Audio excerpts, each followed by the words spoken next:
Hello everybody, we will be starting in just a few.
So, full disclosure everybody, I suffered an injury on Friday, which is going to make it a little difficult for me to talk. I bruised my ribs pretty severely.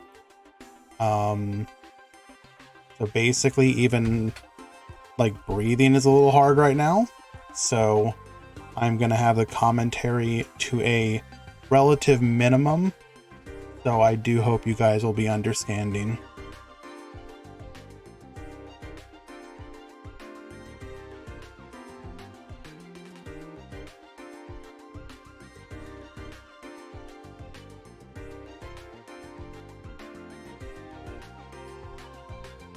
We had a pretty severe ice storm, and the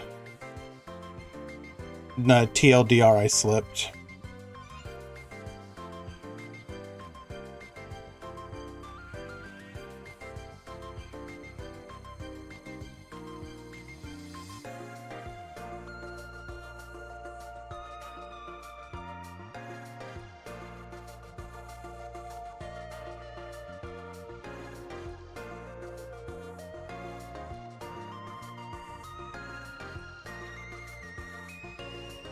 I was stuck at work when it happened, and it was too dangerous to travel home by any other means, so I decided to try and walk it, and that was a very bad mistake.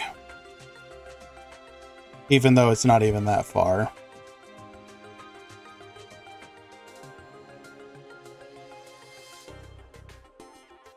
Regardless, we will be starting the tournament here in just a moment.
You want to know? I mean, we didn't get it as bad as some places, but the ice was so thick and laid on so perfectly that, like, even the grass, you could step on grass, like just regular grass, and the ice would not break, and you would not step through into grass. It was literally just ice, literally everywhere.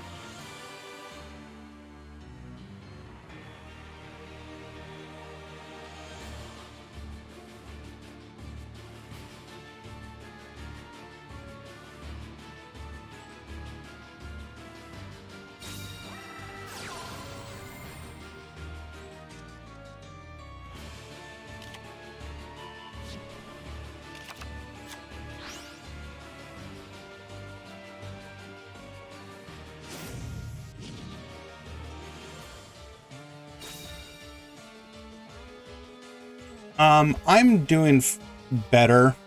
It was pretty rough there for a bit, not gonna lie. Like, basically I'm fine as long as I'm not speaking or breathing.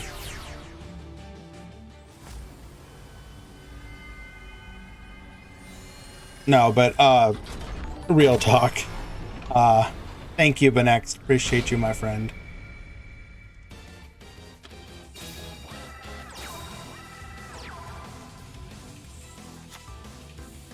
All right. So we are now post ban list, which means that we no longer need to use dual rooms to activate the changes to decks such as Harpies. What happened, TLDR Whirl, I was trying to make my way home during the ice storm and ended up slipping and eating it pretty hard, landing directly on my chest, and suffered some bruised ribs.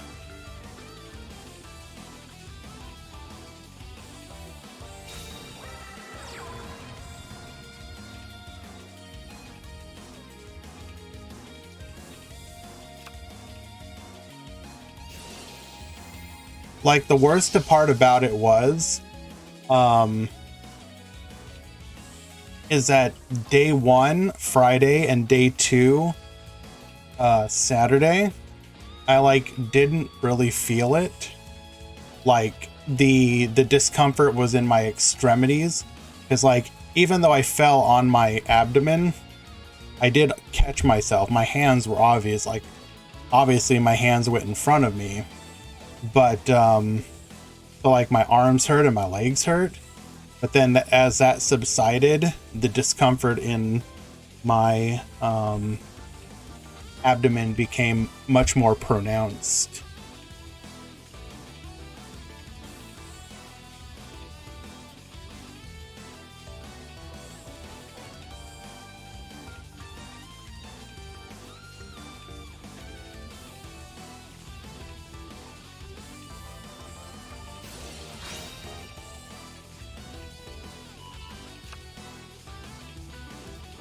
Oh, I mean, I did, Elton.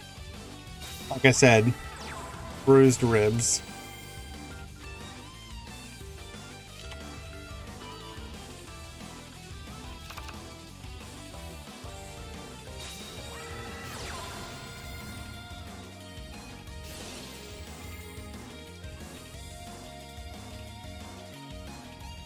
Like I warned, this will be relatively light commentary. I just want there to be a record of the event and, I don't know, give my thoughts about the upcoming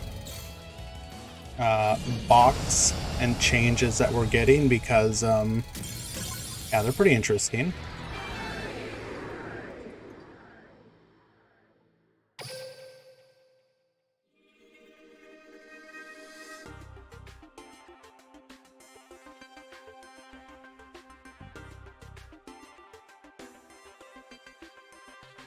Like,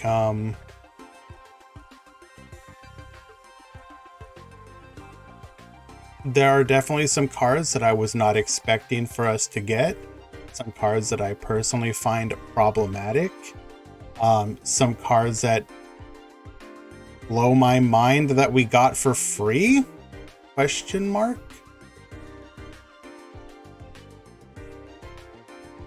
What do I think about Knightmare Unicorn in a format with 4 cards starting hand and not that many extenders? I think that there are certain decks that will be able to take advantage of that, such as Salamangreat, for which it will make sense. But it will obviously not be a card that will be in every deck, and I think that is the sign of a good card. Hello, Sham.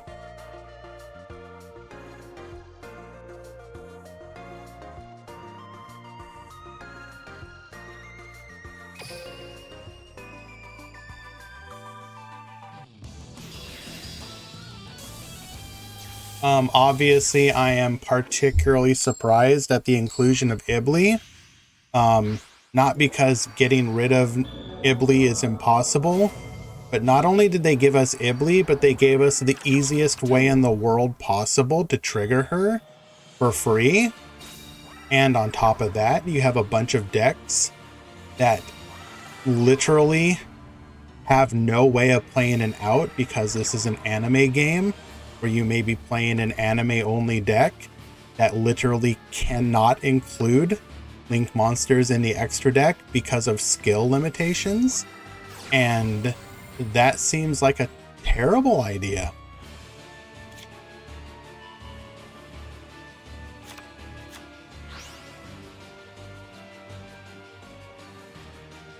Phantom, I don't necessarily agree with that. Like, the game is always going to be inevitably marching towards quote-unquote modern Yu-Gi-Oh! We've been doing that from the beginning. We used to normal summon Axe Raider and attack into Mirror Wall. Obviously, we don't do that anymore. And nobody says, "Aw, man, I can't believe they ruined Duel Links." The game will be fine so long as they continue to specifically support decks in a way that does not require you to explicitly play whatever is the newest or most recent cards.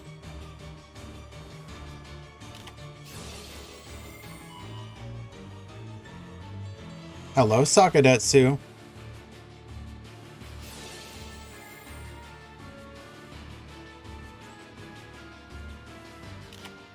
So obviously we have not seen, or we haven't gotten an official announcement of the box yet, which it is entirely possible that certain cards are going to come pre-limited. I'm not saying that is going to happen, but it is possible. For example, if Knightmare Corruptor Ibli comes pre-limited to, say, Limit 2, then the combo with Knightmare Mermaid makes a lot more sense, because that would mean you could play one copy of each, and that makes that much less scary. Because right off the bat, the Limit 2 Knightmare Mermaid is really weird, because, like, why 2? What's the purpose of what does Limit 2 do for it? That makes me think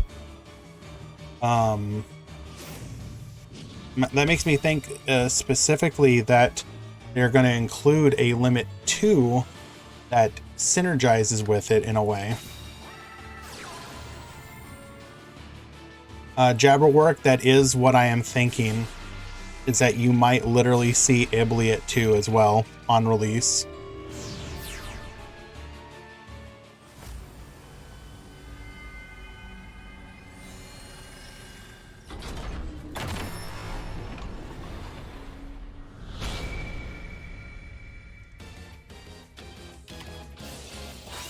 Well, Whirl, Ibly to 2 specifically because of Mermaid at 2.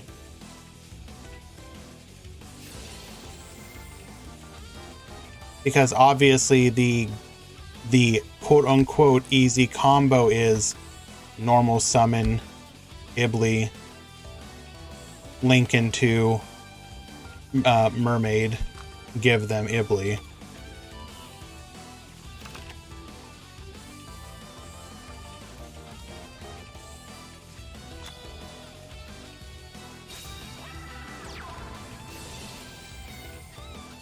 What you're saying is Ibly is searchable with mining?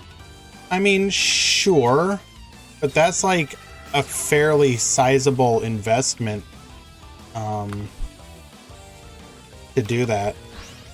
But who knows? I'm obviously, well, not obviously, but I never got to experience Cosmo in the TCG. So while we are not getting quote-unquote full power Cosmo, this will be my opportunity to actually experience the deck for the first time. So I'm pretty excited about that.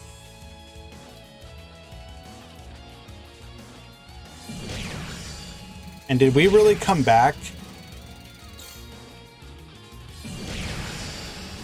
This really felt like an easy Floki W, but Super Piece managing to win game number 2.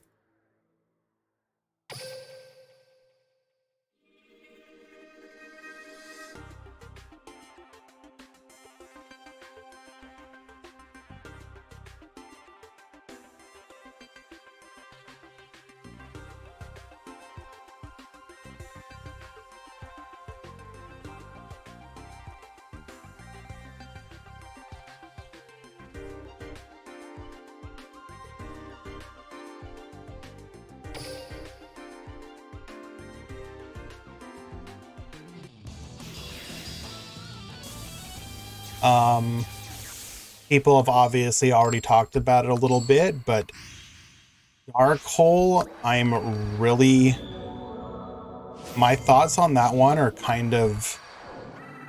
I don't know. I am potentially worried about that card. I see that card getting limited very quickly. Because, like, people have been making the comparison of Lightning Vortex, which is by no way, shape, or form a fair comparison. Like, you're talking about 2 cards, the nuke face-up cards on the field, versus just nuke the field. Like, I don't know. We'll see. Maybe in my head it's a bigger deal than it seems, but in my head I just imagine 3 Dark Hole in every deck, and it's a 20 card deck for a lot of people, so just every deck is just gonna go second, activate Dark Hole. Like, I'm punishing you for making a board. We'll see, though.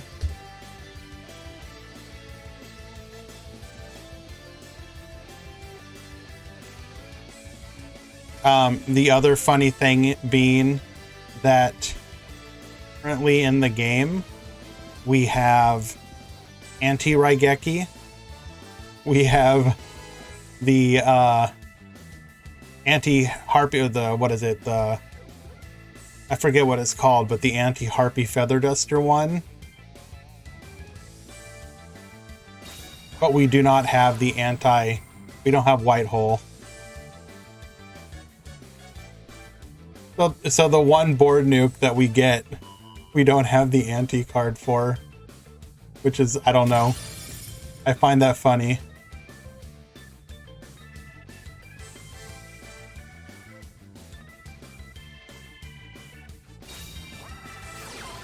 See, the thing is, I actually think you could eventually release a card like Twin Twisters, but it would have to be at limit 1 when it's competing with like a lot of other really good limit 1 cards. Maybe not yet at limit 1, because obviously Twin Twisters, when you can have a maximum of 2 back row, is pretty good.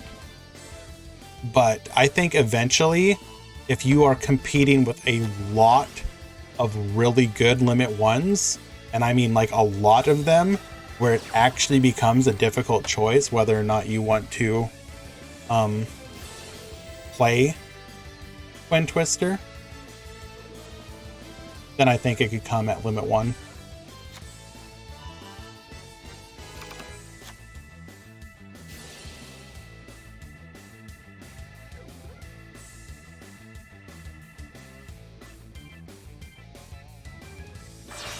I mean, obviously there are decks that can deal with a board nuke.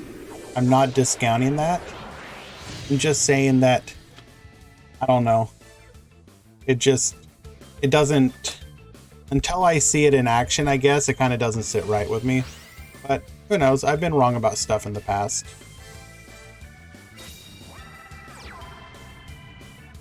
Like, I used to think, for example, that, oh, we're just dead here. Cool. I used to think that hard like Mirror Force probably shouldn't come to the game, but I actually think we're at the point now where Mirror Force coming to the game is actually probably a pretty good thing. And I'm looking forward to people getting blown out by it. Specifically because it's a battle trap, but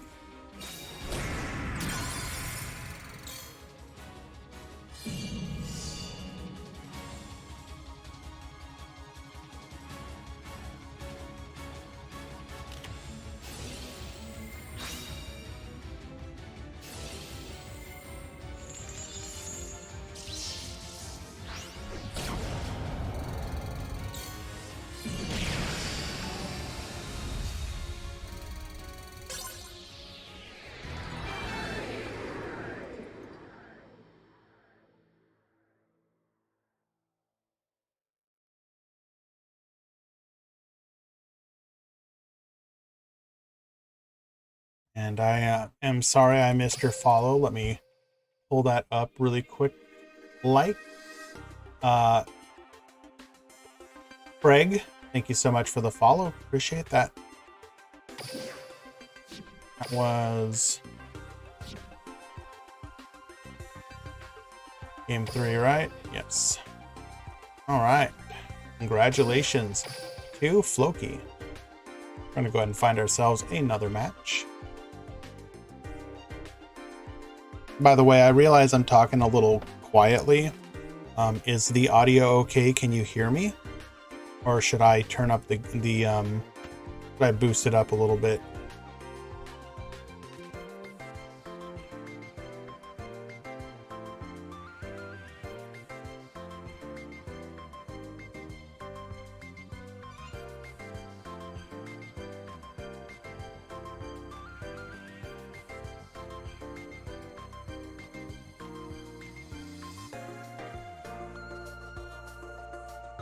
We are currently looking for a match. Obviously, this is all going to be previous meta and ban list affected decks.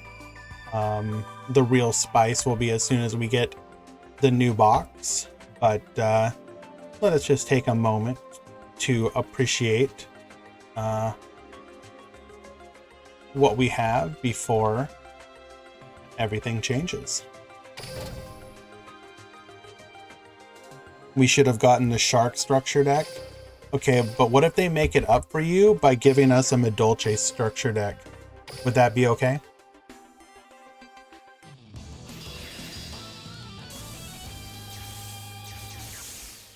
What do you mean no?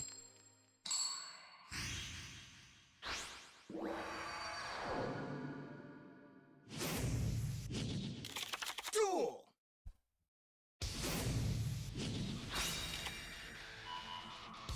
What if they just disappoint everyone and there is no structure deck? I mean, possible, obviously, but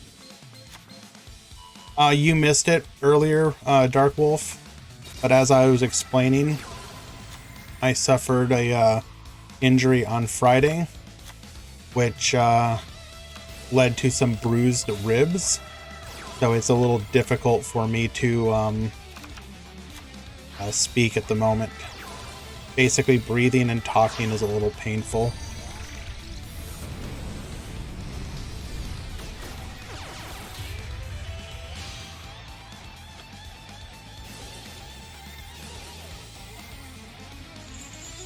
I will say one of the disappointments of the new box for me, honestly speaking, is I was expecting more on the Goki and Trickstar front.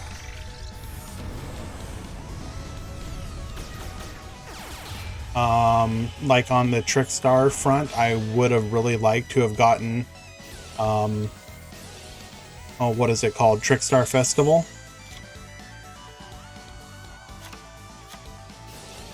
Mizu, you did in fact call it. I cannot deny. Although, do you, like, does this count, does this cross the threshold of the number of nightmares to make it mean something?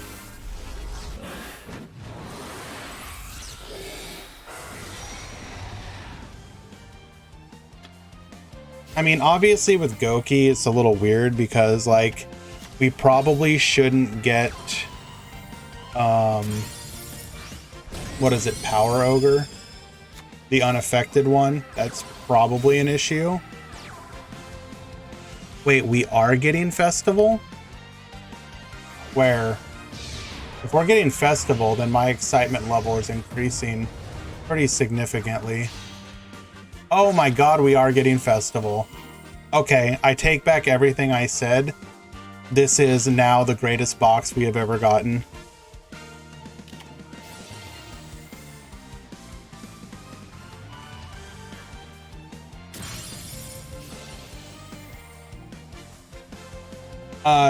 Trickstar Festival is the one that summons 2 Trickstar tokens, so it makes going into Trickstar Xyz like way easier.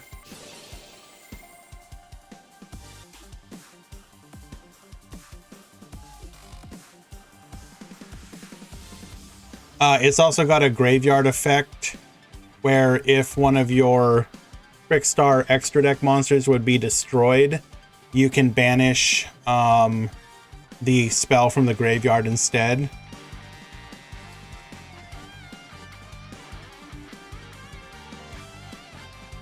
So, like, legit, that's really good in my opinion.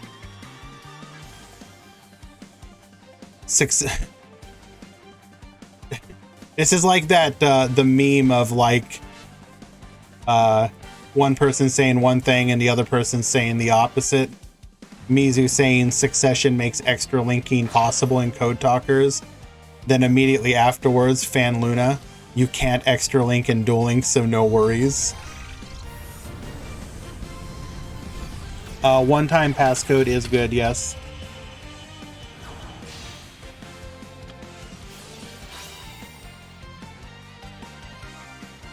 Oh my god, though, they did update it. I need to look at this again.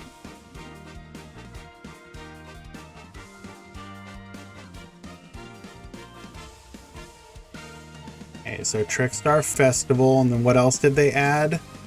I don't think, was Solid Ogre not in there?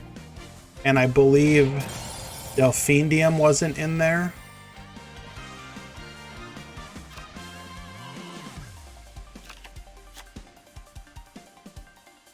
I don't believe World Legacy Struggle was in there. I also don't believe World Legacy Awakens was in there. There's a bunch more of the World Legacy stuff.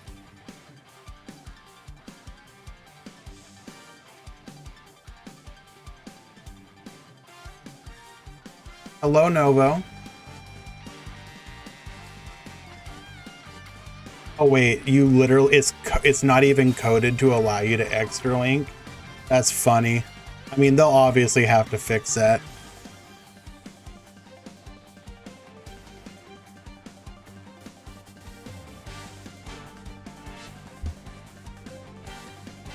The new cubic skill does seem interesting. I mean, it's not like amazing, but the fact that you can just summon a 4800 attack cubic monster is pretty funny.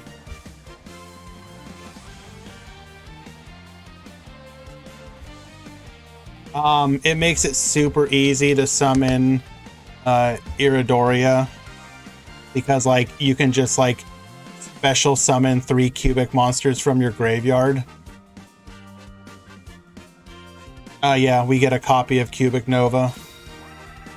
And I believe they added 1 VJOM. So with the skill, you'll have 4 VJOM.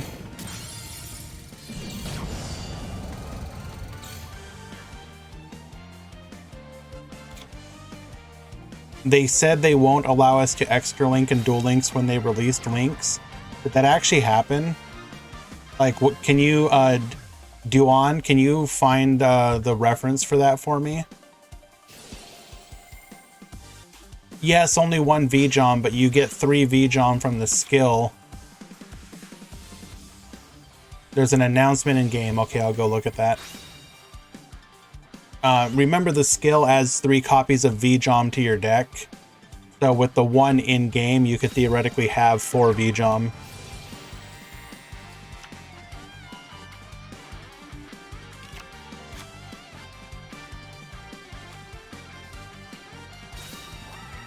I mean, I think the box is pretty good.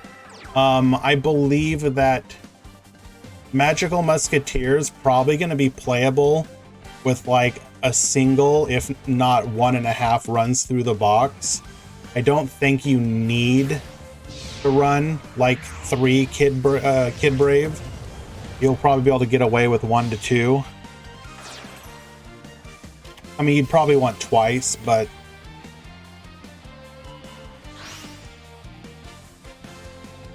obviously, Cosmo is going to be the one that gets kind of pushed over by, if you want to play it, you're probably going to have to go 3 times through. But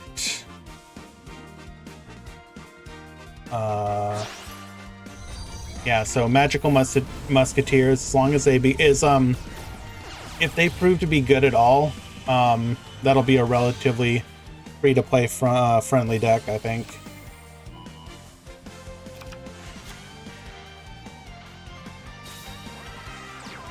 I'm just looking here, seeing what else, if I notice anything else new.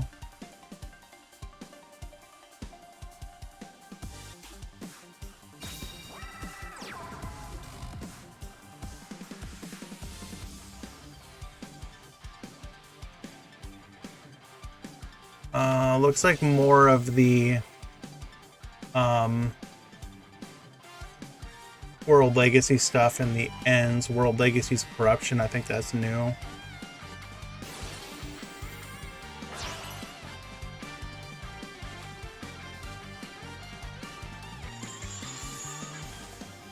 New Trickstar monster in rare. Oh yeah, the Delphindium. I don't think you're... Would you run Delphindium?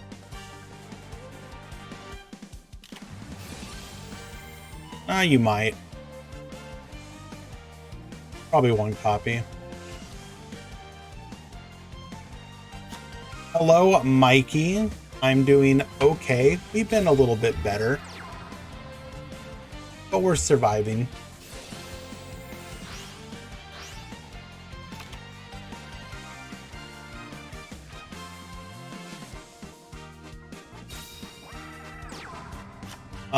I think Expendable Die is low-key a really cute trap. I think you may see some decks. You may see the return of Goki as more of a control style version.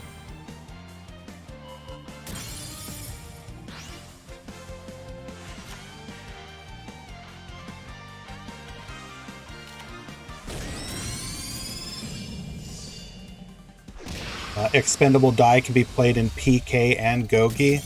That's right, it would also be good in PK in theory. And Norrentino winning a 2-0 victory with Goki. Very nice.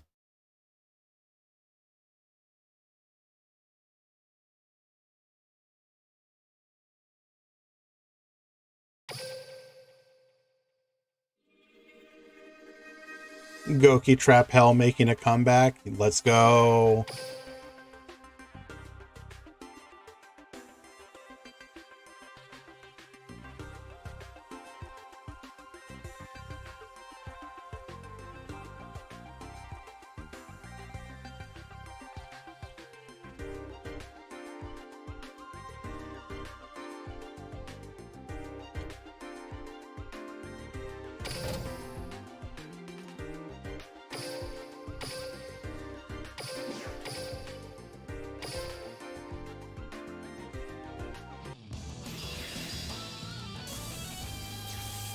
Expendable die in BA. Why? Because of Dante? It seems kind of weird, isn't it?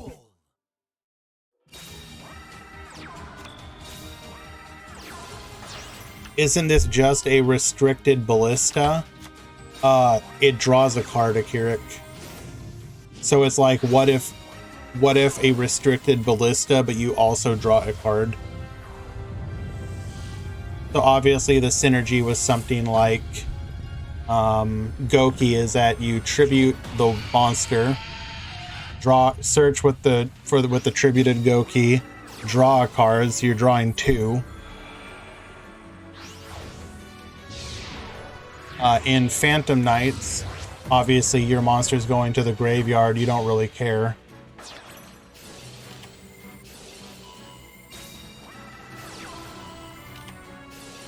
Double Book of Moon, not today, Satan.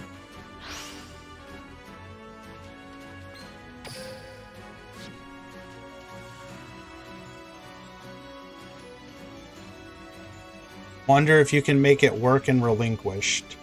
Why are you trying to make a warrior card work in non-warrior decks? How cheap are Cosmo gonna be? Not very. At minimum, you'll want 2 runs through of the box, probably 3.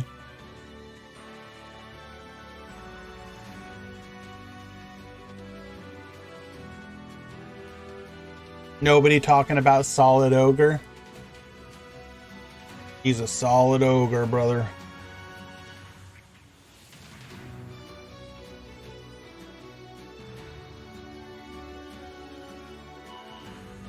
Cannot be destroyed by battle or card effect while it points to a Goki monster. Once per turn, quick effect, you can target 1 Goki monster in your main monster zone except Solid Ogre. Move that monster you control to your main monster zone this card points to.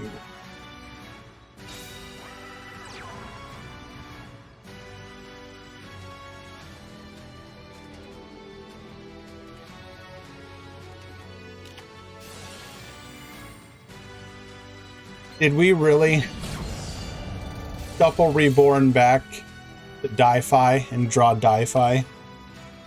Pickle.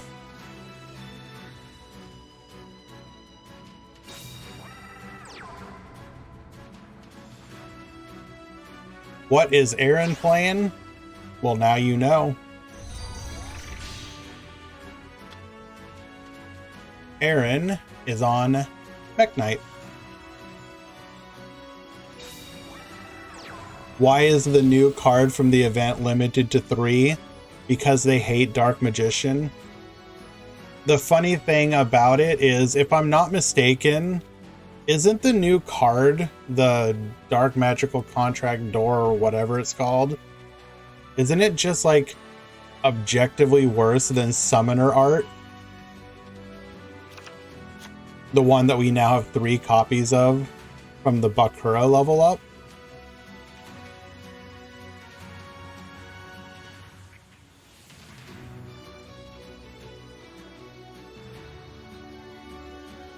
I mean, at least as far as Dark Magician decks go. Like, obviously, I think it has, what, synergy with other level 7 and 8 spellcasters, but come on now. Event card is a Levianeer Searcher. Did I read the card wrong? Probably read the card wrong. I should probably go reread it. Oh, it's dark. Right. Okay, I see. Yeah, you could literally just add Levianeer Although you have to give your opponent a spell card, so eh.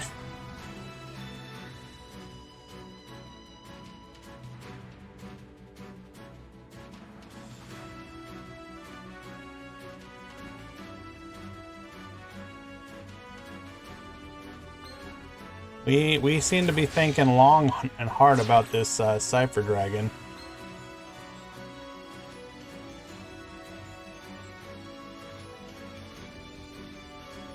Give them Smile World. Okay, that is fair. What's the other synergy? Draw Loan, right?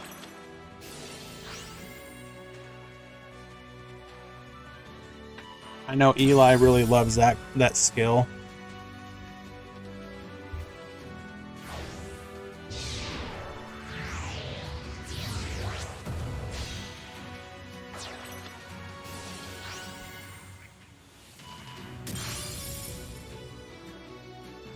Well, that looks like lethal to me.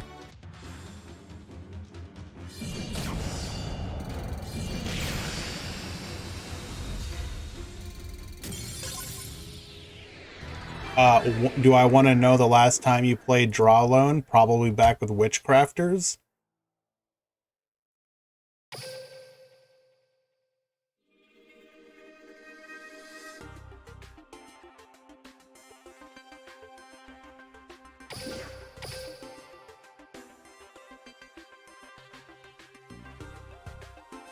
Yes, but you still like the skill, don't you? Like, in theory. Alright, looks like the end of the round. We will be going on to round number 2.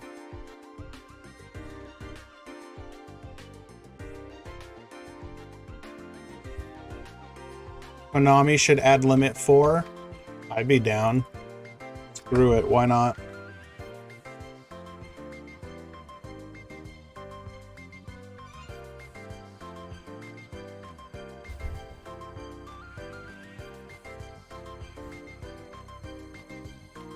Real and true, Eli.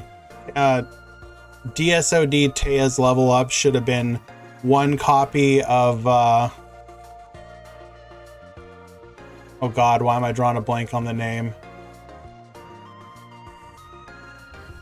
You could have gone 2 routes. Give us 1 copy of the fusion spell and one copy of the vice master. Or you go 1 copy of Aruru and 1 copy of Hane. Let's go.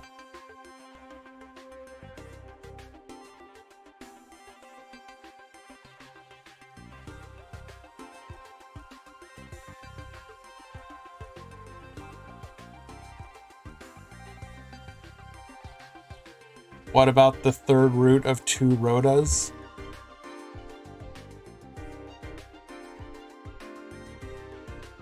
Yeah, you want Red Eyes Dragoon on Joey?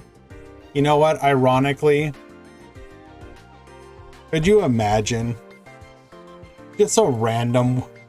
They just randomly add Dragoon to Duel Links. They're just like, they pull a Salamangreat, but like at times 100. Like, we don't even get to play it, and they have to like immediately ban it. We're sorry.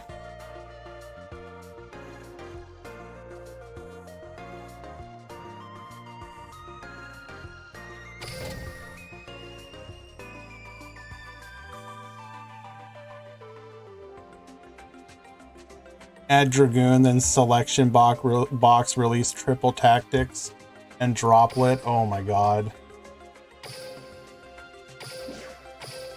Actually, triple tactics is not an awful card because of how little, I mean, not little, Obviously, there are monster effects you can use on your opponent's turn, but it's not ubiquitous like it is in Master Duel or TCG. That card would actually probably be fine.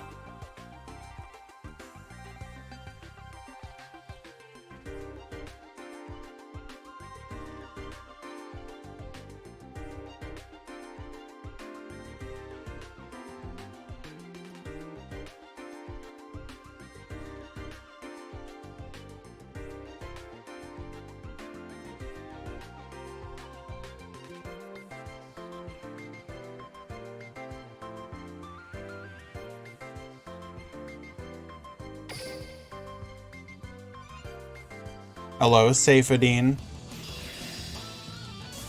Thoughts on Droll? As it stands, probably a mid card.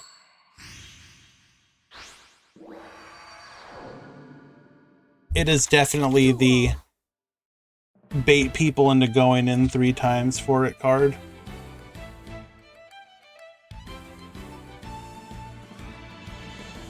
This new box is epic forever, best box for all time. Are you... I feel like you like this box.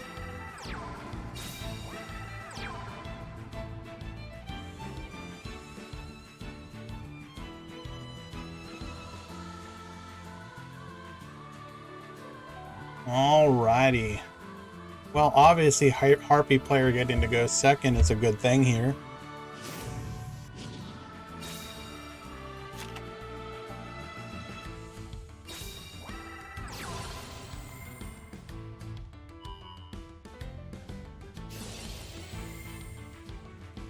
So here's the thing, though, is that Droll is going to be at best a side deck card.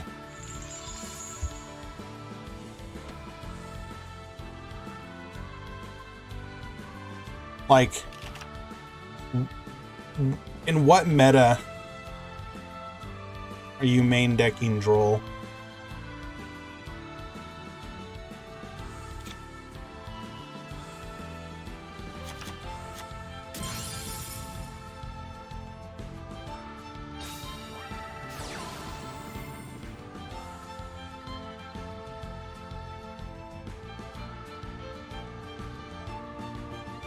Yeah, Droll's very situational. But, as I said, it will be decent in certain matchups as a side deck option. That's fine.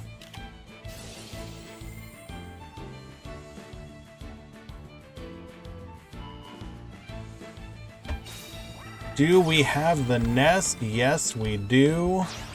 Get out of here.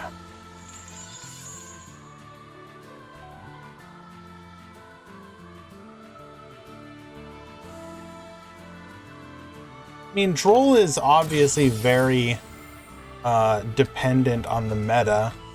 There are some decks where a Droll just wins the game. When Grand Harrier Clan Wars? Literally never, CC Mello.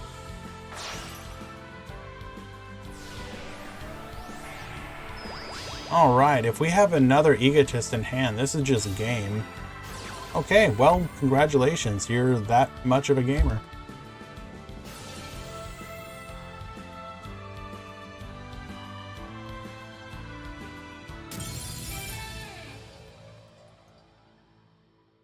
Simply built better and different.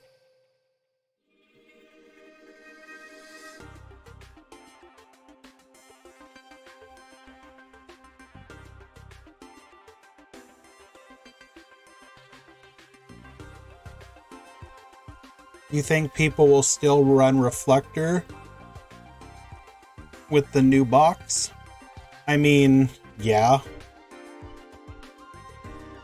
Unless the meta changes in such a way that Mech Knights become like literally a bad deck in some way, I think the surprise present Cyber Reflector build is still probably the best way to play it.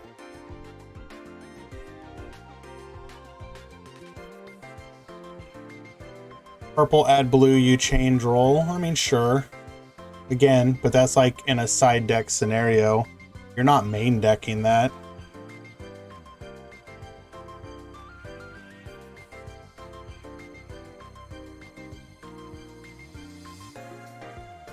I believe you will create your personal competition of Duel Links.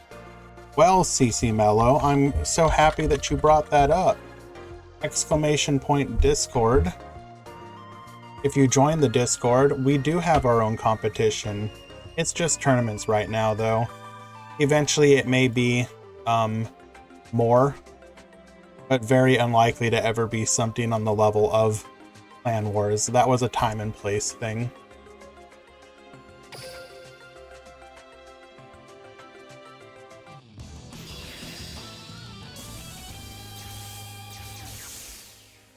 I mean, there's a reason they don't even do Clan Wars style stuff for Master Duel. Duel. I argue for more time on the clock. I could see asking for a little bit more time. Alv MX1, thank you so much for the follow. Appreciate it.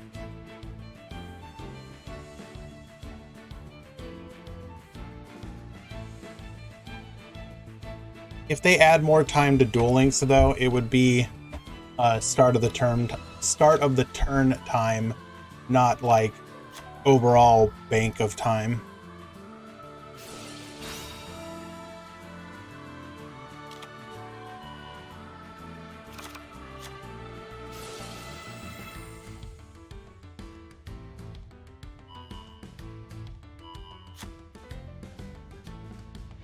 Anytime they put up a poll or feedback form, just ask for more time. They very clearly listen to that, as they have increased it, what, 2 times so far now?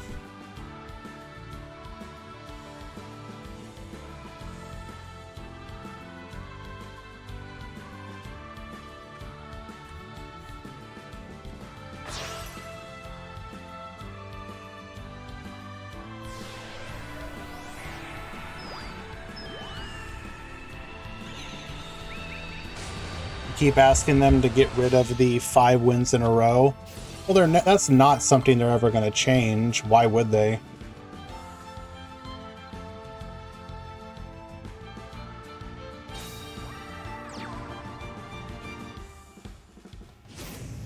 The Joey and Mai music, yeah, it's good music. It's the OG classic.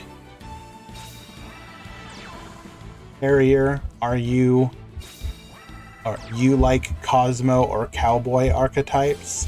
I mean, I'm not opposed to it. And as I mentioned earlier, but I never actually played Cosmo in the TCG. So I'm pretty excited to get to experience it.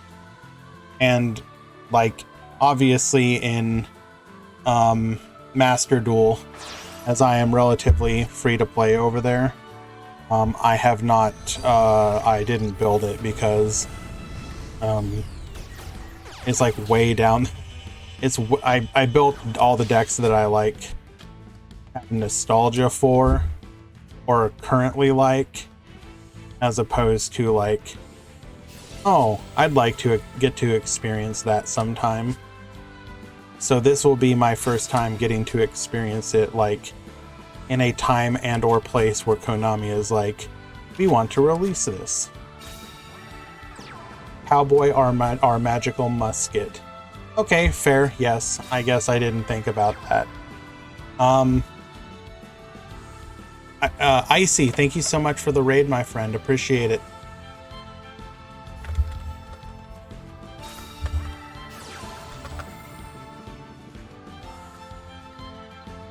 Everyone coming in from Icy, I do apologize. I am currently dealing with the after effects of a injury, so my ability to speak and interact is a little mid right now.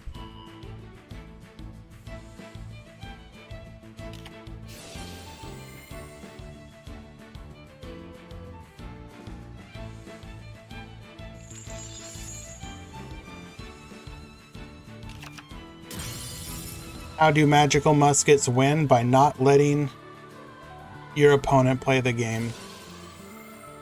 Salty Crab, the issue is I need to pause fairly frequently right now, and it's kind of painful.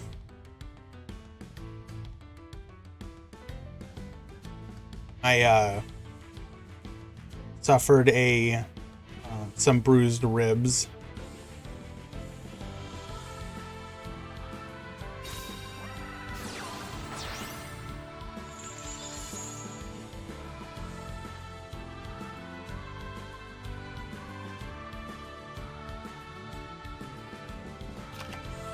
So this will still negate the channeler, of course, but we will be able to take out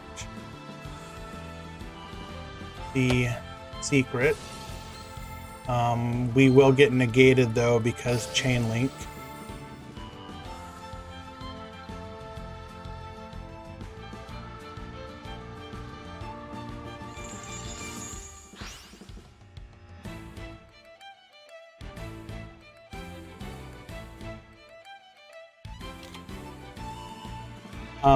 But what were we talking about? How do muskets win? Muskets win by card advantage. I believe the current theory with muskets is to play them with Ties of the Brethren, if I'm not mistaken.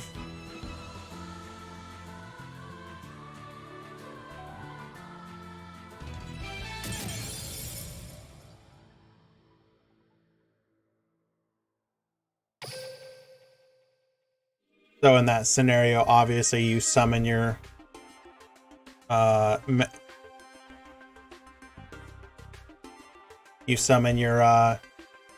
musketeer, ties, get 2 more, and then have the advantage engine of all 3 of them in theory online.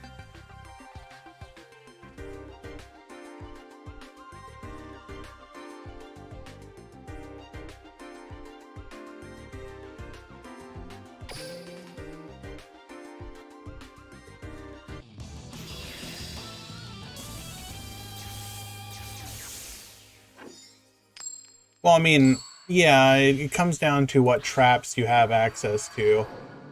Like, in the case of Magical Musketeers, we have Desperado, which is a pop, which is obviously good. What else do we have? We have the spell, right? Cross Domination.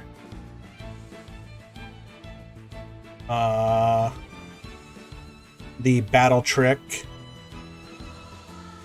And a Negate. That's obviously good. We don't have the Counter Trap one, right? You have the Graveyard Banish, that's situational. Fiendish Deal, I don't...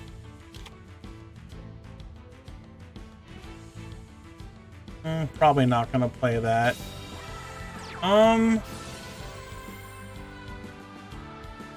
So mainly as Desperado and Cross Domination.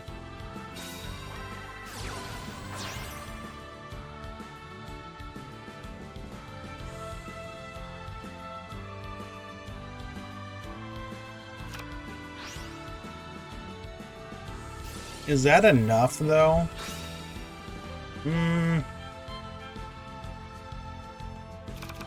I mean, they're probably like a burn bright kind of deck, like... Oh, wait, we have steady hands.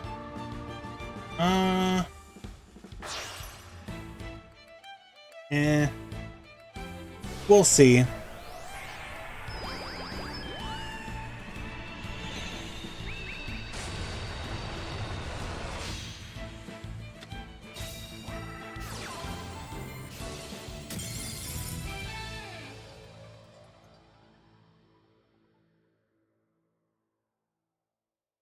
It could be one of those decks that like lives or dies based on the first turn or two of the game, like if you very quickly establish like an advantage and your opponent can't play through it, then you win. But it's also possible that they'll just burn through their resources so quickly that all you have to do is like survive that one turn.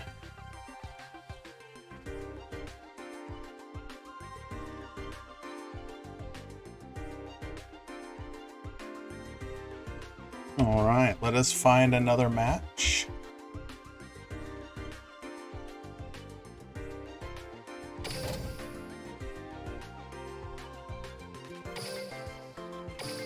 People might play Wild just for the recycle. Yeah, probably.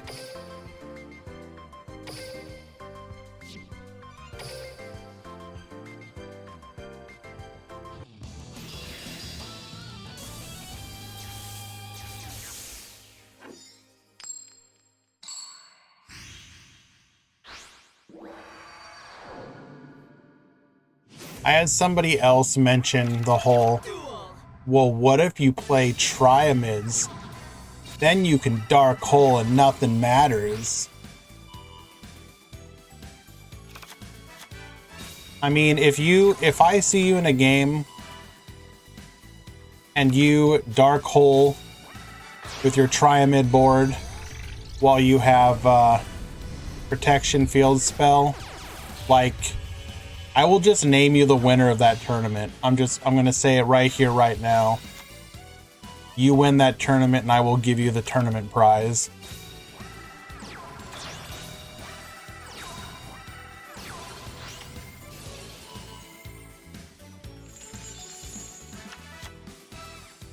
Did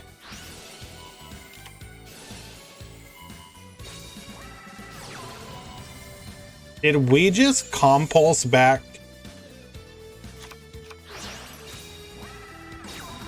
Why did we compulse back the kaiju?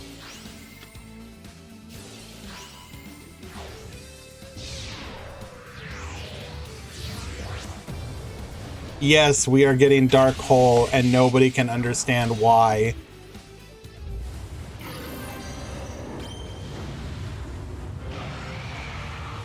I am really damn confused. What? Oh. I know why. He wanted to make sure that there was no column that he could summon to and not get negated. So yeah, that's why. But still, it's funny. Get cheesed on, nerd. Shark's best deck, let's go.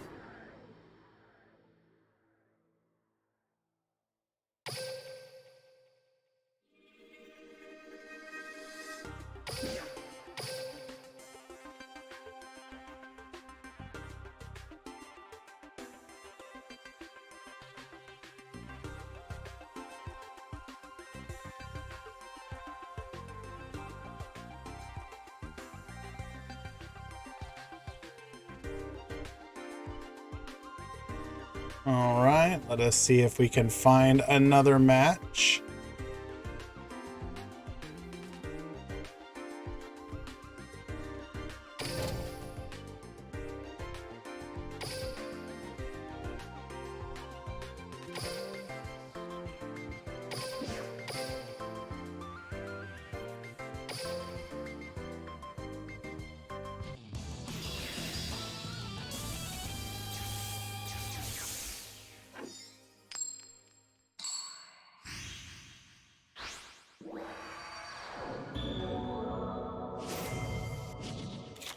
Duel.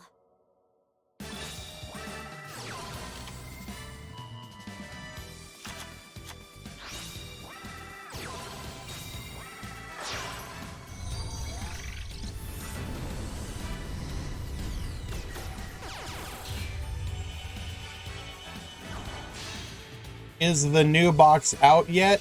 No.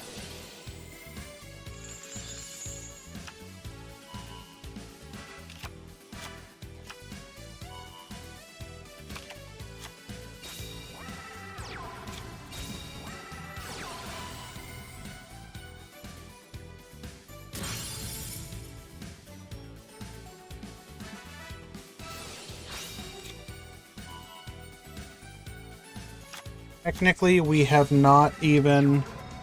the box hasn't even been officially announced yet.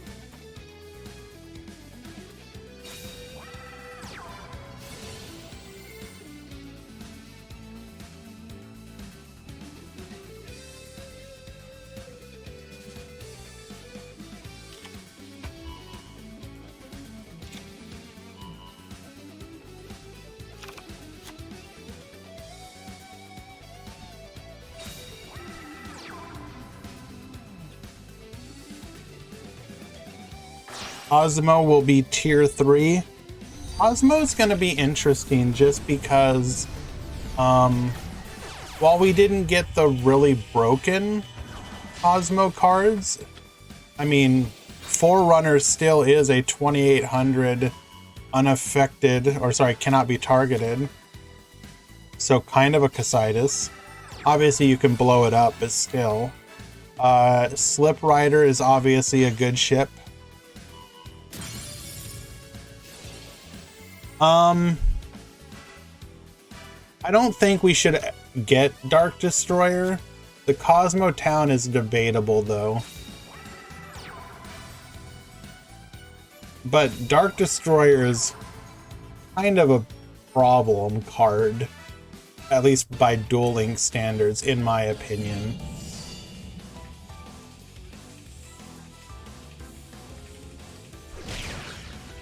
I think it is very possible that you will see some cards in Cosmo even out in Ulti-Petalfin without text. Well, thankfully, you don't have to worry about that because nobody plays Ritual Beast.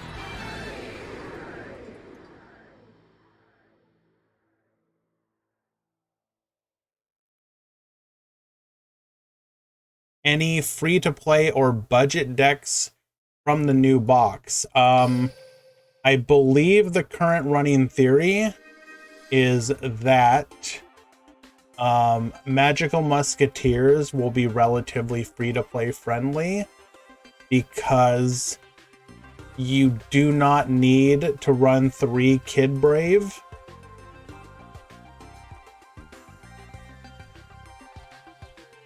And while you will probably end up wanting 3 Cross Domination, you're going to get 2 from 1 run through the box. So you might want to run Kid Brave if you have Ties of the Brethren.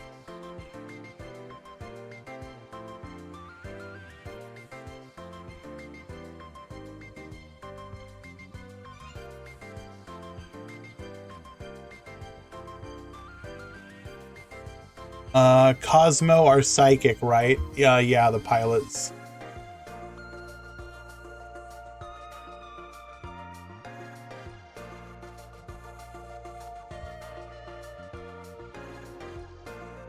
Actually, wait, no, I'm wrong. Kid Brave is a different level. You'd have to play... Hey, which version would you be running with the ties? Maybe I'm just dumb.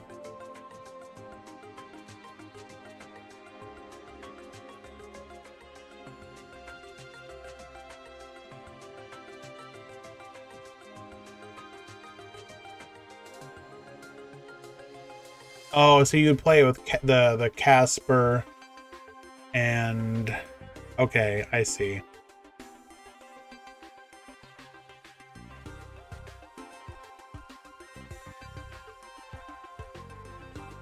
E-teleport bundle one time. I mean, I'd be down.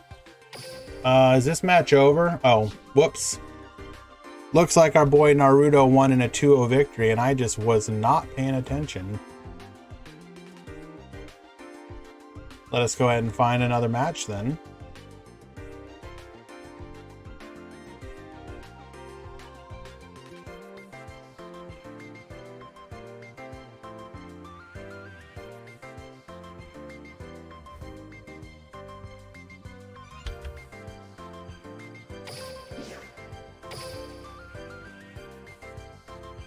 Hello, Hiden.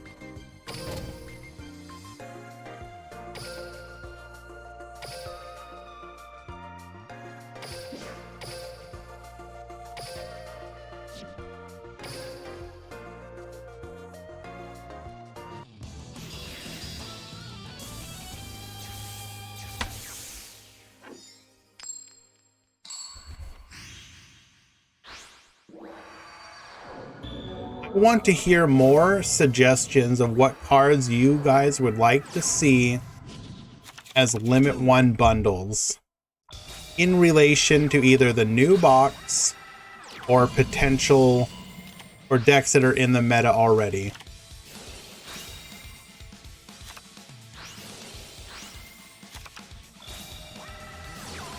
Do we get a Limit 1 Dark Destroyer? Do we get a Limit 1 of the Magical Musketeer counter trap card?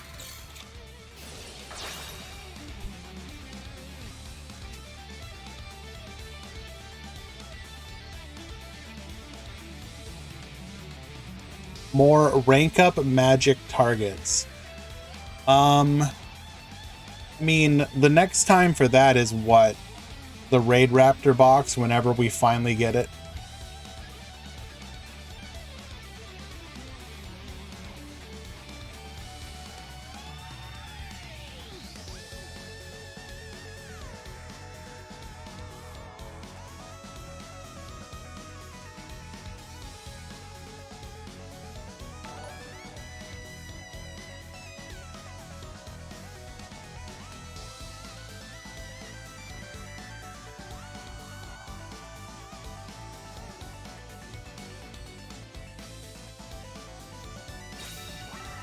Magic Cylinder, I think I'd be down. Like, if we're being honest, I think you could give us any battle trap at 1 and it's fine. Because, like, you're making the conscious choice of using a battle trap. Hello, Axel. No you. Uno reverse card, my friend.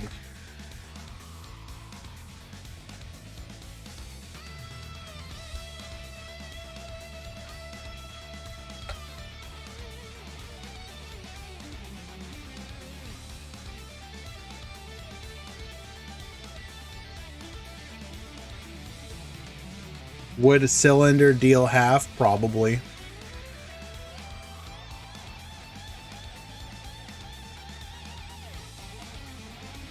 Oh, that's a good one. Medolce Promenade. That's a Limit 1 with the structure deck coming out. There you go.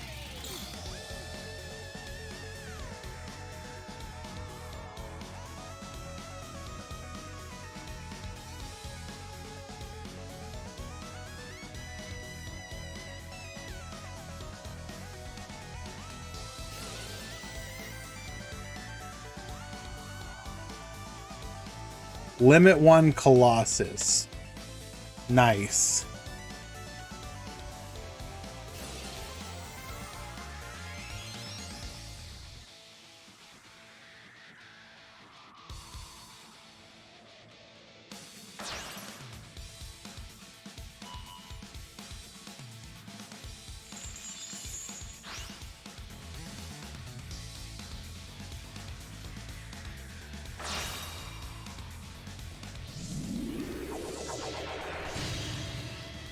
We go into the Genghis. Can we make any plays from here? That's a big negatory.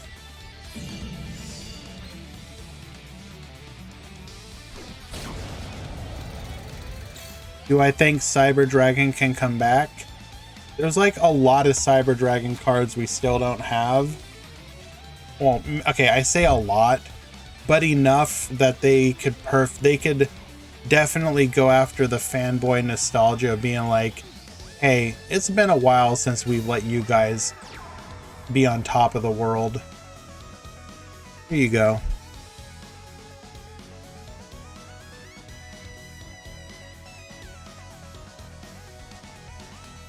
Heck yeah, I'm heckin' Zane Truesdale.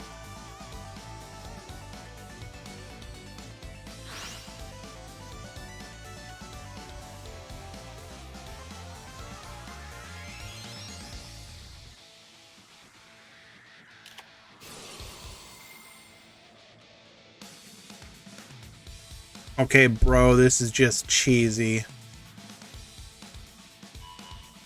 Oh, okay, good. We realized that it wasn't going to work the way that he thought it was going to work.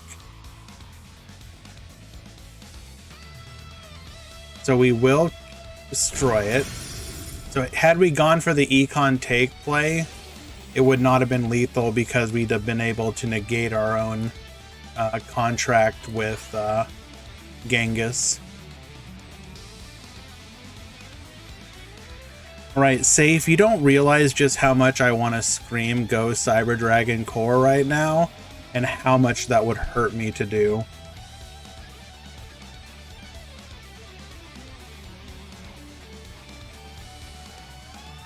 I want to scream it at the top of my lungs.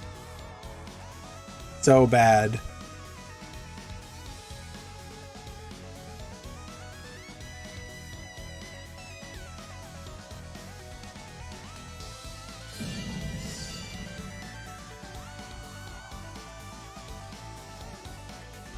Novo, if you could record yourself doing it and send it to me, I would appreciate that.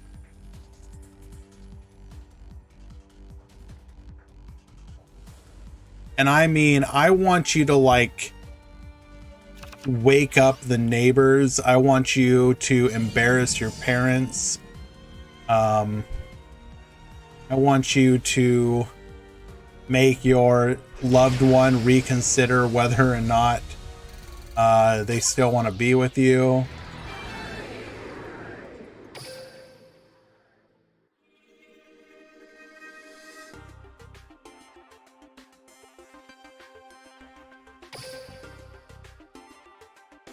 Basically do it at a wedding. Sounds like my regular Monday. Damn, dude. You're living the good life that I wish I was living.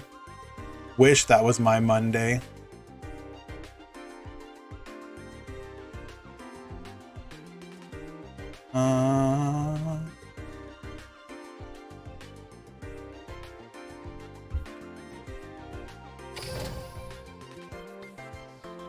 Novo, you do not understand how much I would appreciate if you actually did.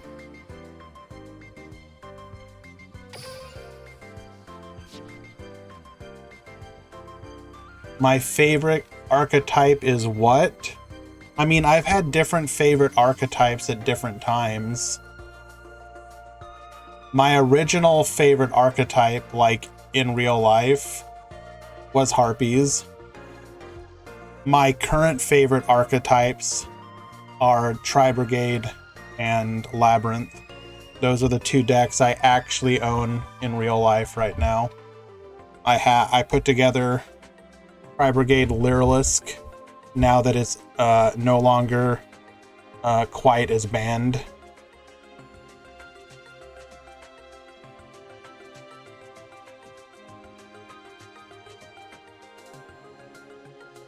I'm currently playing the version with Fabled Cerebral. I own Labyrinth cards. Yes, I own a fully playable Labyrinth deck, except for the new one that we're missing.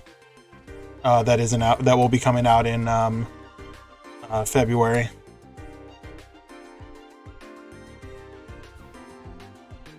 Well, thank you, Nur. I appreciate that. I do try. I've already got several lined up for the next box. I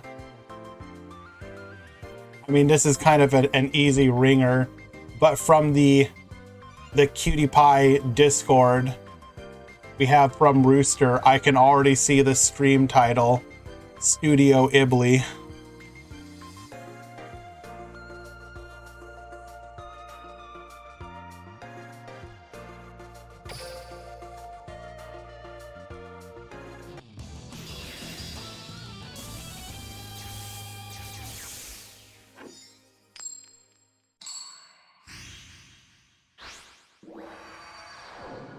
What do you mean, wanted? I'm talking about what Rooster suggested as a stream title.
You're a fake fan, Safe. How did you not know that it was Gladiator Beast?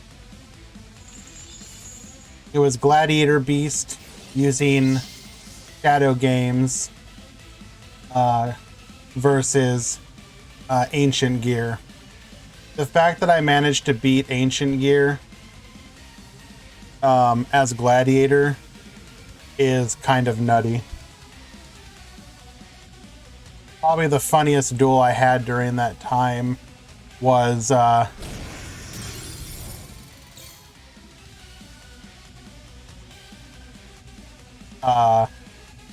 was it? It was like it was against Laval. No, not Laval. Wait, was it Laval? Am I going crazy? Not Laval. What's the other one? Volcanic. It was against Volcanic Control. And literally, I won because of the burn damage from Shadow Duel, the Shadow Games skill, when I had no cards left on the field. He popped the last card I had on the field, attacked, dealt some damage, but then died to the burn. Yeah, I was playing Shadow Games Gladiator just because I was like, well, no other skill really matters. And it actually won me like 2 of my games in that tournament. Two of my matches, rather. I miss that skill so much.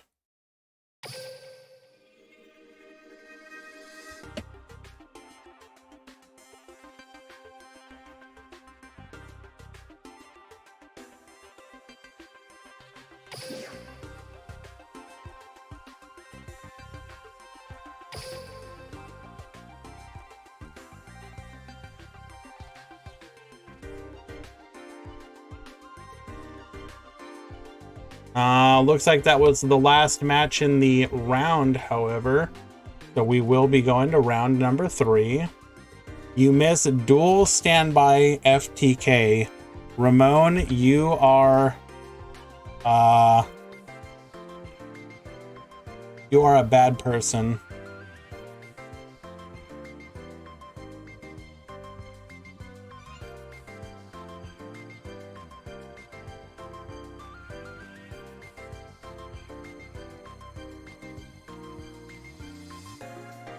Hello, Elmaz. Sorry I missed your first greeting. How is the Meta Weekly? It is going perfectly fine, my friend. Which spice decks are involved today? The most spice you're going to find today, I believe, is going to be Harpy related. Let me go ahead and bring up the breakdown. Oh, we do have some Goki. We have people like excited and simping for Goki already.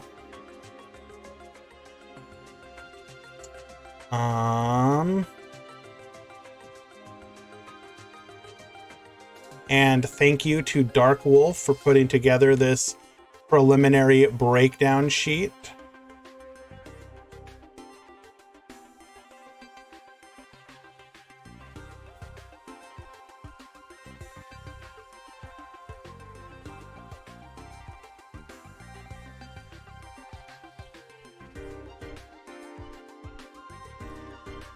I do agree, though, Nur. I would love to see the level modulation skills unnerfed. All you need to do to fix them is just make them last until the end of the turn. Just don't make them permanent.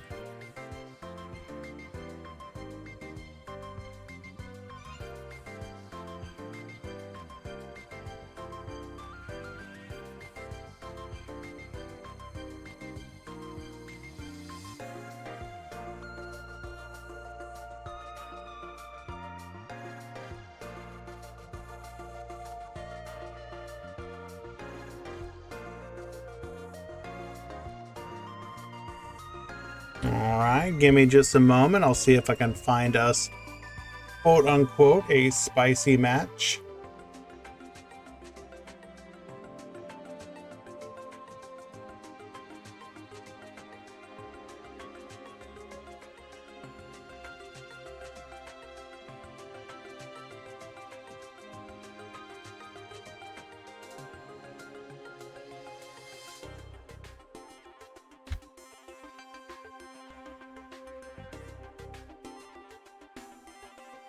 Mm-mm-mm-mm-mm.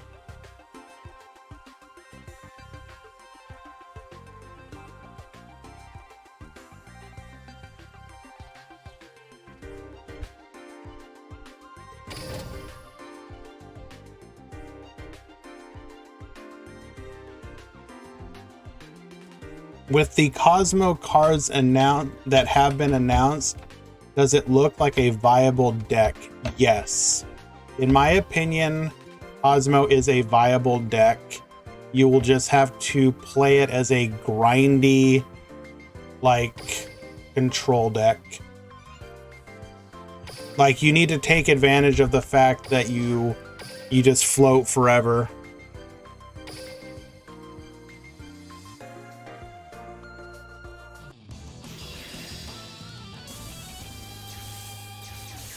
We technically do, Elmaz. We have Forerunner. It may not be the big ship you want, but it is a big ship. Duel.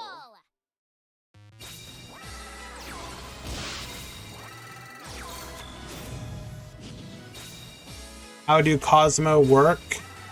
So a pilot can float into the ship from hand, and then the ship can float into a pilot from the deck. So as long as you always have ship in hand, you can just keep floating.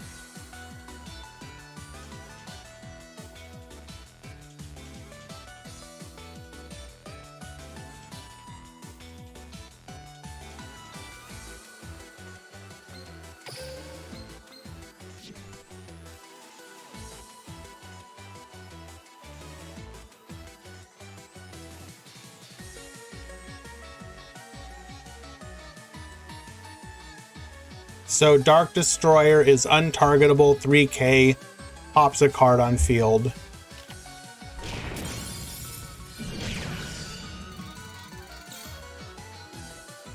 The big one that we're gonna have is Forerunner, which is can't be targeted. During your standby, gain 1,000 life points, and it's 2,800.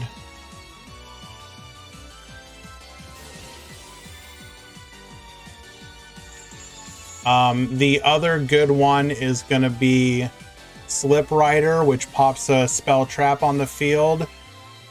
And I think you might see people experiment with Dogfighter just because of it being able to swarm the field.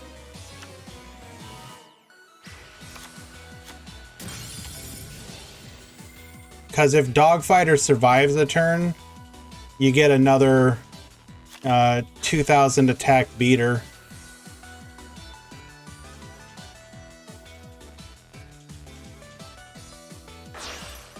You could potentially play something like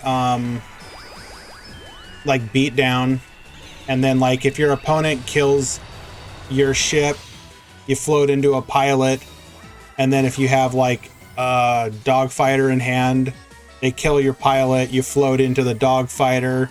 Then on your next turn, your Dogfighter will spawn a token, and you'll have 2 high levels that you could beat down with. And if you can summon like 1 more, then you can just like, you know, turbo stomp the field in theory. I think that might be a one way to play it.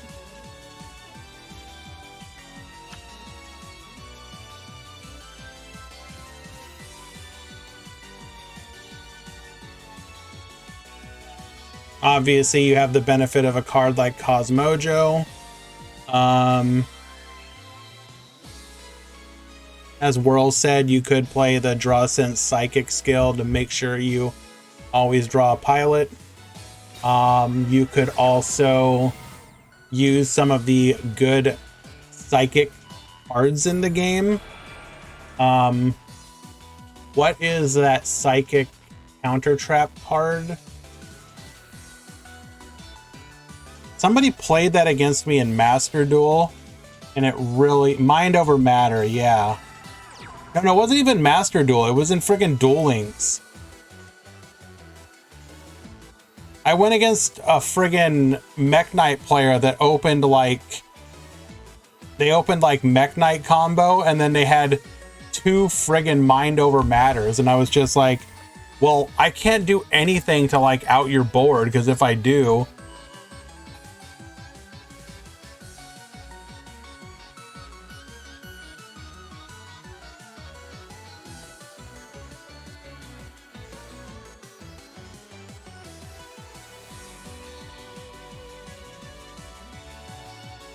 Winda doesn't fit well into any deck, Dragon. Unfortunately. Kind of a bad card. Nobody should play it.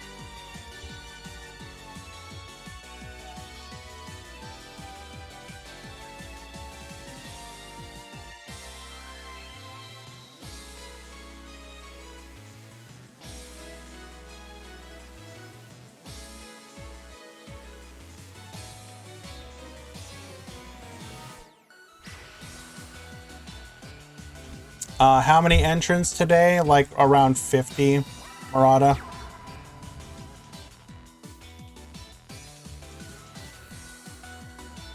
This is bait, you can tell. How can you tell, Whirl? You sure? Am I satisfied with that many people? It's fine. I think being post-Christmas is, you're gonna be a little on the light side, probably. Also right before a box. Personally, going forward, I would like to see the 60 plus we had last time.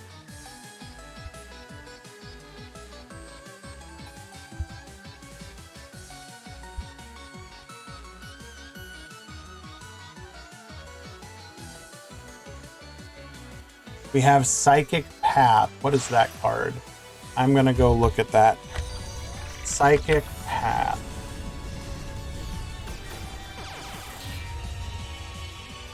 Pay 800 life points and select up to 2 of your removed from play psychic monsters.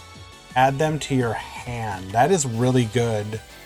Because the pilots obviously remove themselves from play. And I missed some follows, so I will go ahead and point that out. Caboose, Tremayne, and Sharp Jayhawk. Thank you all for the follows. I do apologize for the scuffed nature of today's stream. Normally we would do like cam and everything, but I'm a little under the weather. I suffered a slipping injury in the ice storm on Friday, so I am currently in recovery mode. So please bear with me.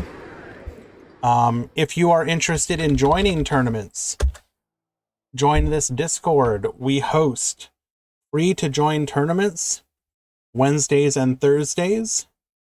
Free entry, $30 prize pool for the Wednesday tournament, $10 prize pool for the Thursday Asian region friendly tournament. This tournament, however, is the Meta Weekly. This is affiliated with Decade and Duel Links Meta. So to join this particular one, you would have to be a member of the Duel Links Meta, Decade Meta Discord.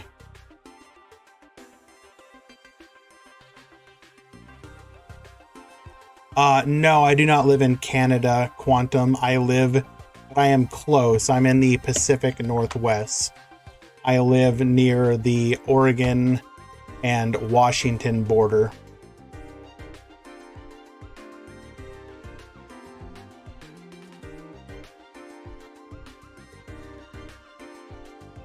Sharp Jayhawk, yes.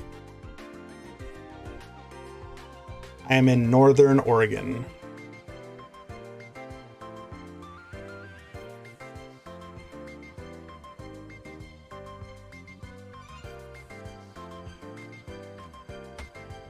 Let's go watch some more cheese games. I'm down for some cheese plays.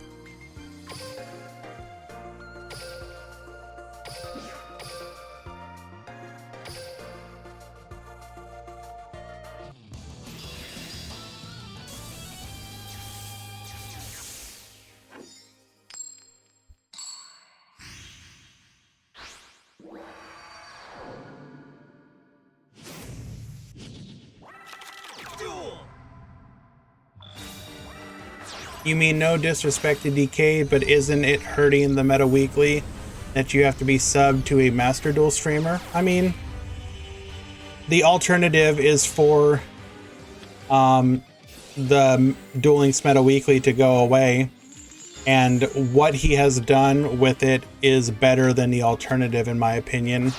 So if you do not know or do not remember, the Duel Links meta weekly used to be you needed to be subbed to join, and it was a $2 entry, and then the prize pool was number of entries times $2. So if 50 people joined, it would be $100 prize pool, but you had to pay to join.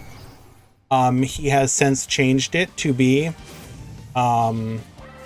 free entry if you are subbed, just like the Master Duel Meta Weekly, and it has the same prize pool of $50.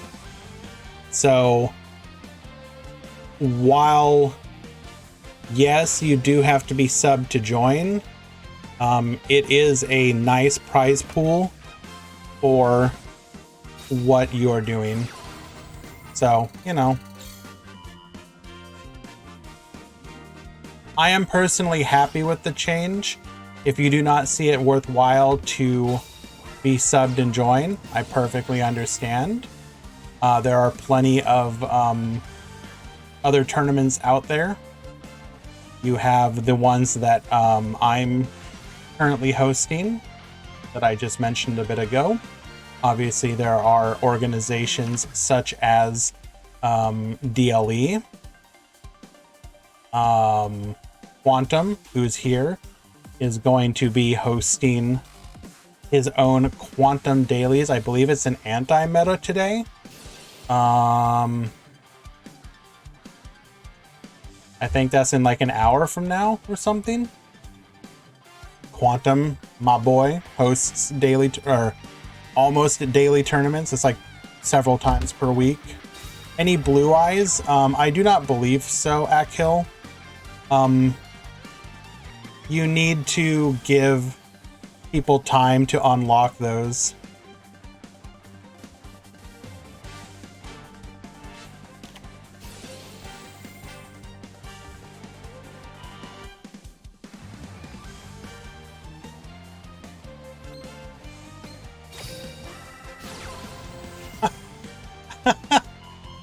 We had double Cosmic and Forbidden Lance just to ensure that we had the lethal.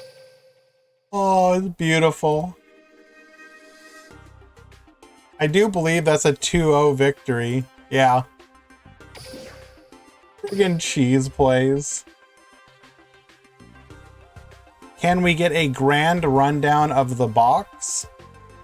Sure. Let me try and make it as succinct as possible. Cosmo is going to be the bait deck that you have to go in 3 times for, most likely, and will not justify its power level, but will probably be really fun. Magical Musketeers are going to be the free-to-play Darling deck that I think may do well enough to surprise people. I think Ibli and the Knightmares are going to make it worth going through at least one time. Dark Hole is kind of nutty.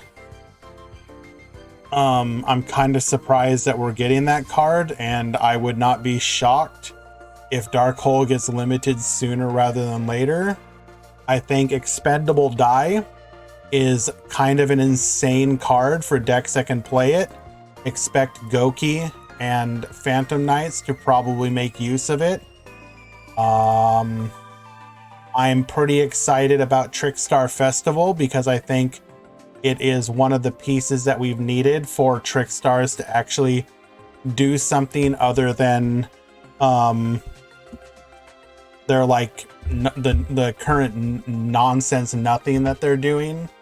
It's a really good card that makes their link plays actually viable.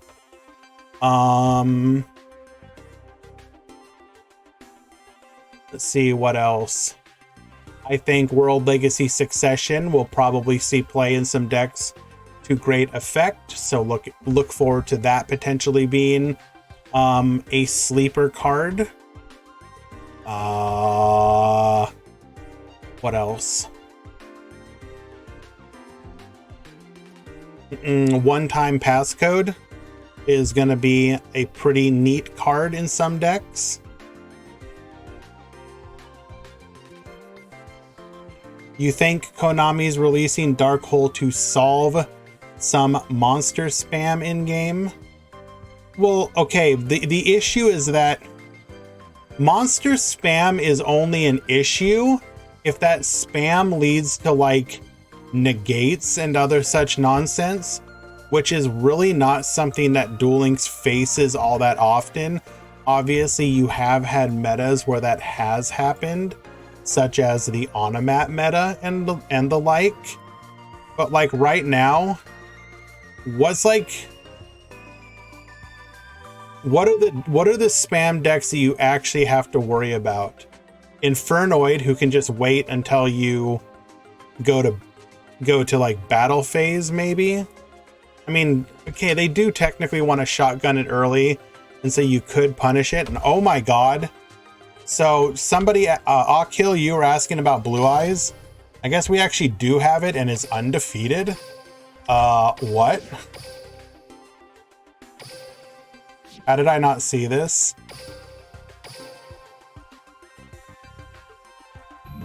So we're gonna watch a replay first.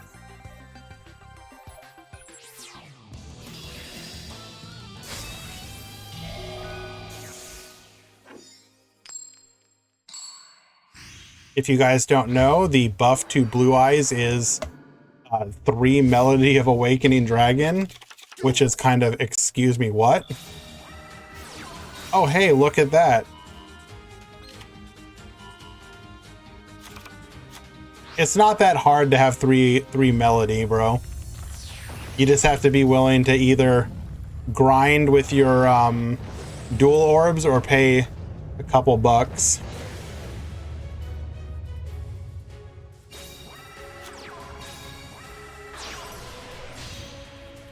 Going into, excuse me? Brachiosaur. Okay, so we have a pop. We're gonna book. So we have nothing. Cool.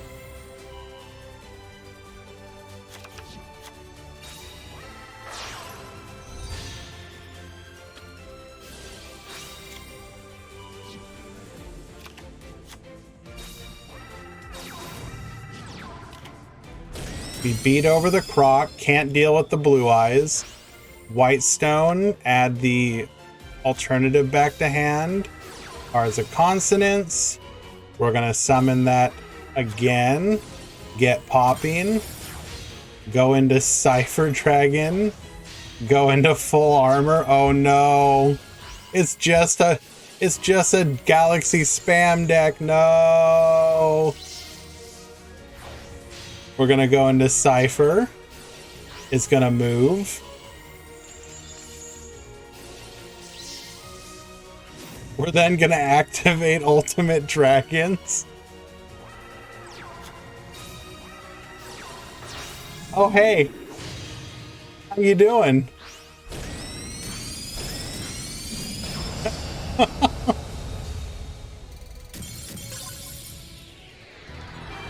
Oh my goodness.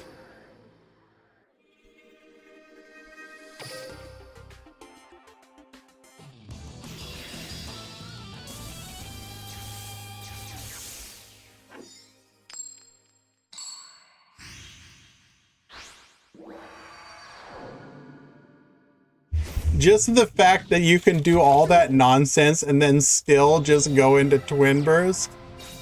Okay, come on, bro. Bro, you cannot. No, you cannot set one against. Okay, bro, come on.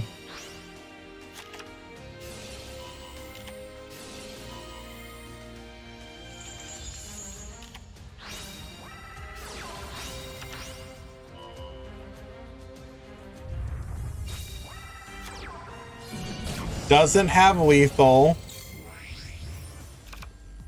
Okay, but can you beat down this board, bro?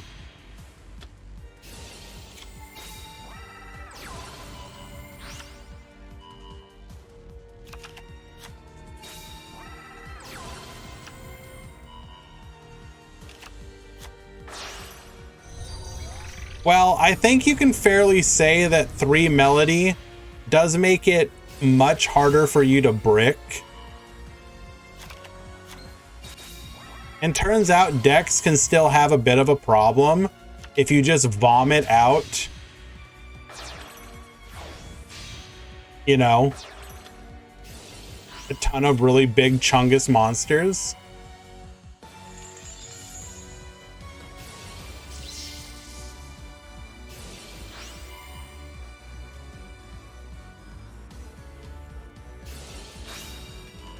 Oh, snap. DD Crow says no.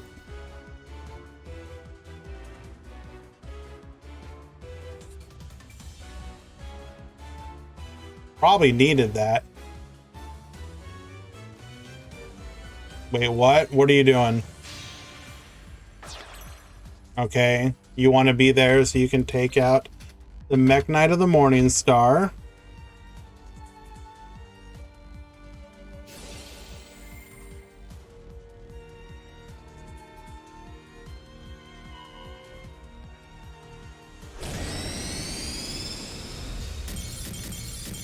Ah, yes, it is in fact still lethal. I was not looking at the life points. I should probably look at the life points. We now have a 3-0 undefeated Blue Eyes player. Hello?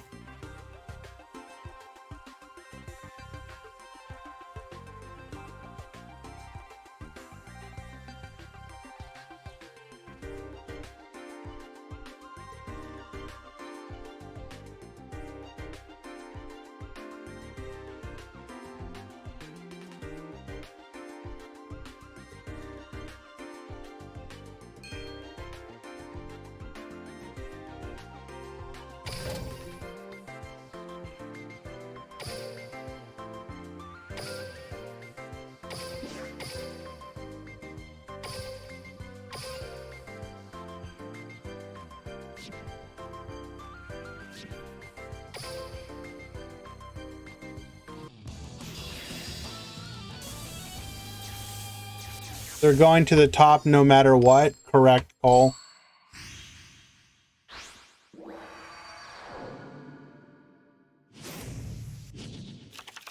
Duel.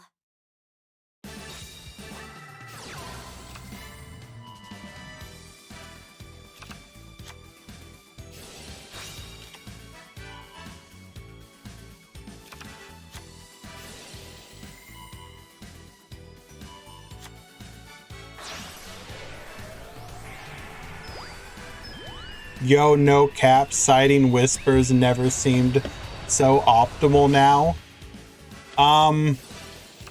Probably not wrong, Og.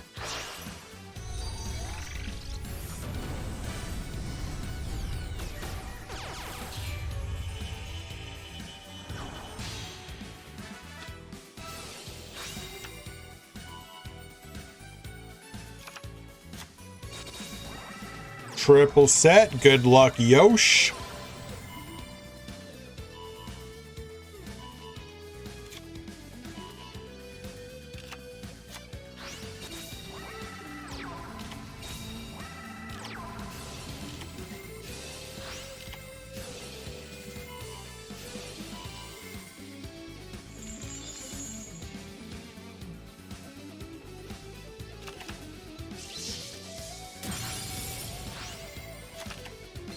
Were we trying to... We really... Wait, what?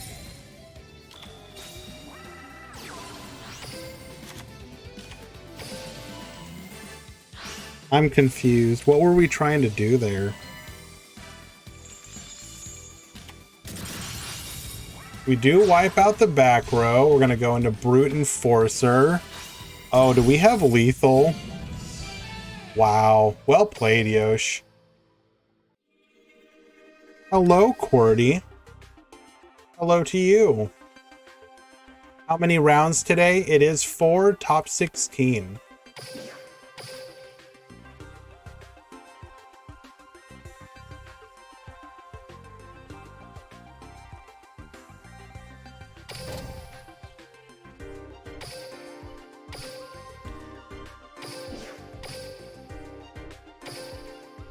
That is a 2-1 victory for Yosh.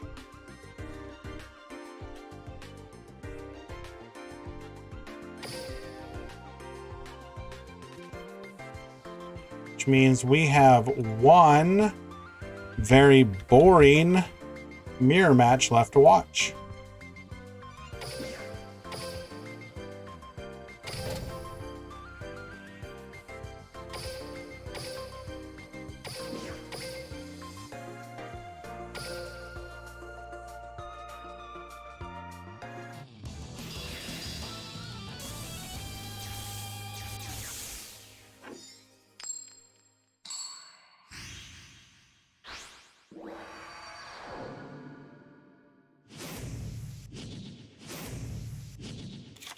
Duel.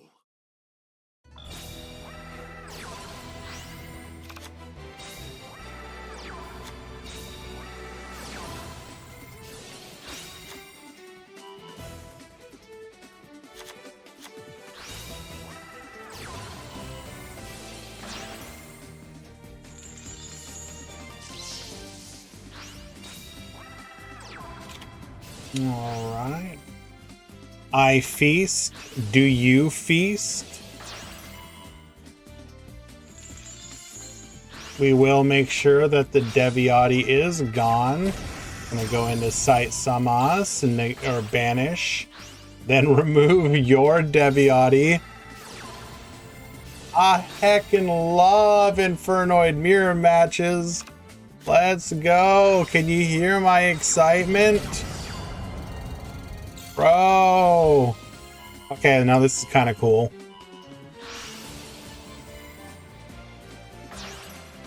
Immediately nuke that. Wait, Sight Samas? Really? Oh, sure, makes sense.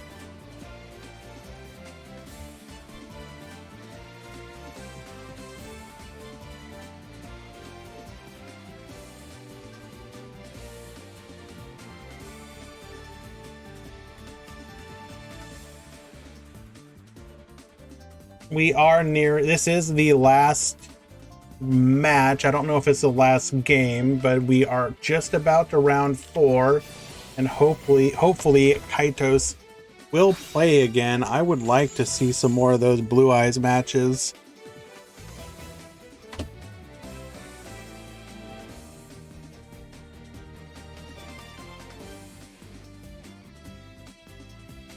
Looking like Blue Eyes might low-key be the sleeper. The sleeper has awakened. Correct, Kareem.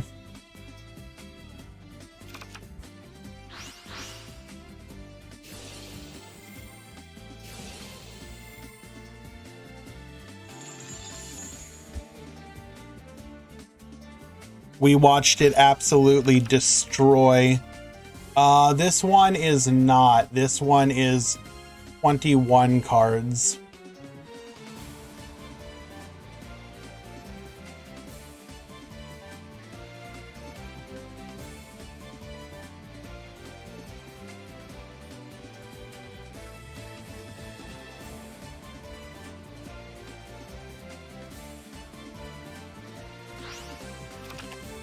Yeah, by no means do I think it's necessarily the build, but I think we got a pretty good taste of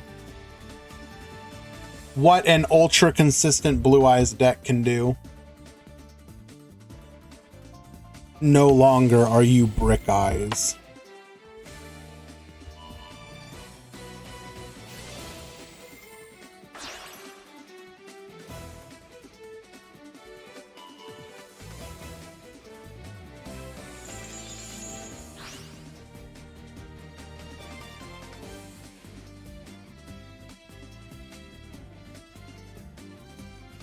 Imagine we get a second alternative. Bro. Please.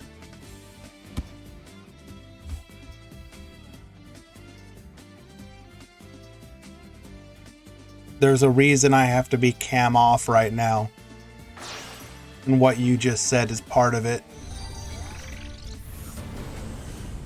Oh god, I forgot that Elmaz loves blue eyes.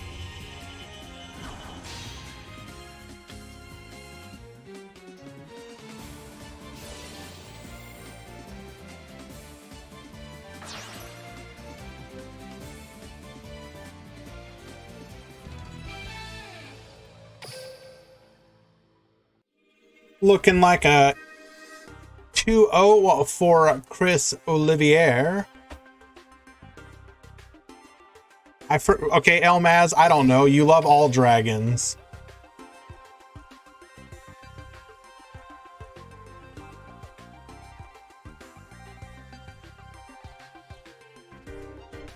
I'm an equal opportunity dragon lover.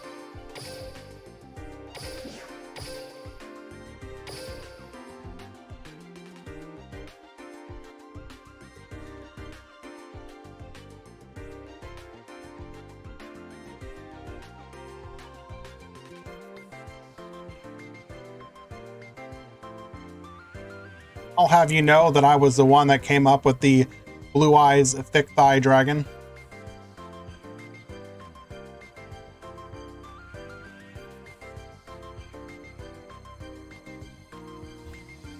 In my opinion, blue eyes will always be meh until we get Trade In and Return of the Dragon Lords. And if you play that deck, you're a trash tier anime lover who deserves to be stuck forever in Legend 1 and never Cog. Wow, Elberries, I cannot believe you said that.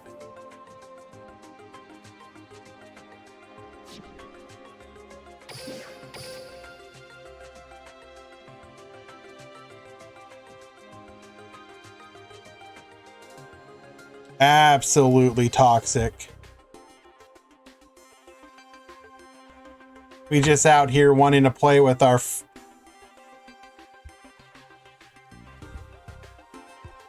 They don't deserve trade-in? Okay, hold up. Why not? What do you have against trade-in?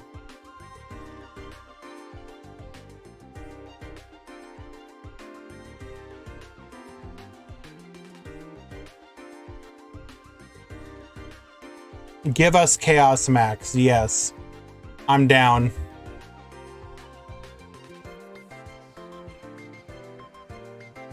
All right, we're gonna go ahead and time out Oof.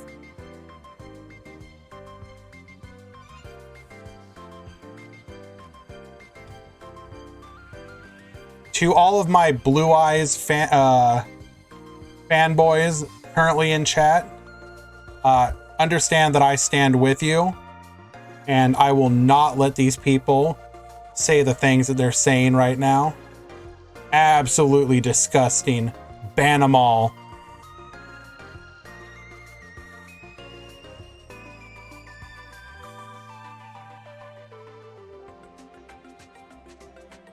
And I'm going to take a quick break. I will be right back, guys. And then we have some more riveting Blue Eyes gameplay.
Oh,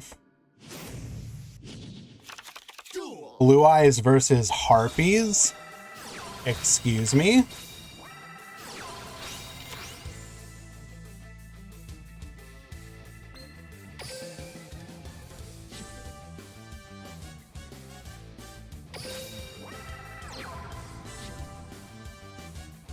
I activate my monster's effect.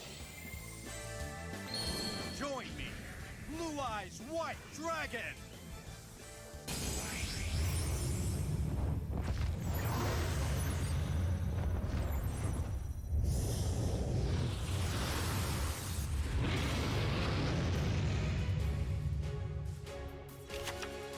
I activate my monster's effect.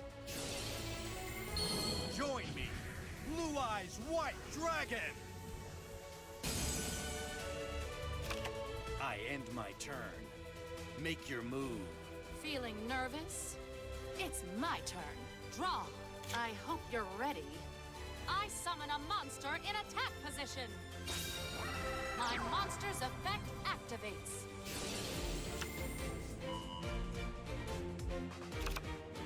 If you're already struggling with one Harpy Lady, how will you fare against more? Elegant Egotist. Cyber Harpy Lady.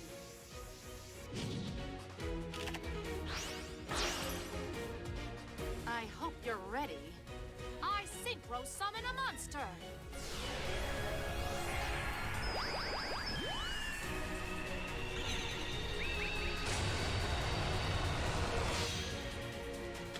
I activate the spell card, Monster Reborn. My monster's effect activates. Now the question is, can we actually get over these? Cyber Harpy Lady. If you're already struggling with one Harpy Lady, how will you fare against more? Elegant Egotist. Swoop in, Harpy Lady.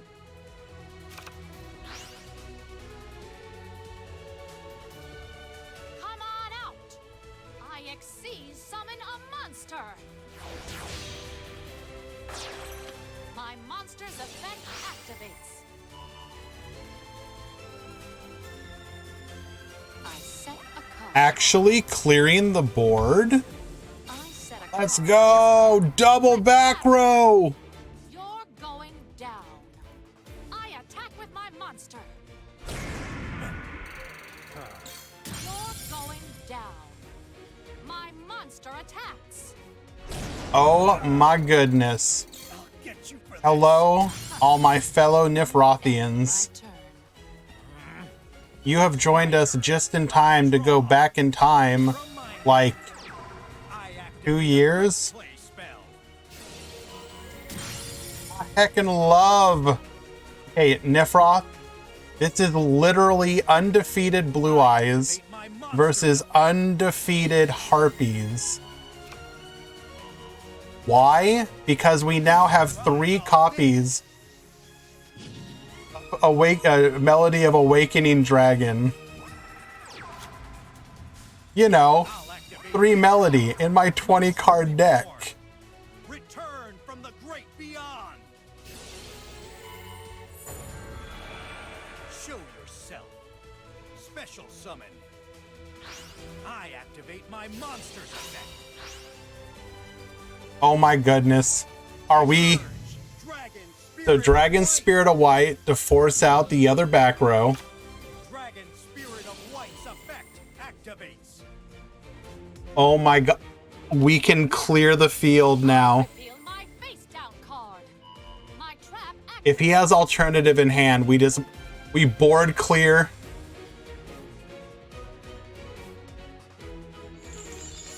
Really? Okay. My spell card. Polymerization.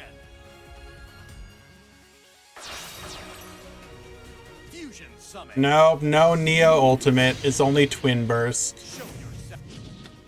You'll see how much stronger I We will take another 1,000 damage, but that's fine, because win first. I don't think Harpies is coming back with a single card. I end my turn. It's my turn. But yes, welcome everyone. I do apologize. I am currently recovering from an injury I sustained a couple days ago. So if I occasionally go a little quiet, that would be why. Aside from that, we are out here still trying to... yeah, I'm mostly fine, Nifroth.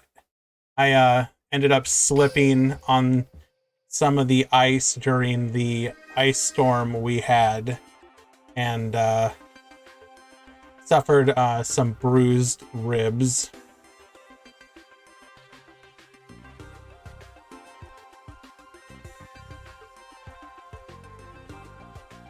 True, real and true. Honestly, it was kind of my fault. So normally, I live close enough that I commute to work on a bicycle. And so I rode to work. The ice storm hit. I was like, well, obviously I can't ride home. So rather than call like a taxi, Uber, Lyft, whatever, I was like, I'll just walk home because it's not that far.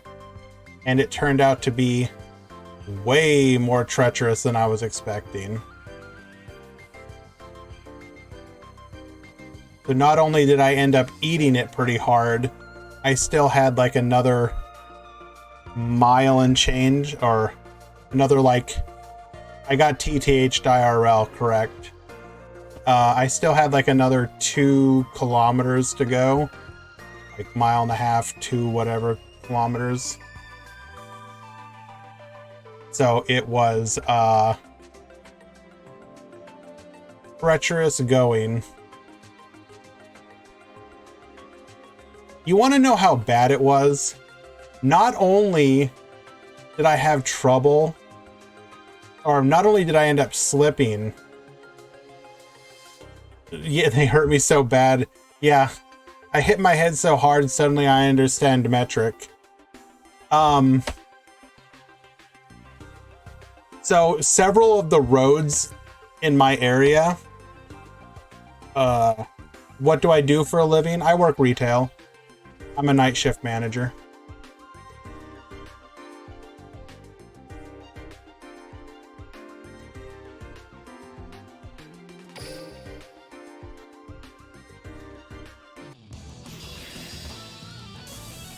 And so as I was saying, several times I went to cross the road, and I'm not even joking, the ice was so slick that several times I could not make it over the road, over the like lip of the road, like into the middle of the road, because I would get like 3/4 of the way up, lose my traction, and slide back down to the curb of the sidewalk. That's how bad it was. I activate a spell. I activate my spell card, the Melody of Awakening Dragon. You're like literally, like several times I looked over and there was another person dealing with the same stuff, just on the opposite side, and like we like looked at each other and we're just like, there was like that like knowing understanding of like, yeah, you too, you out here suffering. Yeah I am.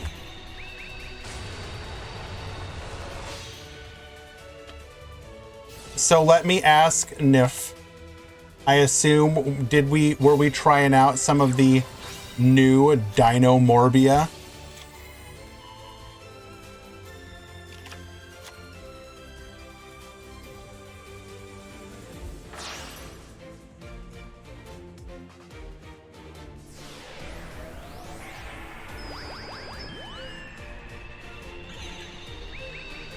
They didn't reprint the 2 Ultra.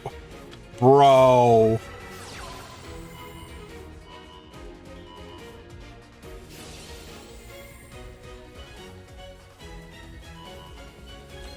Gonna target the Blue Eyes Spirit Dragon. And we will bounce out.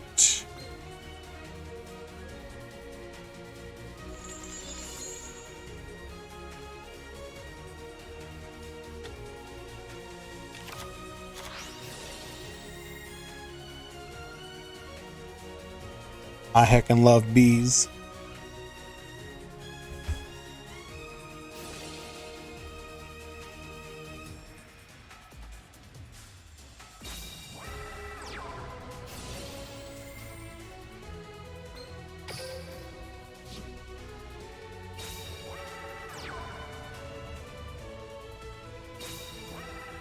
Do we have a blue eyes in hand?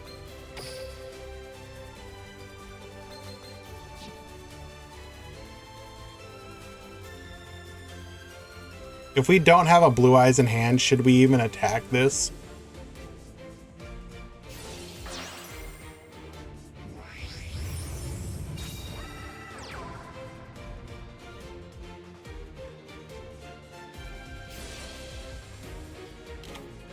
All right, well that means we're going to be able to force out at least one of those back rows.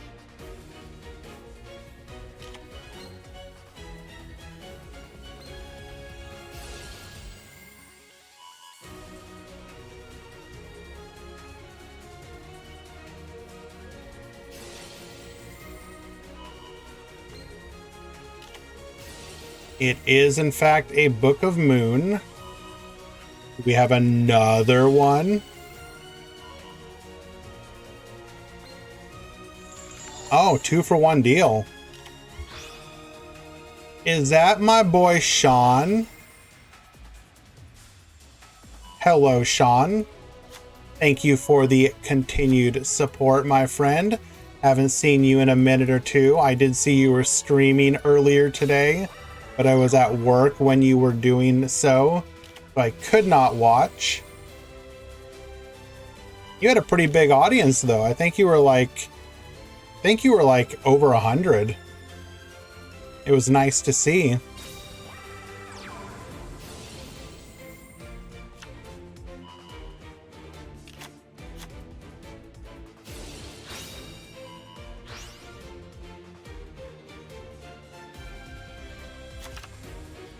Was I prepared ahead of time? So technically, yes, Speedy. But the thing you have to understand is that they said that the ice we were going to get was going to be fairly light and not really that big of a deal. We ended up getting ice that was like shut down the entire city bad as opposed to mild inconvenience.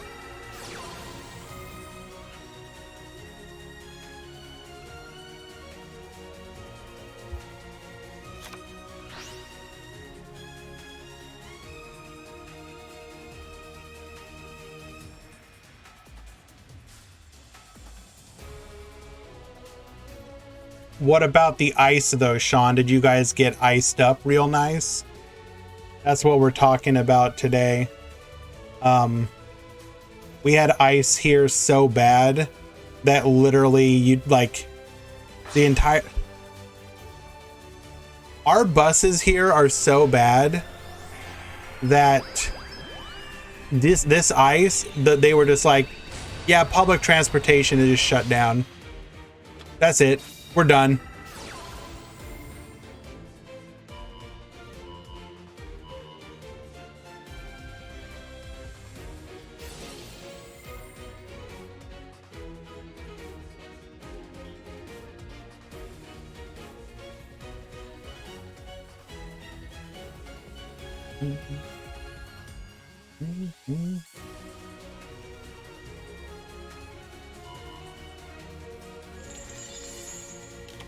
So we're going to be able to clear 2 monsters here.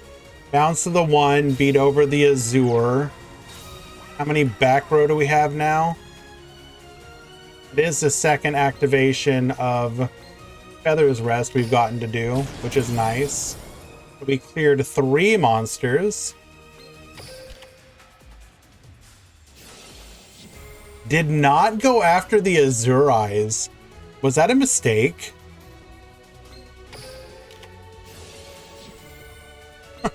Okay, hold up. Are you for real? You are side decking Light Imprisoning Mirror. No shot.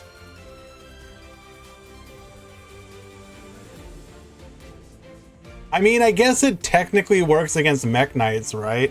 Or at least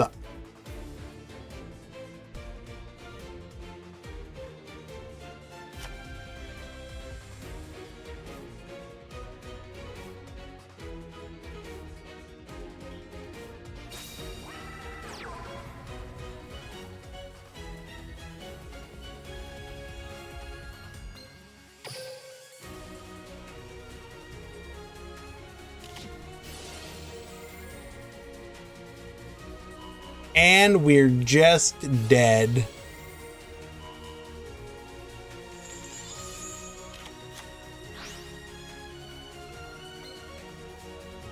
Well, okay.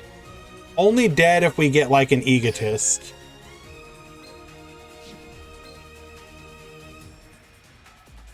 Or a normal summon plus a spell. We do have one back row though.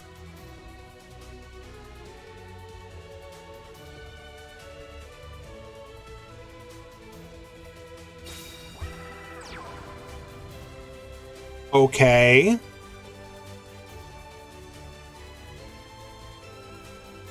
Egotist is still at 2? No. They removed it from the if you remember.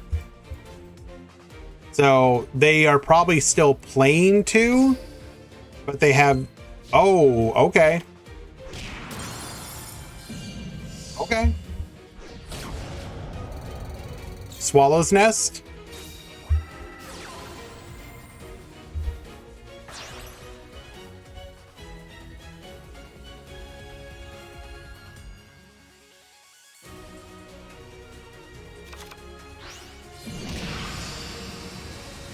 Exact lethal. What was your back row, bro? Was it just dead?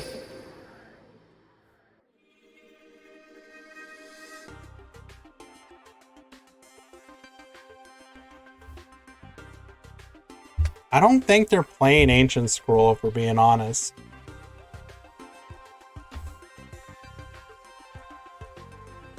You think it was a dead melody? Trick them into thinking it's like a Mars Shadow. Thank you, or Mars Shadow. Thank you so much for the follow. Appreciate you.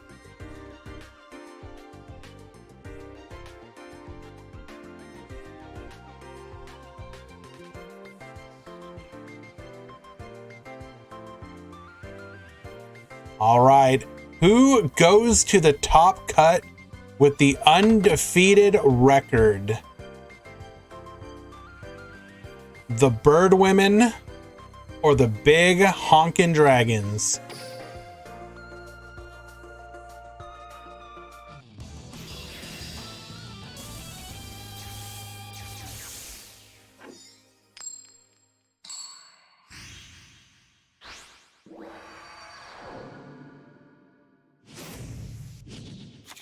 Duel. Ghost Sister is an archetype from 2015, and we don't yet have it in Duel Links. What? Are the Ghost Sisters actually an archetype?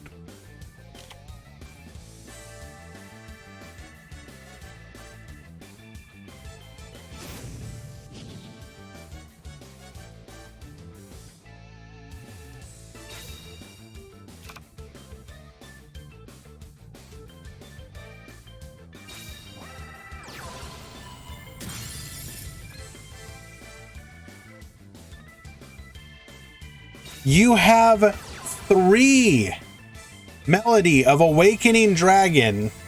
Oh, okay.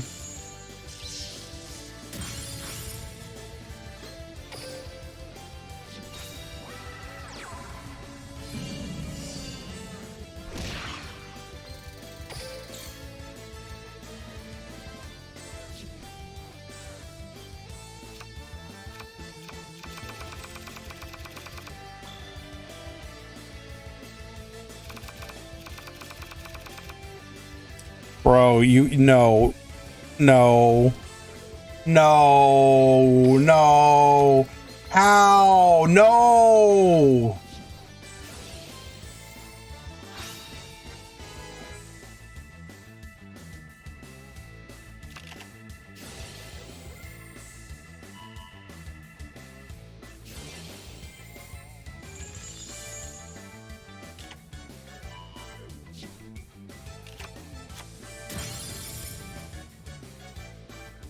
They've literally given you everything, Kaidos. 3 cards of consonants. 3 Melody of Awakening Dragon. 3 Whitestone. 3 Sage. Like, what more do you want? Bro, you're getting to the point where even if we gave you, like, trade-in, you still would have bricked, bro.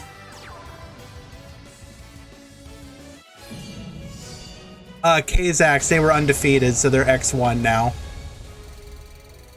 So Ardilla is now 4-0 and Kaitos is 3-1.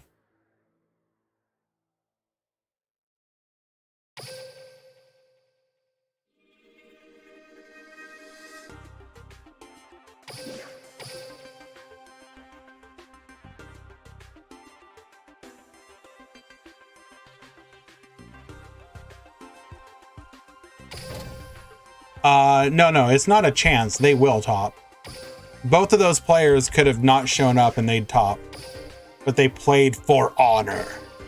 For glory.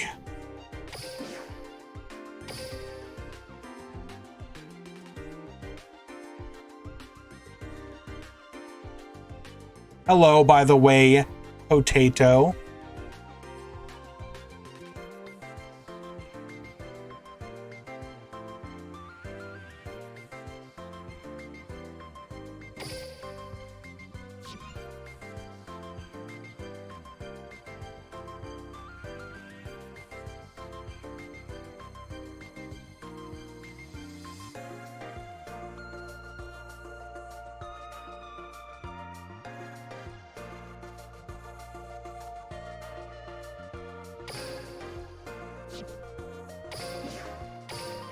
Quote, this duel is ending.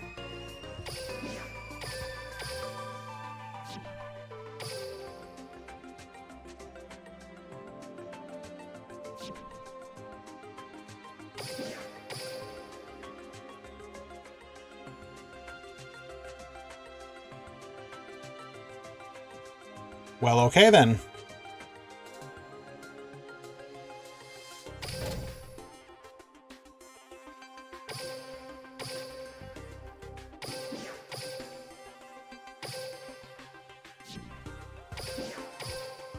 That was a 2-0 victory.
Was that was a...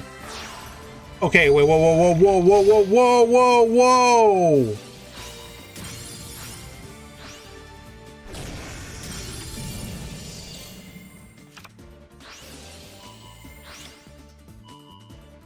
Ally of Justice quarantine? Do we want to have a conversation about this? That's pretty cute. Oh, we don't want to have a okay.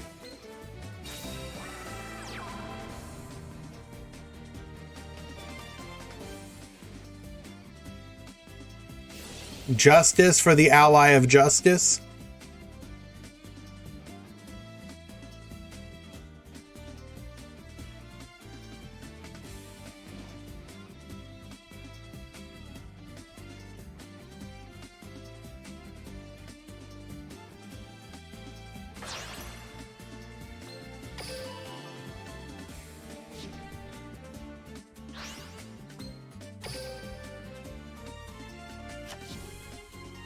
Was there a point in that?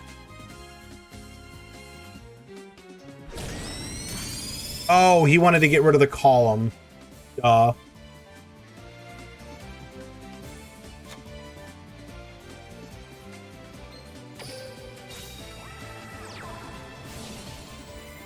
Oh, what the perfect rip.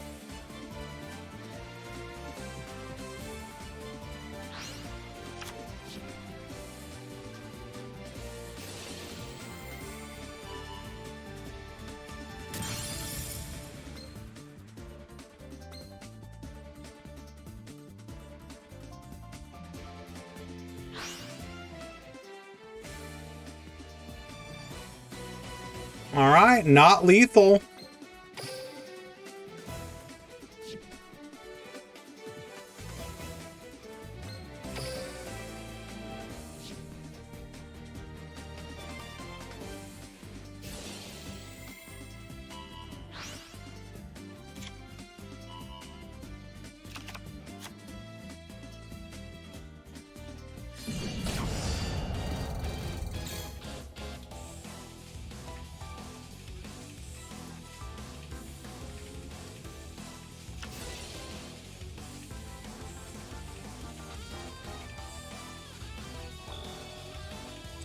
Do you think that with all the staples we are getting in the upcoming box and soon to come, we'll lose our deck building ability and will look like Master Duel with 3 Ash, Maxi, Imperm, etc.?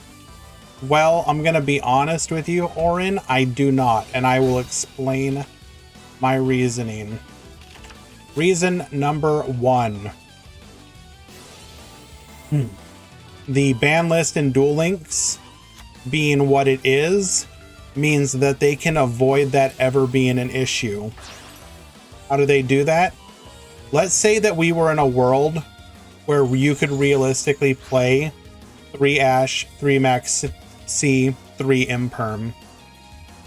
In Master Duel, you know, you could ban list them, but you're still going to be able to max out on each one. You could, in theory, go, we're going to limit all 3 of them to 3. And now you have to either choose which one to max out, run 2 of one and 1 of another, or run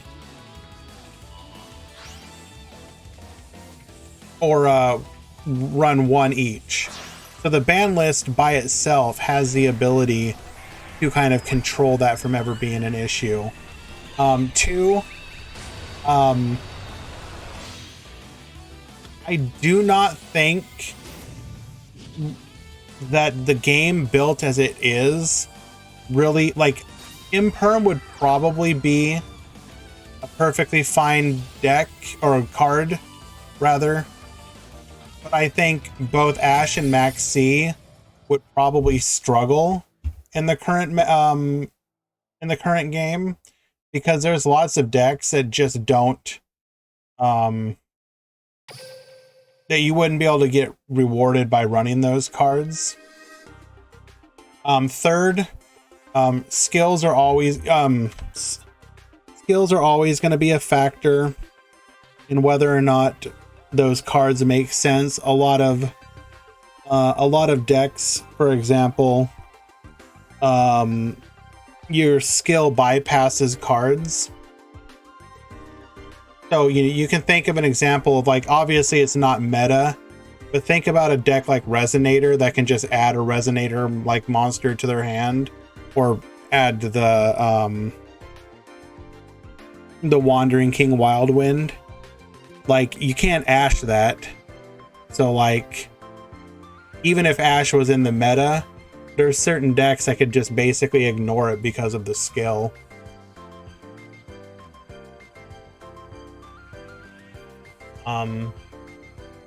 One second. We are finished with the Swiss rounds. So let me get the top cut started.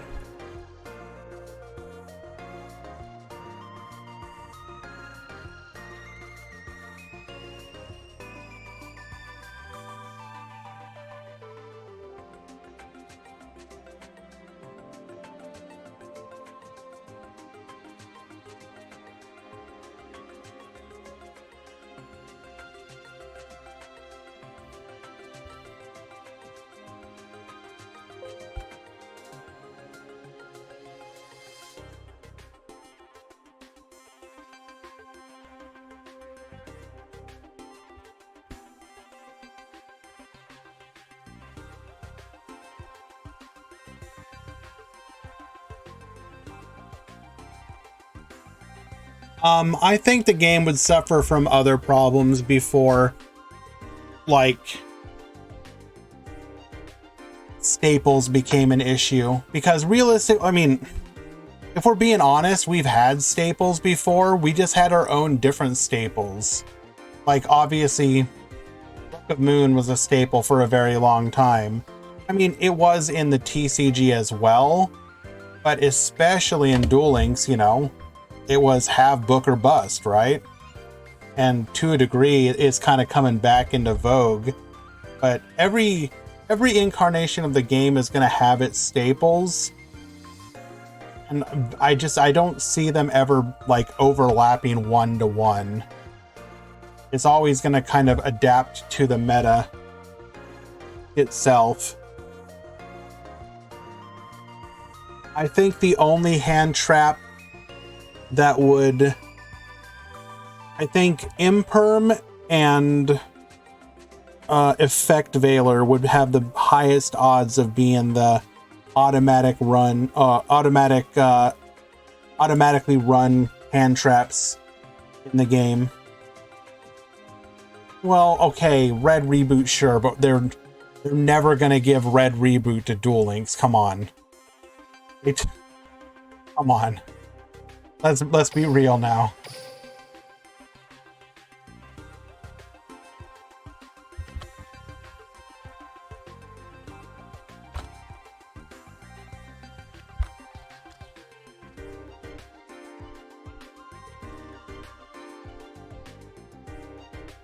What do you think will be the next selection? We were talking about that.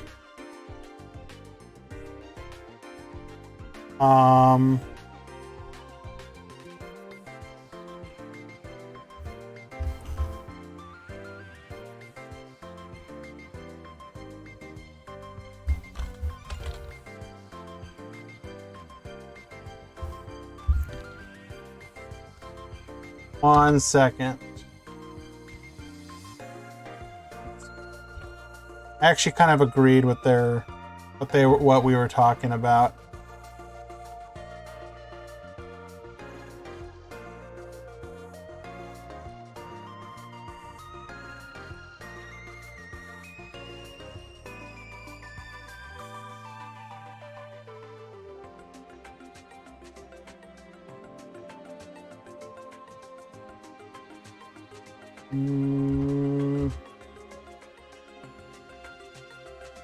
Where is it at? Where is it at?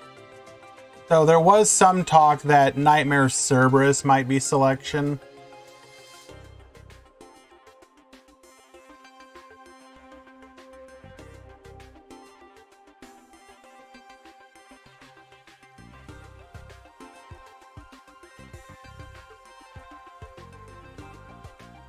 I'm really annoyed. I can't find it. Well.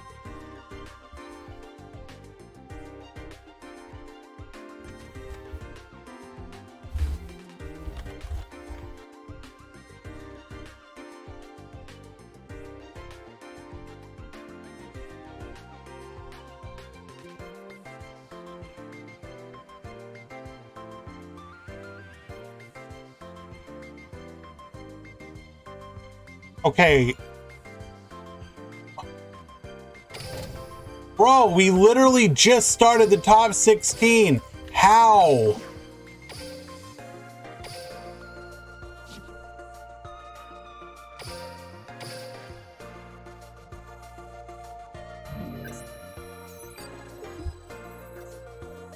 Bro.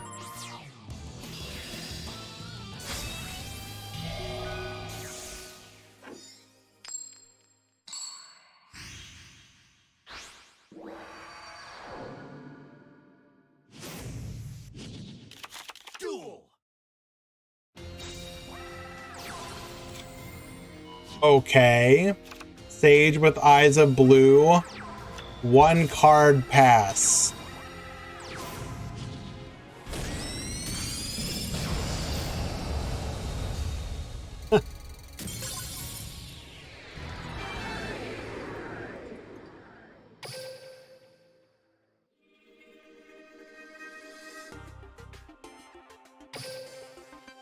Okay.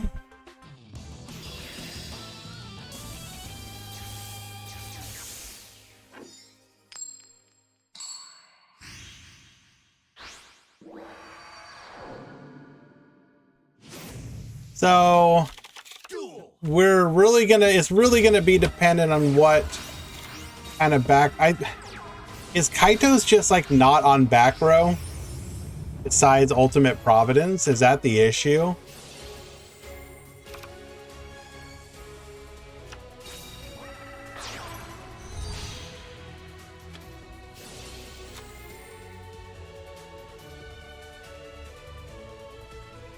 So we're now going to see if Summon 2 Blue Eyes can survive Mech Knights. I don't think he's on Karma Cuts.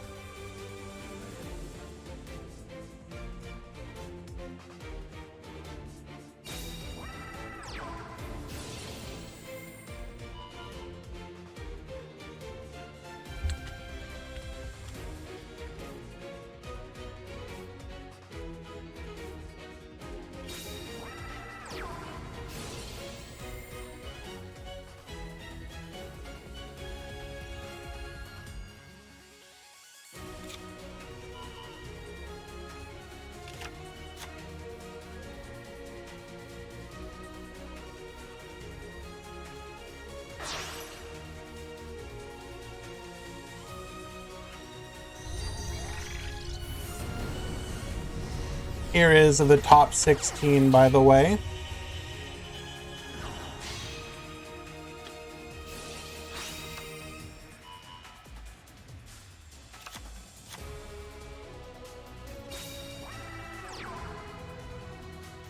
And we're just dead.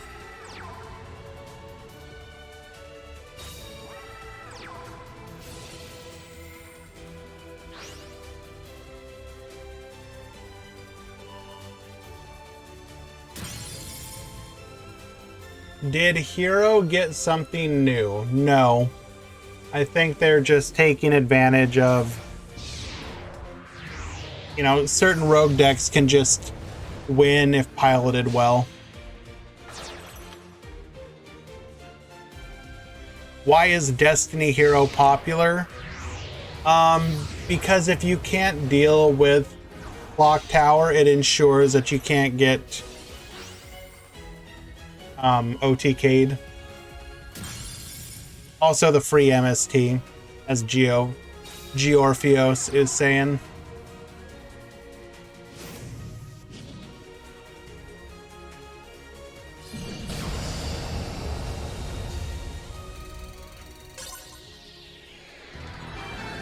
Well, okay then. Blue Eyes out.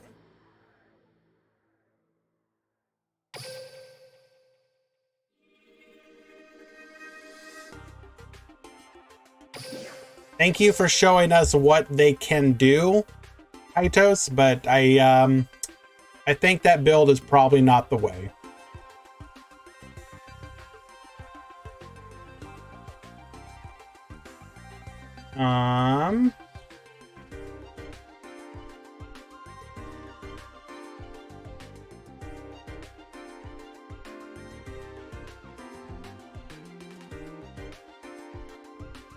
Why? What is up with these mirror matches, bro? Harpy mirror match?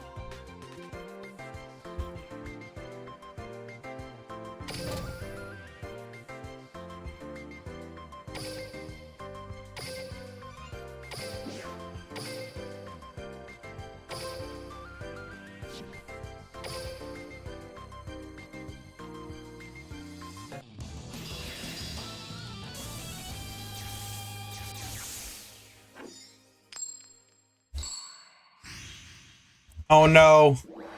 Fisher going first. Not like this. Duel. No, no, no, no, no, no. Don't pog fish. Sorry, no pog. Do not pog. Fisher going first. Do not pog.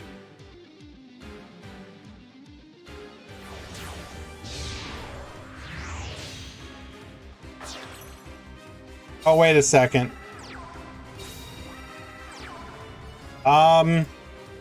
You can proceed to pog again?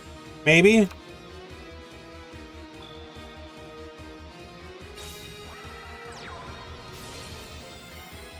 Okay, nope, no pogging.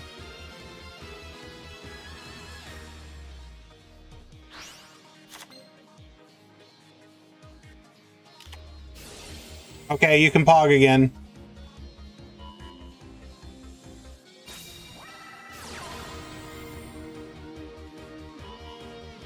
Stop pogging.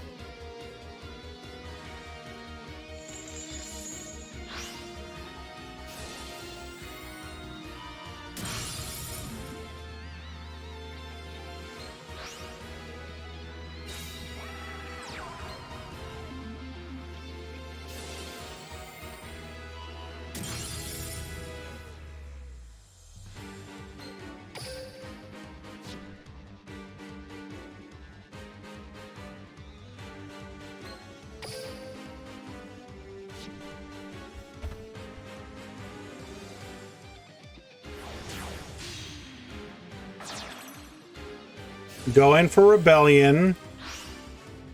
Sure. We have a... Oh, no shot. Wow.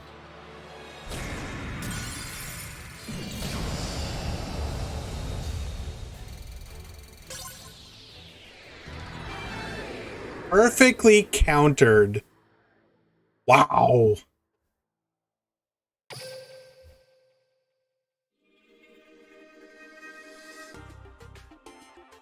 That said, as disappointing as it is to see the fish deck fall, that was actually really well played by Juninho.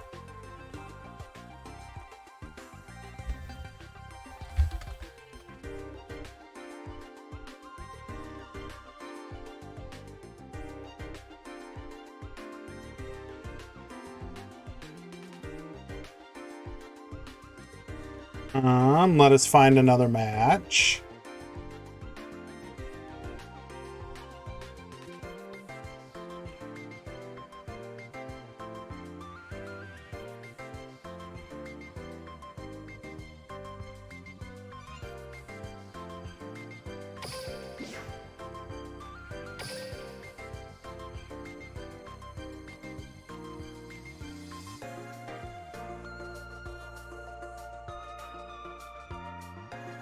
Yes, it was.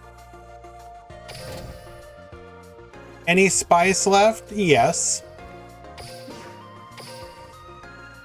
I will let you know in just a moment. So, We have Infernoids defeating Fish. We had Mech Knights defeating Burning Abyss. Duel. We had Mech Knights defeating Blue Eyes. We have a match that is Mech Knights versus Destiny Hero. We have a match that is Infernoid versus Destiny Hero. We have a match that is Code Talker versus DDD. We have a match that was a Harpy Mirror, where Harpies won. And then we have a match that is a Mech Knight Mirror.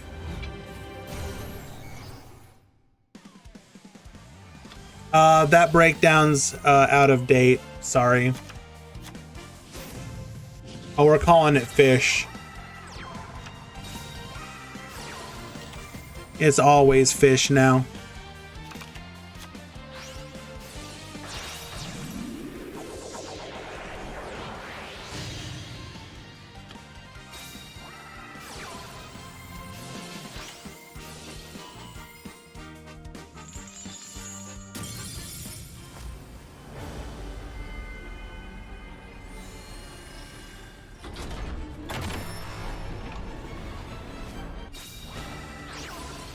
All right, bringing out the boys.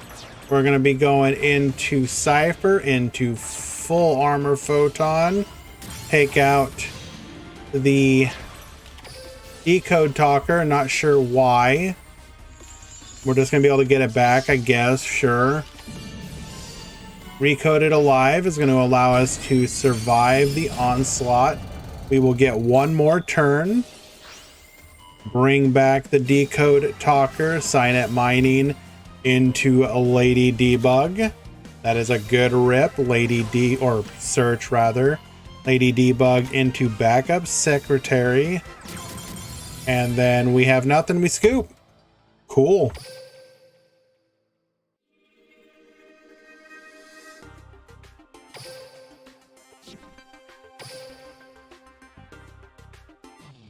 Defeated via raw power. Did we even have Salad in the tournament today, though? We had 3. Okay, yeah. So they just didn't convert over. Duel.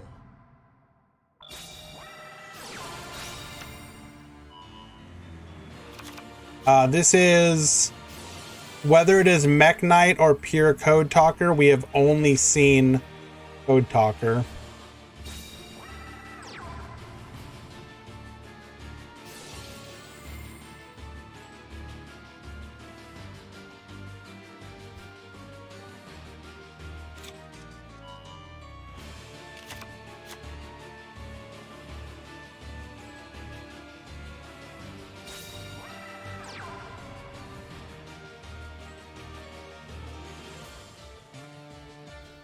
Keep in mind Salamangreat will get a boost from the next box because they're one of the decks that are going to be able to take advantage of something like the Knightmares because of their ability to generate resources. So I don't know if we should be that happy.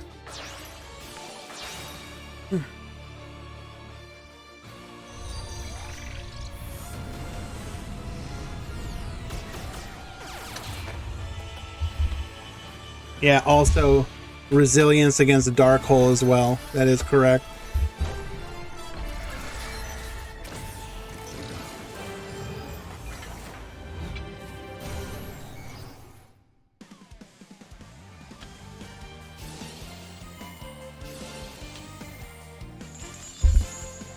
I'm gonna start running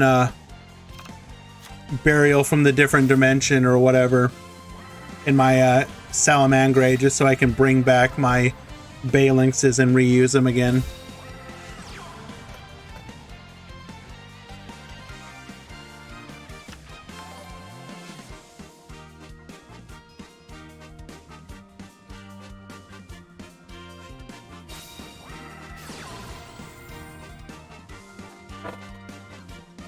All right, we are staring down 3 back row, one of which we know is the recoded alive. We can now protect via Decode Talker's effect, but DDD, of course, can bring out big chunguses, so that is going to be a potential problem.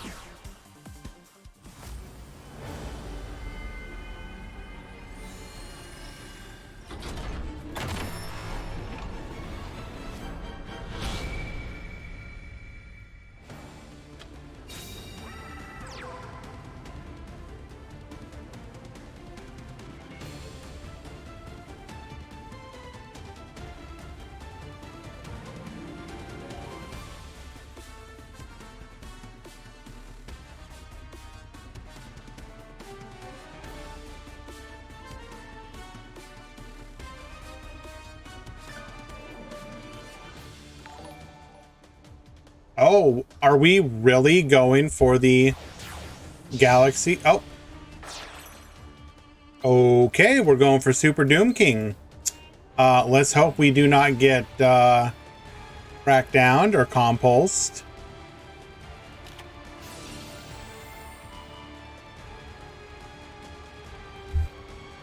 Mm-hmm. Mm-hmm.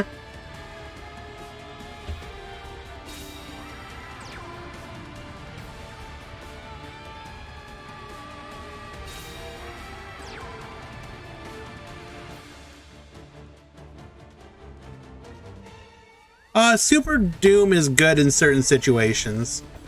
It is good to run it in your deck for those specific scenarios, but this is not a board you want to summon it into, at least in my opinion.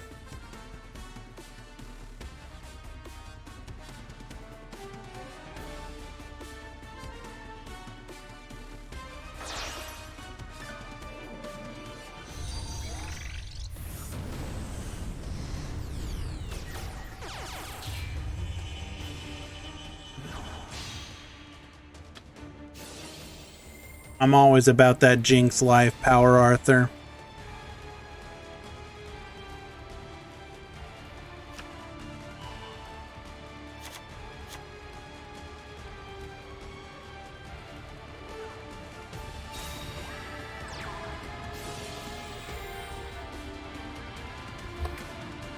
Okay, Book of Moon set.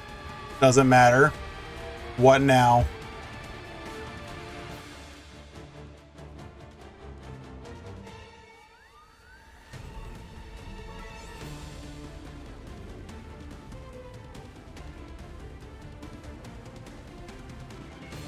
Is it double Book of Moon?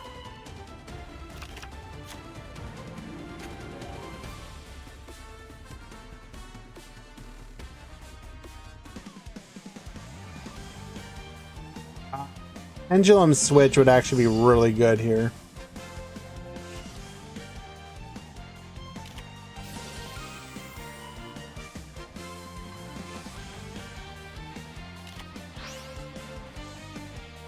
Okay. Ramon, you called it.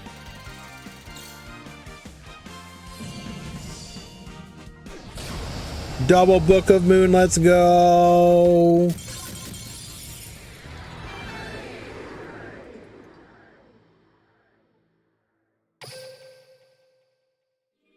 That means we are going to game number 3.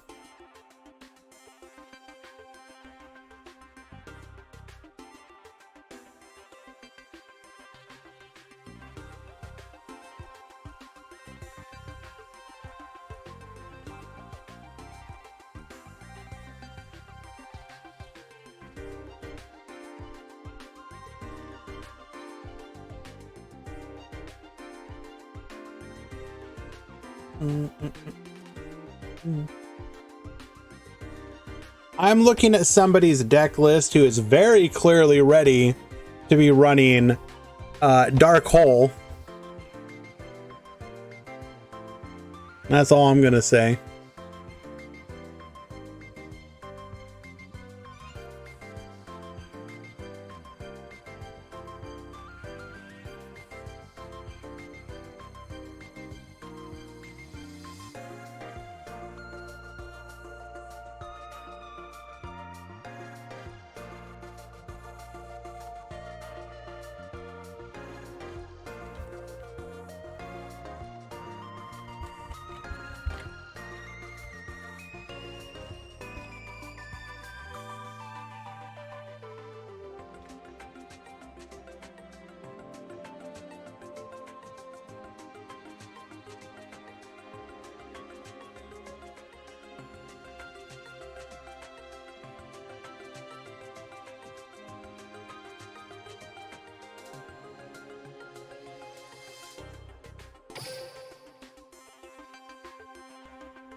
Cog, you are partially correct.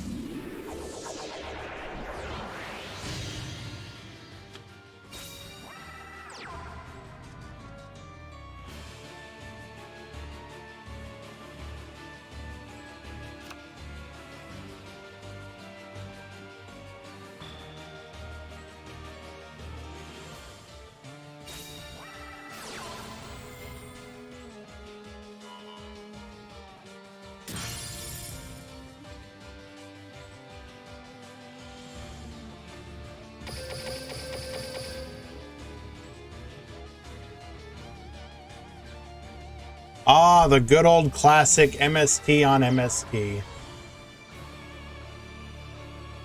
Well, 3000 attack can be rough to beat over, but when you are normal summoning microcoder, that is not always ideal. Going into Code Talker.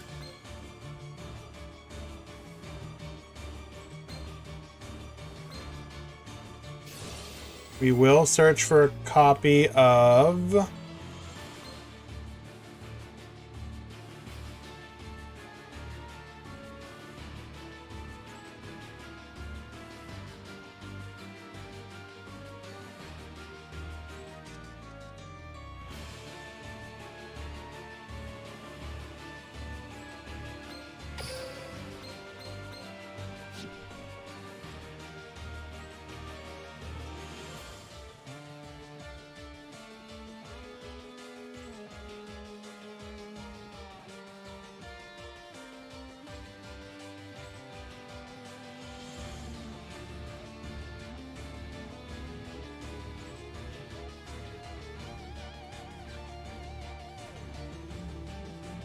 the breakdown is out of date.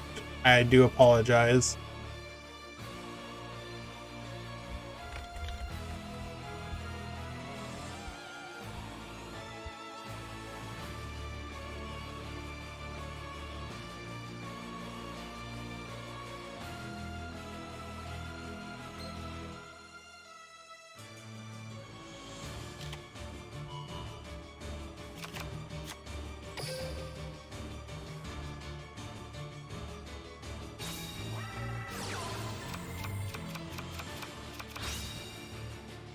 Oh, really?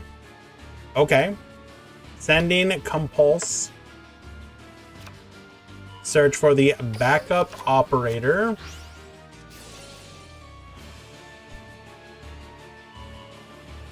Oh, wow.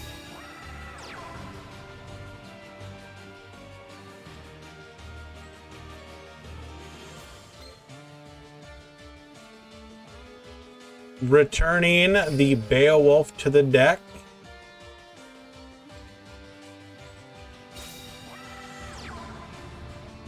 Is that it, though? Surely not.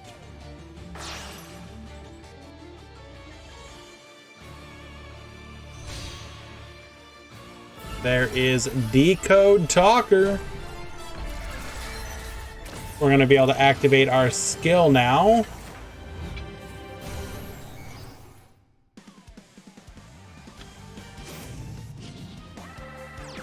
We did set the back row though, which means cannot use it, which means your go, Freeze.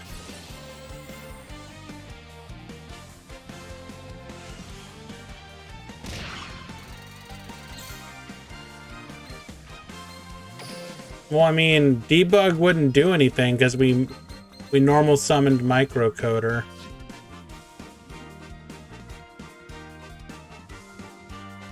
That's toxic, Murata.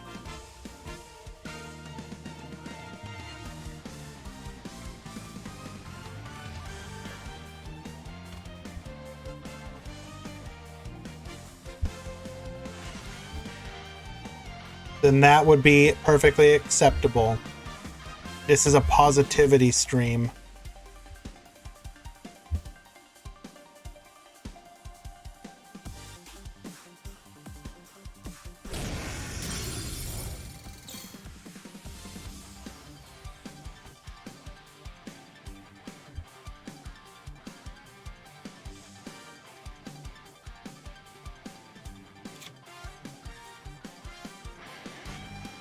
All right. We can now activate our traps without worry about being negated by the Flame Hiking Genghis.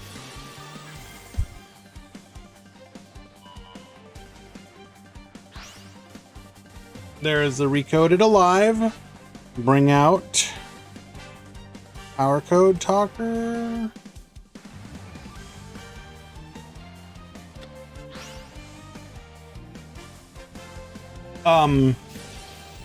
Excuse me, what?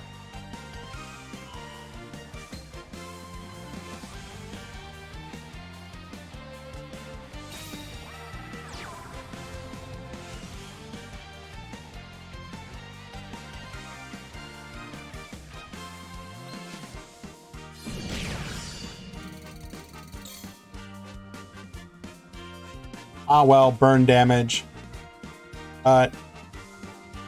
Minus 1,000 cheese plate.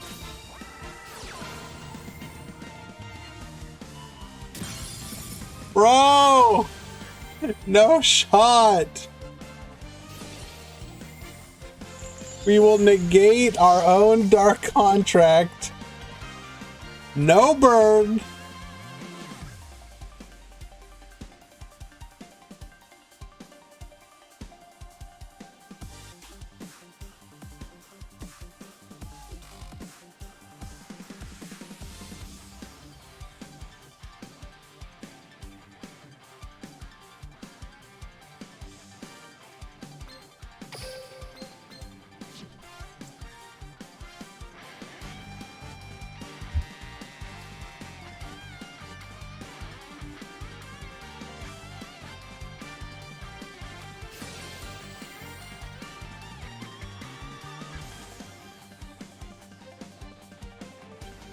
Wait. We are fusing?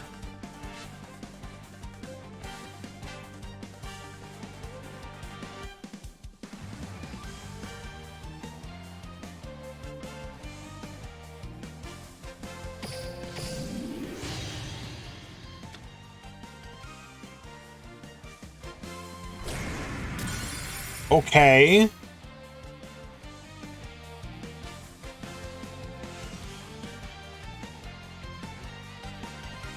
Not sure why. Were we not better off just scaling it and then boosting our Flame Hiking Genghis?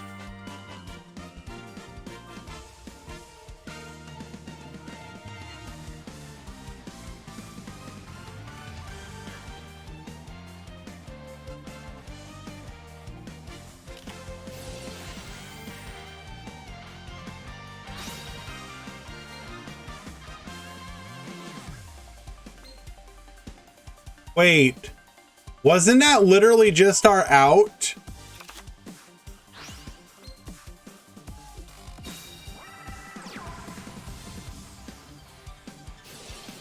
What do you mean no? Couldn't we destroy the Beowulf, then he dies to burn? Unless he draws exactly MST again?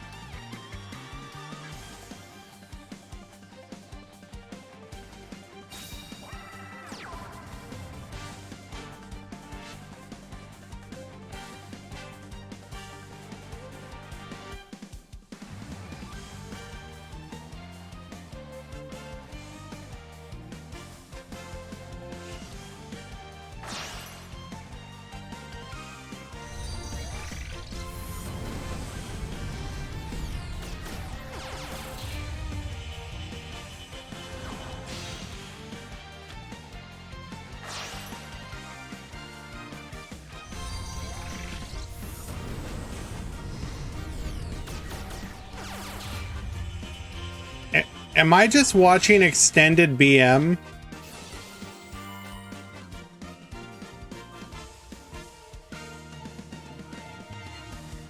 Or is this a recovery from a misplay?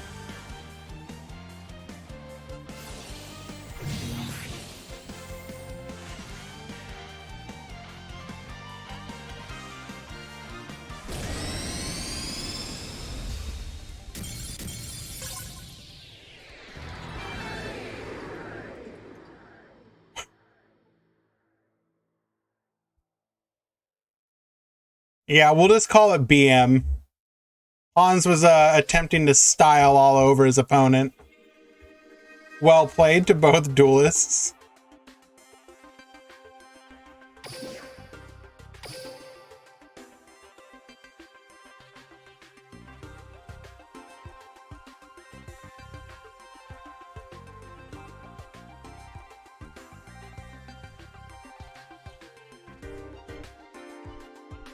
Coming back from the brink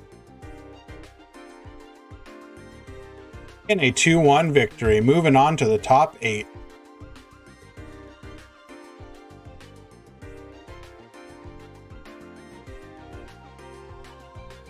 What decks are in top 8? You have Infernoid, Mech Knight. You have Mech Knight, Destiny Hero. You have Harpies and Mech Knight. You have Destiny Hero, Otalker.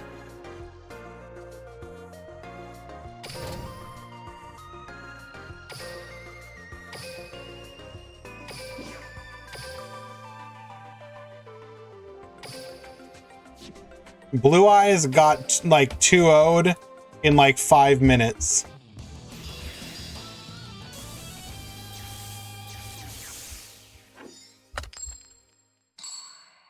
Yeah, I will say it was impressive when it worked, but I just don't think their particular build was the correct one. Omar Haman, thank you so much for the follow. Appreciate you.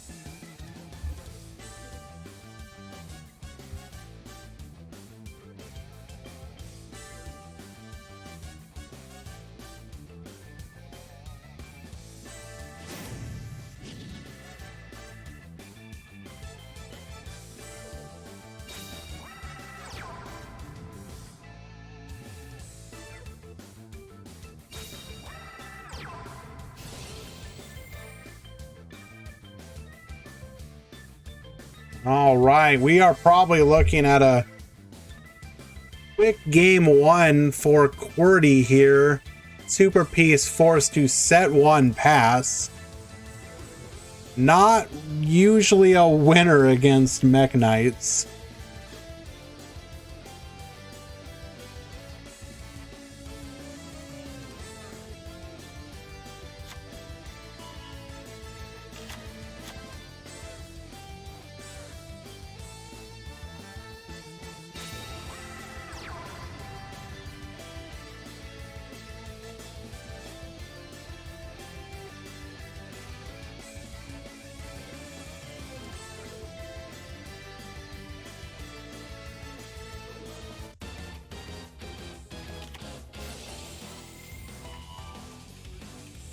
We do have the Book of Moon, but that don't matter. We still have Lethal on board. Tragic.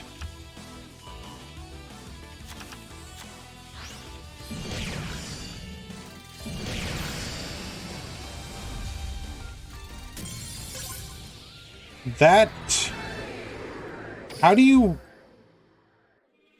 Now, I know Harpies can brick, but how do you brick that badly? Bro.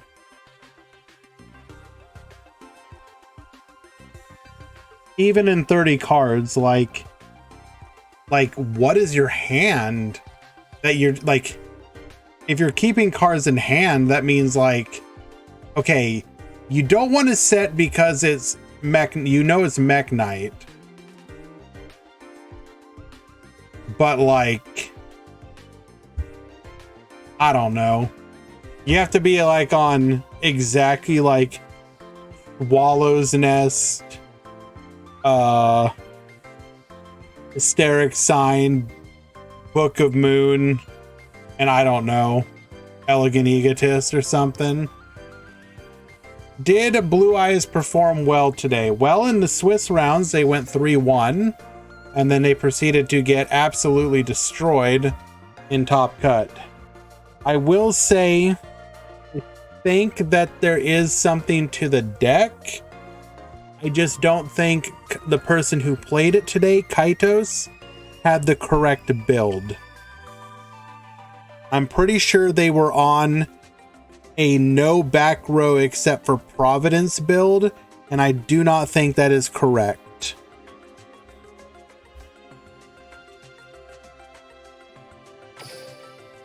But when the, I'm gonna call it Kaitos, deal with it.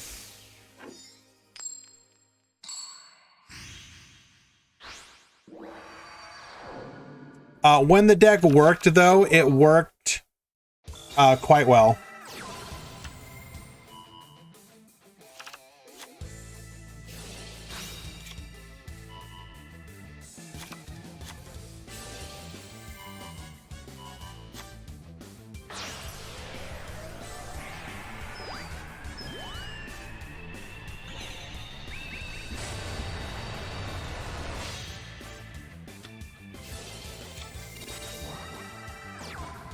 Going for the charge, triple back row. Book of Moon. We do have the Swallow's Nest. You have a second form of interruption.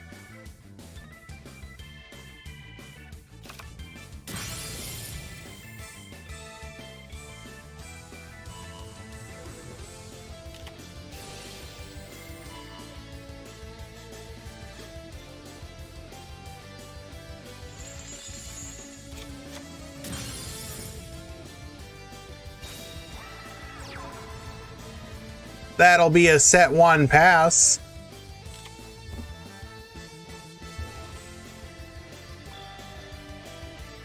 Already just opening up like a king out here.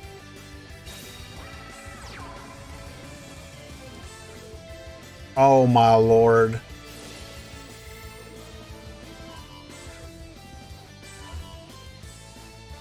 What do you think they're missing to be a competitive deck? The build probably should have been running stuff like Karma Cut instead of Providence. There was one match where if they had been running Karma Cut over Providence, they probably could have won.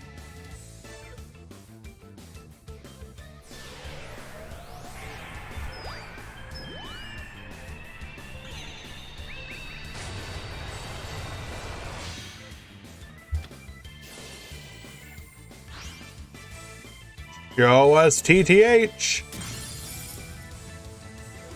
Bro.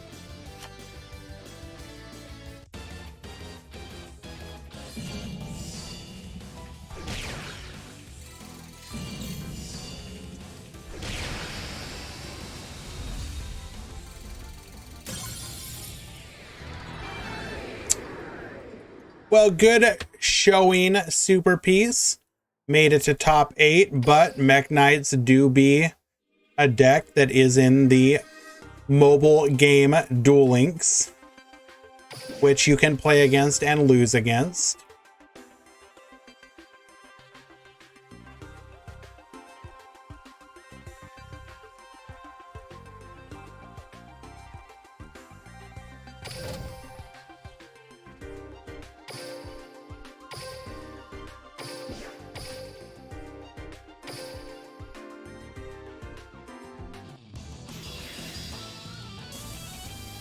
Was playing Harpies today. They don't feel nearly as strong as before. Well, of course. I mean, they're not. They're a normal summon reliant deck in a meta that is capable of punishing that.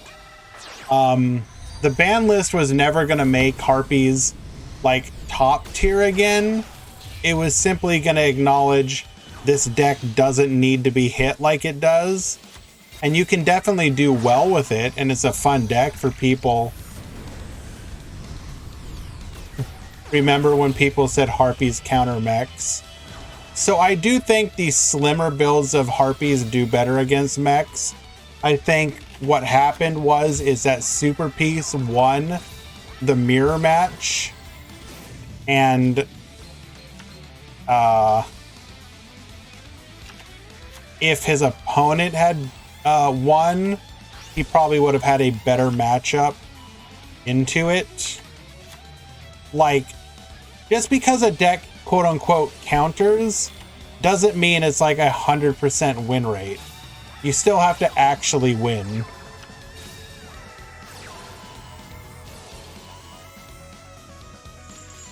Here is the deck list that Kaitos was on, by the way.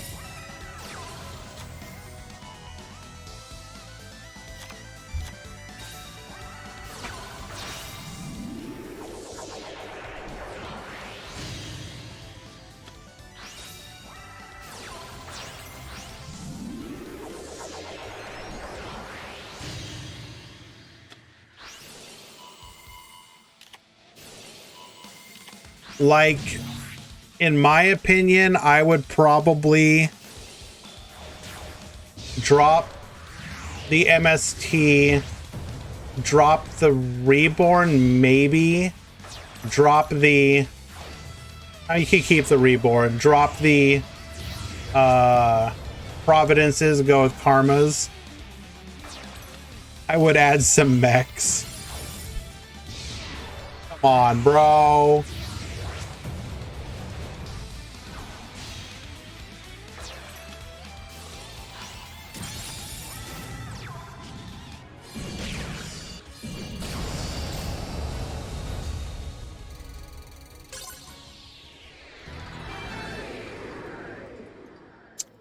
And was that game 1 or game 2?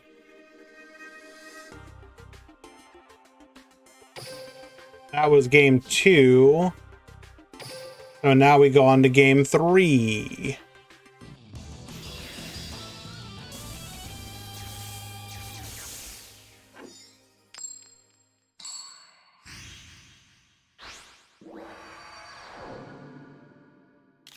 Love seeing old decks getting clapped. Can't wait to see them get Ibly locked as well.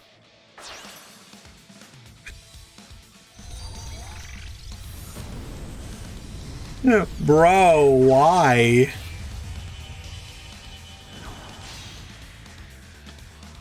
I never play anything except whatever's in the newest box. Don't care what it is, but it has to be the newest box.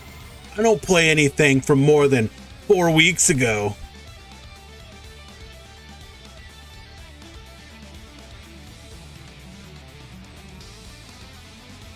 Salads, yeah, they were cool back in September.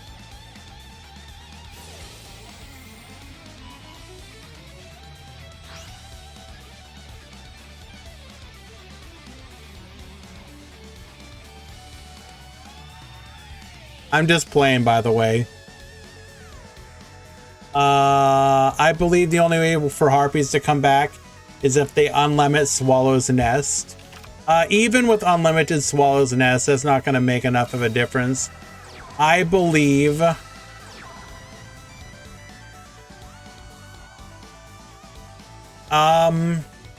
next time Harpies have a chance is if they give us Fearsome Fire Blast.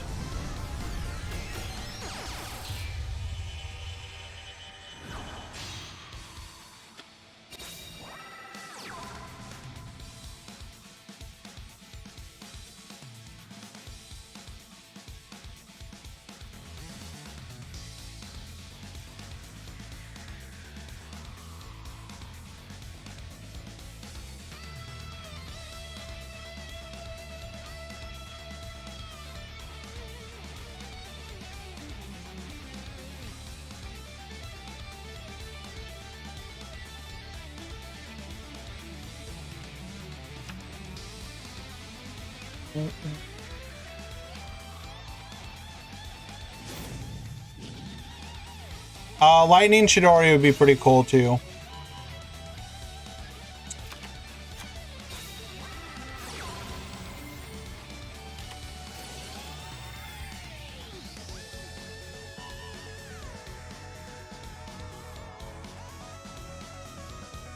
Level 7, monsters cannot target level 6 or lower Harpy monsters for attacks. You can use each of the following effects of Harpy's pet dragon. Fearsome Fire Blast once per turn. If you control a level 6 or lower wind monster, you can special summon this card from your hand in defense position. If this card is sent from your field to the graveyard, you can send one winged beast monster from your deck to the graveyard. And it's a pretty good card. For the archetype, obviously.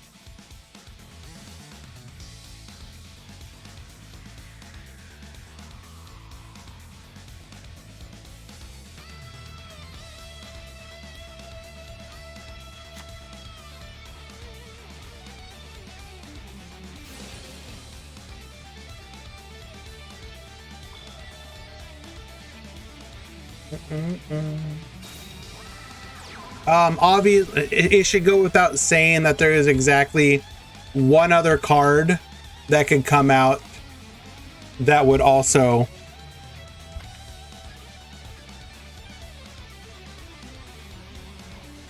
instantly propel them.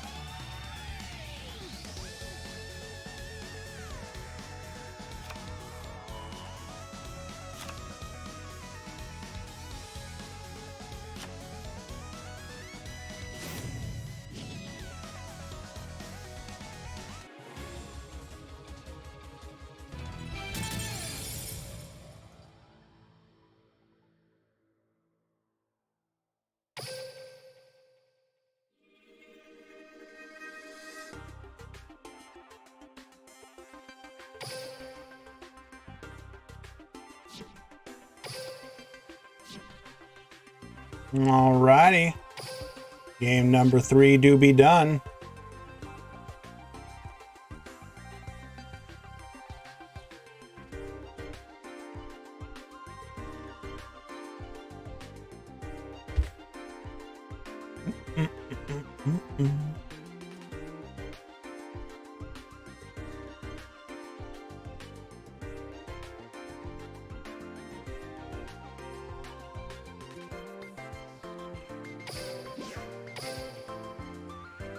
Can you summon it with Elegant Egotist? No. You can only summon Harpy Lady with that.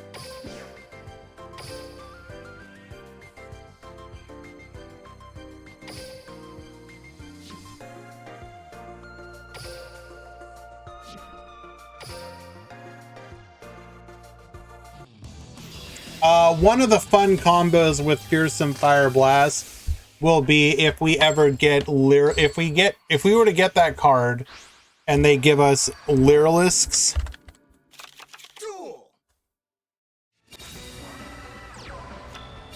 It combos extremely well with Turquoise Warbler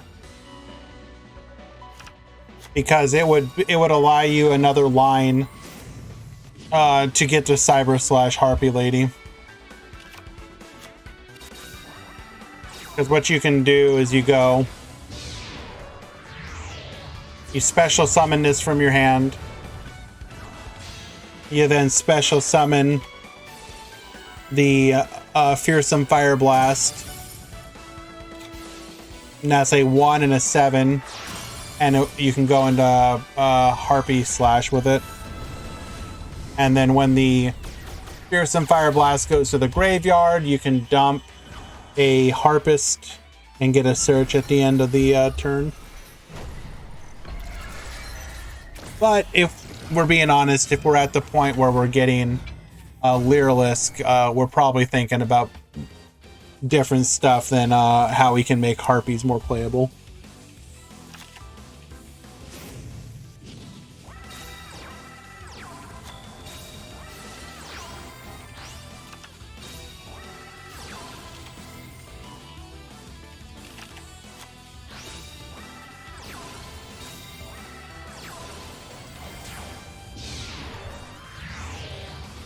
Going into a copy of Diamond Dire Wolf.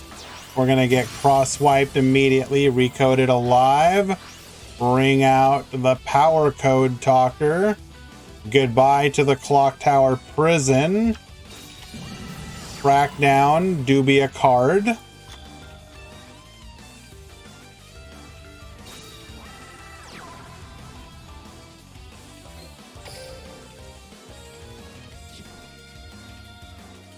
I don't think we can actually do anything with these crackdown monsters, though.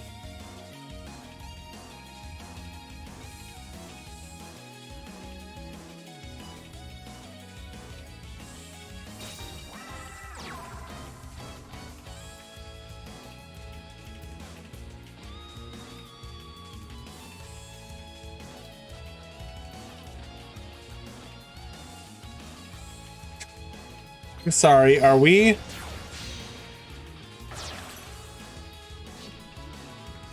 How did we get Bubble Man back? Oh, off of Decider. Okay.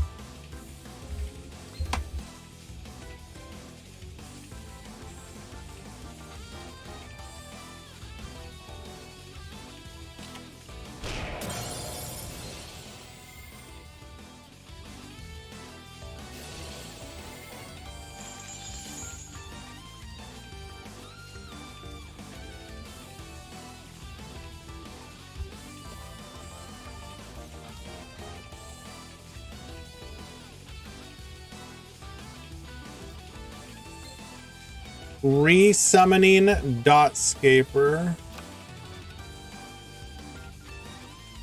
after being destroyed by Malevolent Sin. Still have the graveyard effect of Recoded Alive.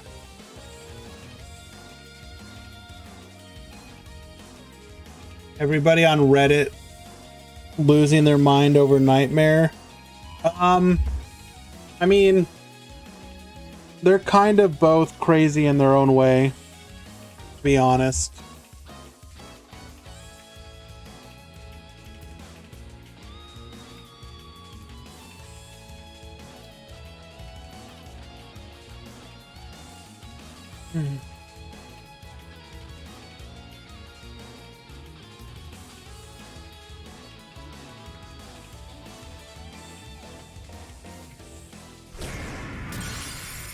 Taking out the Malevolent Sin.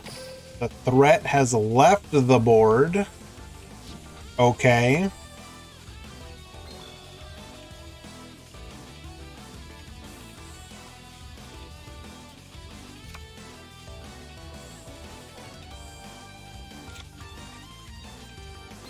Is now our chance.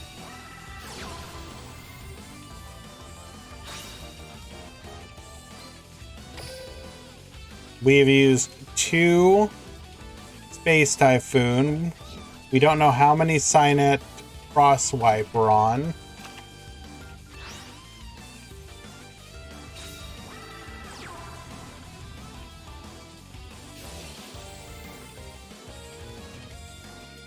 Your bricks in top 8 was just sad.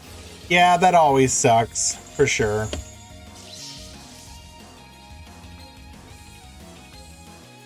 Getting hit with that light imprisoning mirror once again.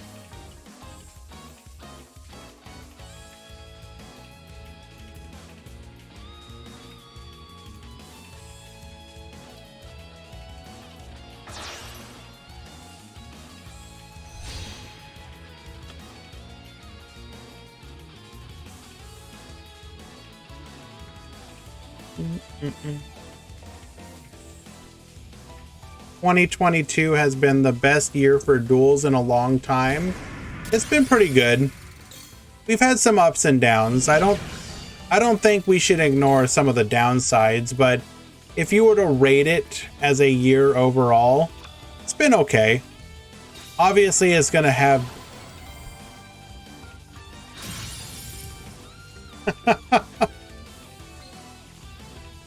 it's gonna still be rated by the fact that we had several tier 0 metas, and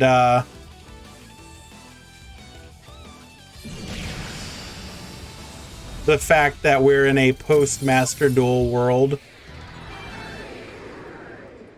Like, you know, Master Duel is always going to be sort of a shadow hanging over the game.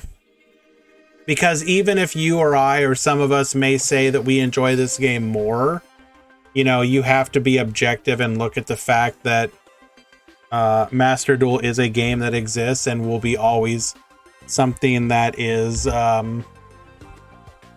being compared to this game.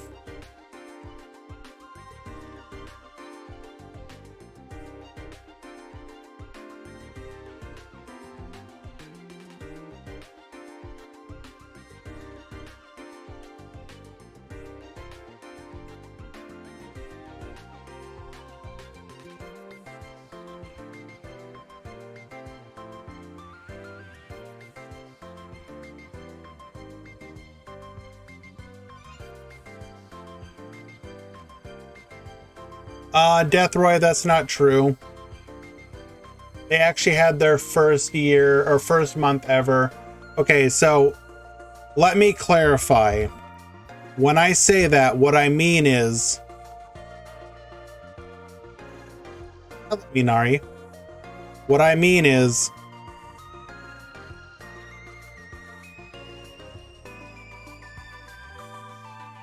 At this point, in my opinion...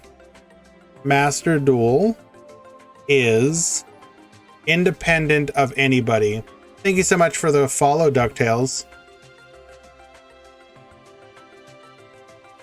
They finally had their first positive growth month, which is good for the game, obviously. But I don't think it was... The game is too big for one person to quote-unquote carry. The reason that that was attributed so much to Decade with Duel Links was because just how influential the tournament scene became. Now, obviously, you had like the Japanese tournament scene, and that should not be discounted, but Labyrinth carried Master Duel last month. No, it was, I mean, yes, a little bit for sure. I think it was people actually were finally excited for their KC Cup, and it did well for them. I'm kind of losing my train of thought here.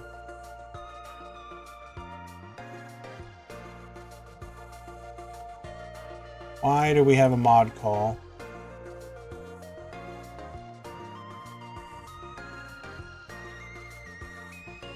Oh, that's an old one. Okay.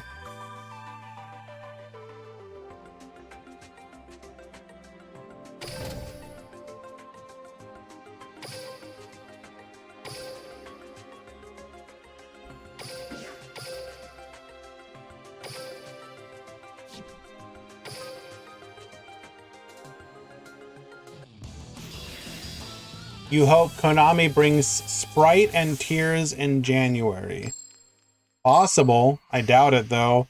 They might try and push it like one more month. Duel. This is top 4, actually.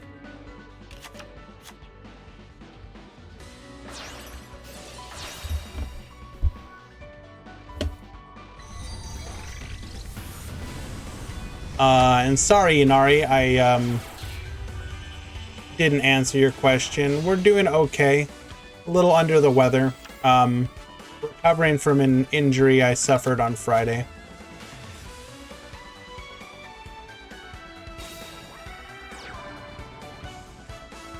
Breaking boards in Master Duel can be fun. Negating with Roar and Duel Links was fun. Ups and downs for both games. Link event ladder for Master Duel was one of the lower points, though. Now it's okay. How was my I'll get to your point, DuckTales. I agree and disagree. How was my Christmas? I actually had to cancel my personal Christmas because of how I was feeling. But we're doing better, yeah. Thank you. So breaking boards is obviously extremely good or extremely fun. I will agree there. Negating with roar, I actually did not like that at all. I felt that it was really, really toxic. Negates are fine if the game is built for them, and Master Duel is obviously built for some number of negates to exist. Obviously the problem in Master Duel is when you have more negates than the ability to reasonably play through. Like, people enjoy, like, if your opponent has like 2 negates, let's say 2 negates and 1 other interruption, like when you play through that, that's satisfying because that's actually a reasonable ask to play through. In something like Duel Links, which is much more battle focused, or if not battle focused, then the interaction points are not negates, but they're like pops or flip downs or return to hands or attack reductions or some kind of other tricks.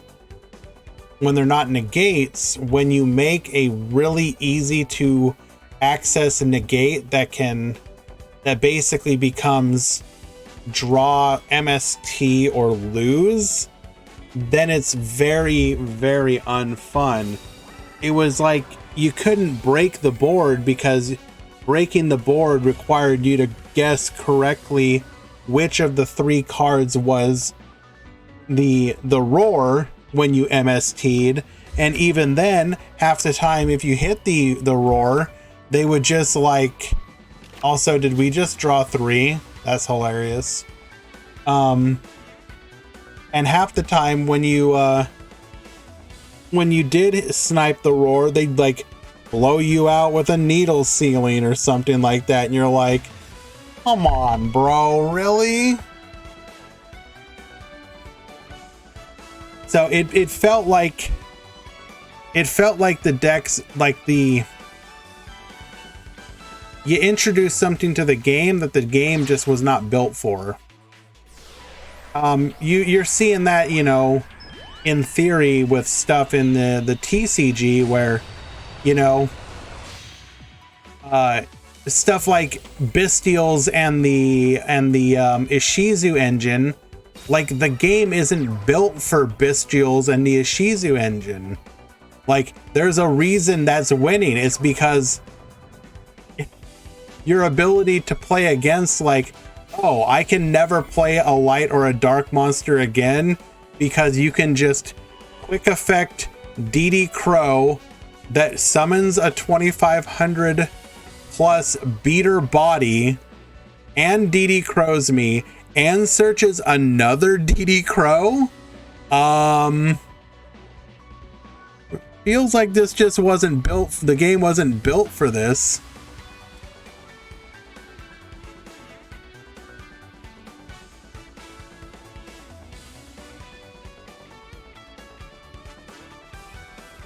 I mean, don't get me wrong, links have obviously had an impact, and like, links are an unavoidable part of the game, but has there been any, can you name one meta in this game where a negate has made that meta healthy? Because I can name a bunch, and I think we would all agree they were probably toxic AF. You know, Salamangreat with Roar, Onomat with their negates. Like, obviously Photon Bouncer and whatnot by itself is not that strong, but for the game at that point and its consistency, it was ridiculous. You obviously had Dark Lords with Sanctified Dark Lord being able to loop and negate over and over and over. That was toxic as all heck as well. Like, basically anytime an on-demand Stellar Nova Alpha is healthy, I mean,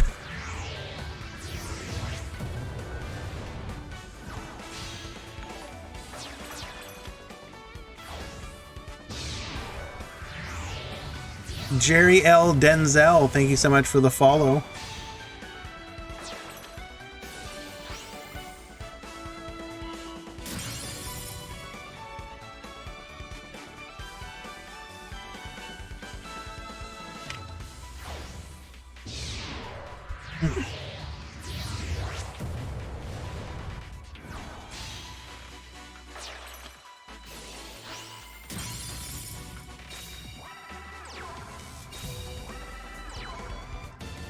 Some people are just built different.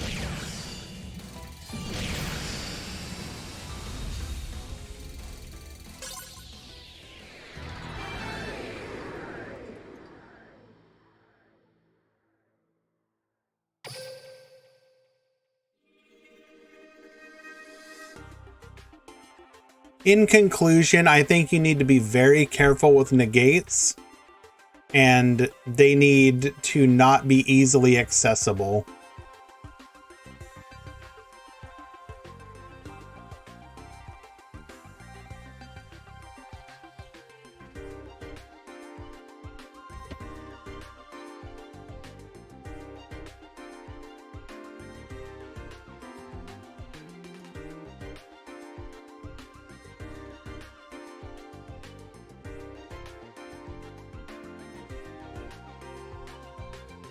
Like in a perfect world, Duel Links remains a more battle-focused game, or if not purely battle, then more about interactions like I was talking about before, with like pops and bounces and flips and whatnot. Whereas refine Master Duel more so that it can have negates and the like, but it doesn't feel oppressively so. But obviously we are about to get Sprite and Tier, and that's either Toxic Negate deck or when you get full power Tier is you never get to interact with your graveyard again, and it's also always our turn.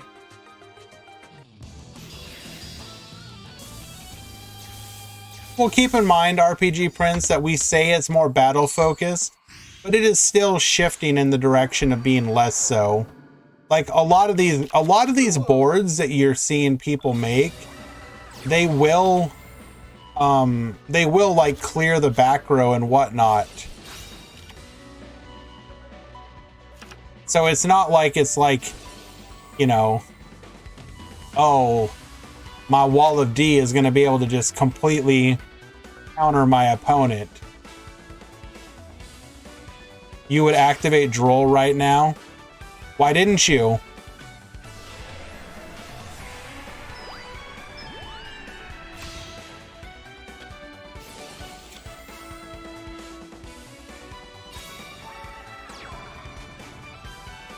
Decade still plays Duel Links? Not currently, Jerry. However, he does still sponsor the tournaments. I just happen to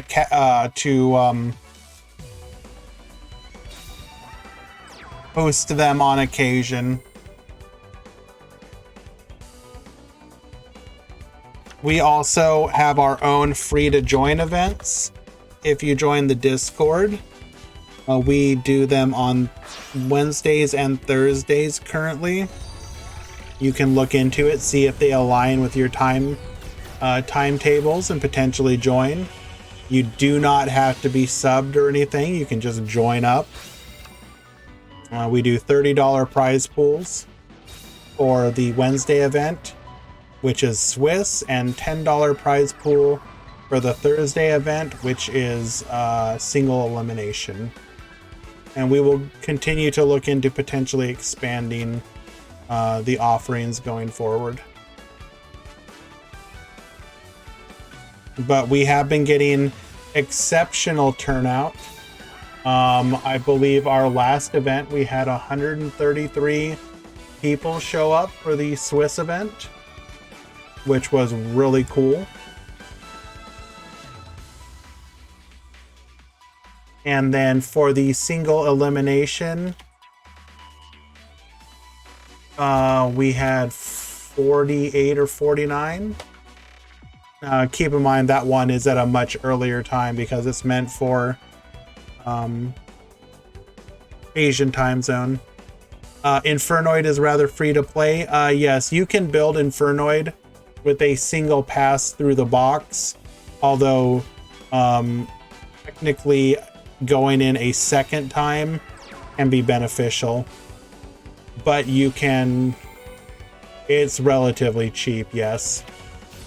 And technically the extra deck is, you do want to look at potentially getting access to some of the link monsters to make your plays a bit easier. But let me grab a deck list to give you an example. Here's a community tournament winning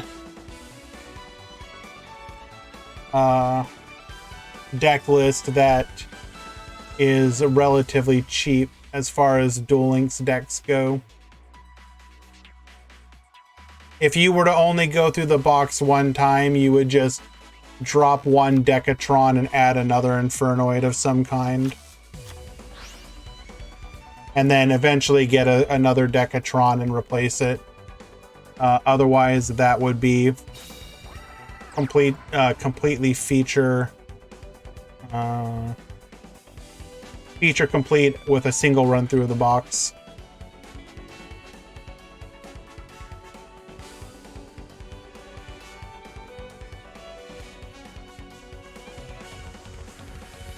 Can you play Infernity without the link card, the puzzle amino?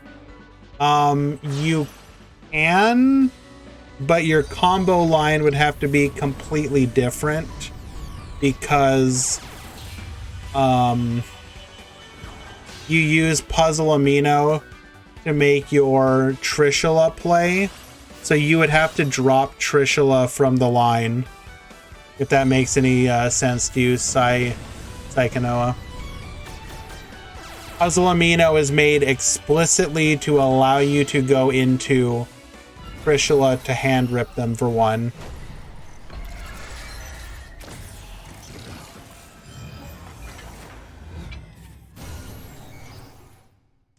Well, so Soup, in theory, what you could do is, instead of Trishula, if I'm not mistaken, you could go with like Photon Bouncer. Then you could turn the Stardust Warrior and the Coral Dragon into a level or a rank. You could turn it into Photon Bouncer and have another monster negate. That would be an option, right?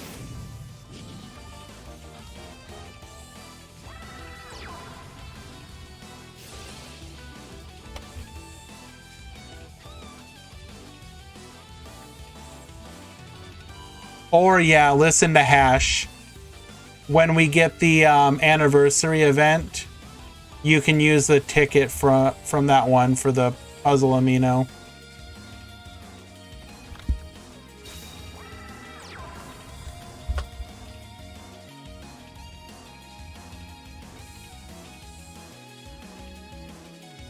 Wow, I just about banned you, Maverick, because I thought you were like one of those buy follower bots, and then I actually read your post.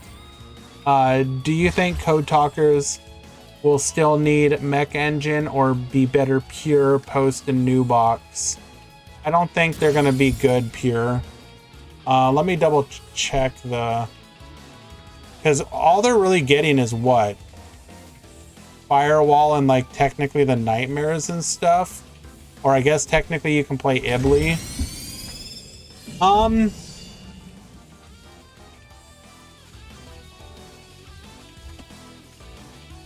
Psychonoa, yes, that's me. I don't know about famous, but I was on that team / clan, yes. Um,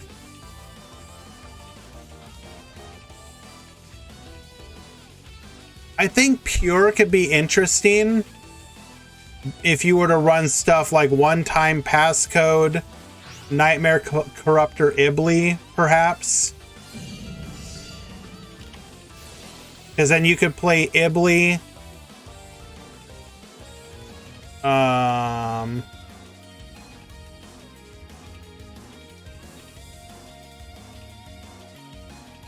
How would you do it exactly?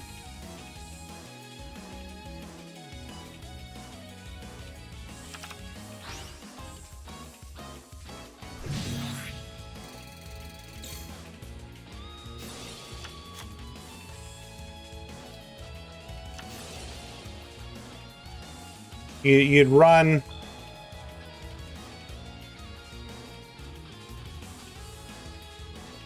I don't know. I'll leave it to better people than I to figure it out. But I think you could do something with it. One-time passcode will be interesting with it, though. In this game, no. I'm talking about pure code talkers going forward with the new box.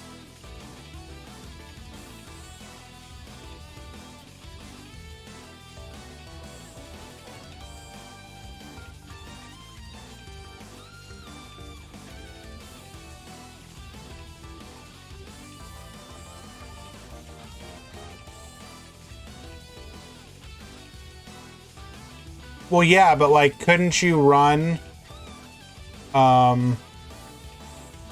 one-time passcode as part of it, and potentially Ibly?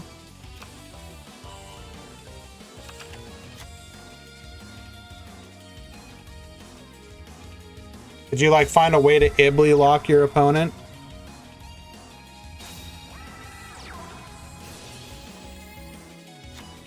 Oh, Talker has limit 2. Ah, right. You kind of want Lady Debug. That's true.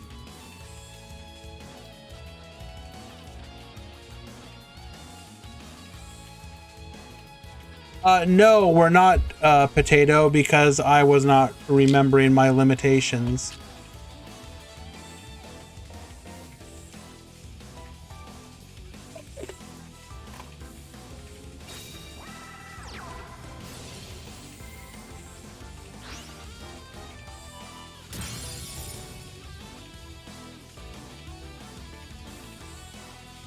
Is Hans really gonna lose because he didn't correct the zone here?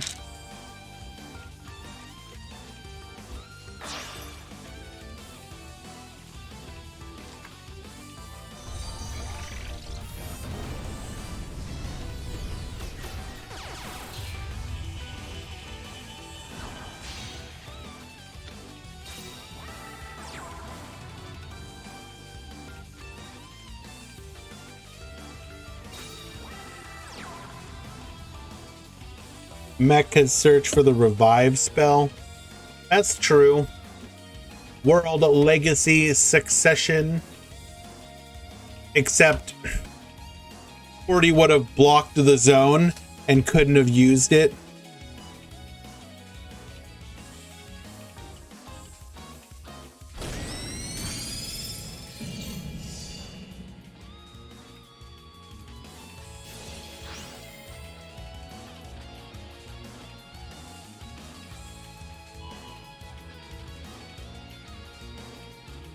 Oh, don't you worry.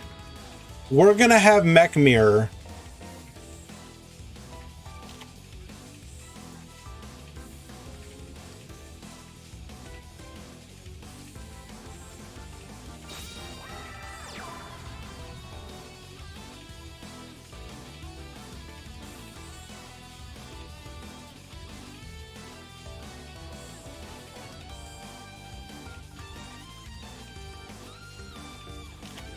Norrentino, you got expendable die.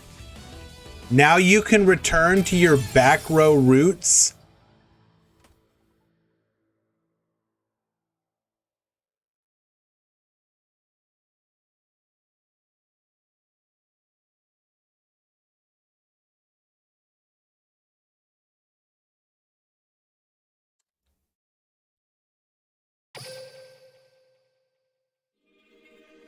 Mech can play that as well, right? Are Mech Knights warriors? Are you good, my guy? At what point did they give up their psychic abilities and learn the way of the sword? I'm just asking questions out here.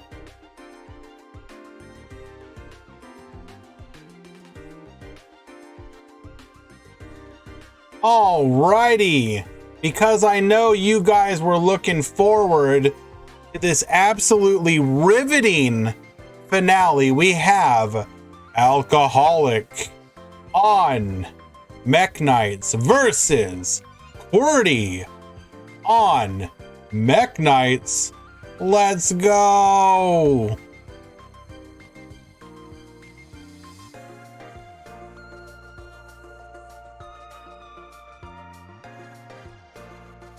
Just stick with us, friends. It's just one more duel. Don't bail yet.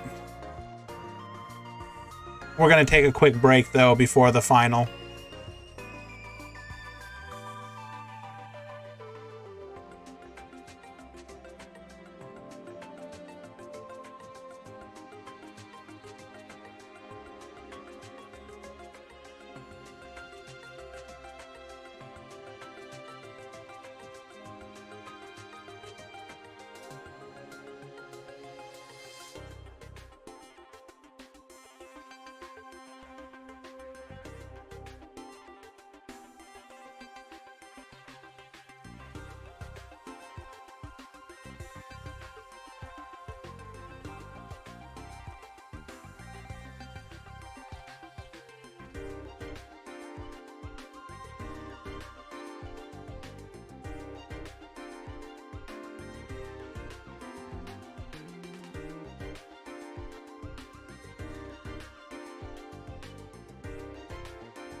Taya versus Taya. Now this is what I'm talking about.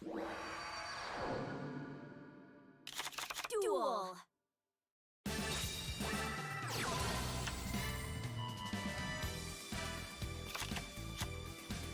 QWERTY will lead things off. We do have the ideal opener with the Psy Reflector. Get Assault Modin. Going into the Stardust Charge Warrior. Why do we go Stardust Charge and not the Croc? Is there a reason for that?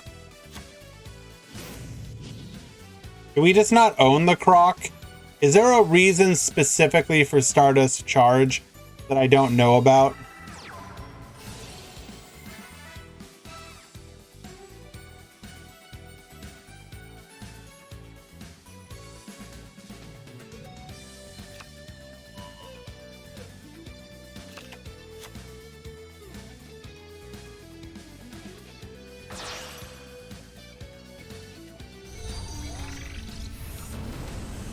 I got you, Cog. 1 for 1.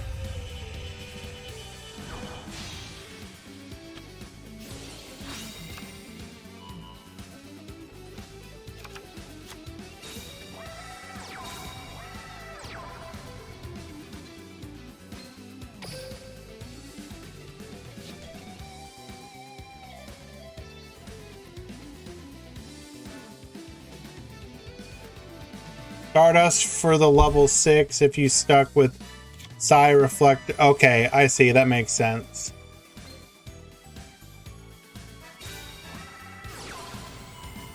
Book of Moon says you will not be able to move and negate.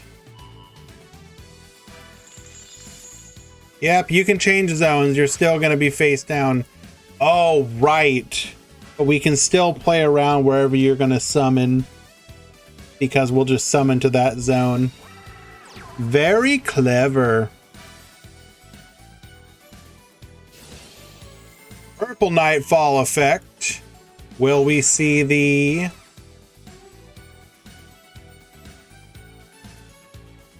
activation here? We will not.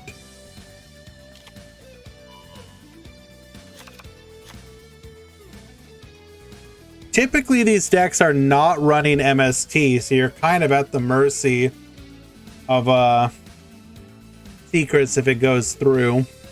Your only real play around it is to have Book of Moon, I guess.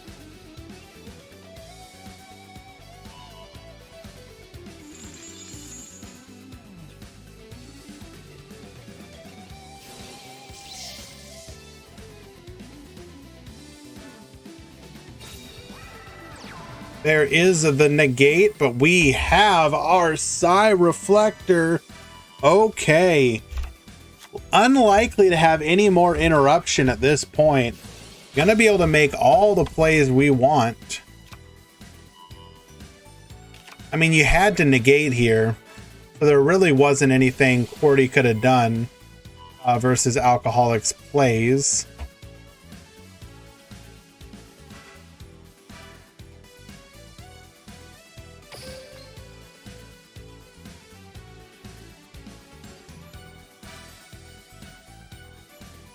Modulating to make it a level 8, so we have a level 9 synchro play.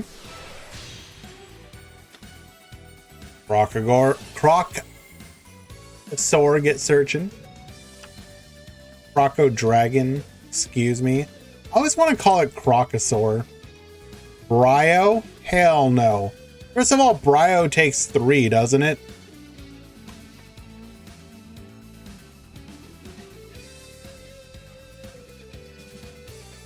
So you would have had to have modulated it to a level 3. Can you even do that? You can't modulate down, can you?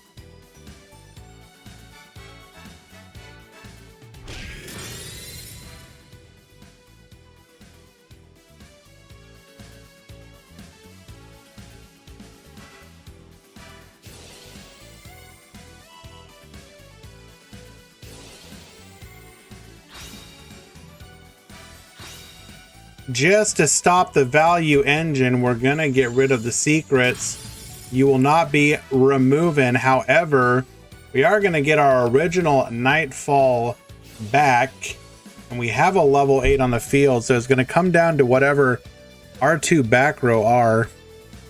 We do have a 1000 attack conduit into our life points.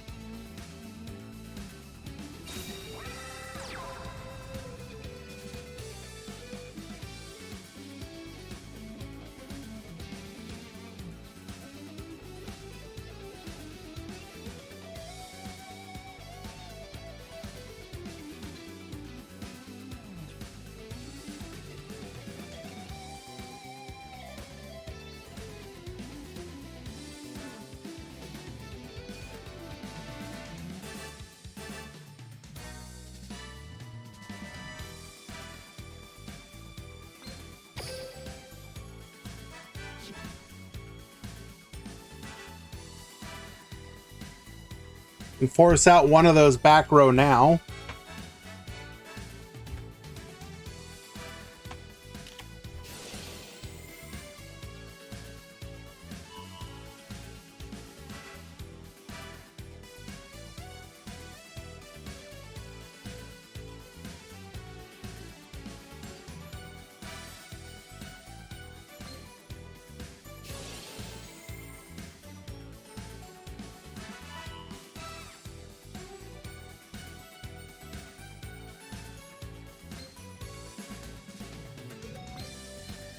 Bye to Yellow Star.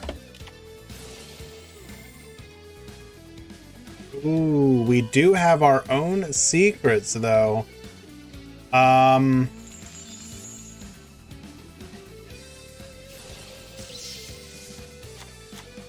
Was that correct?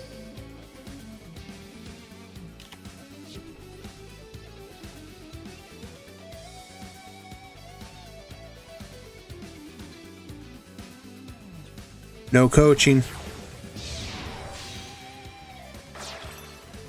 Sigh for Dragon.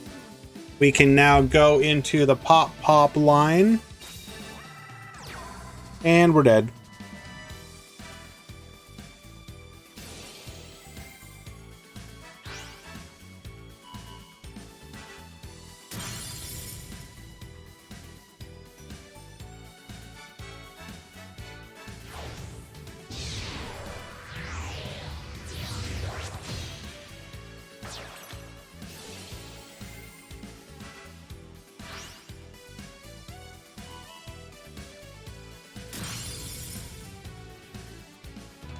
And after taking everything from him, Cordy will have lethal on board, winning game number 1. Ghost of Epicness, thank you so much for the follow. Appreciate you.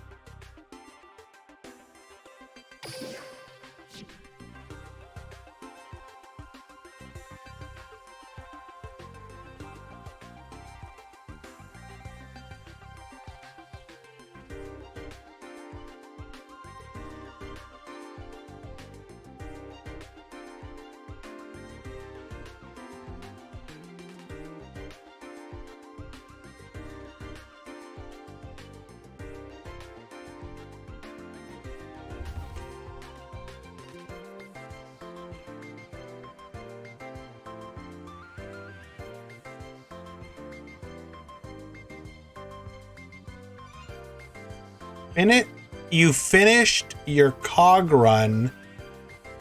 Thought you were gonna wait to cog with one of the new decks. Novo, what are you doing?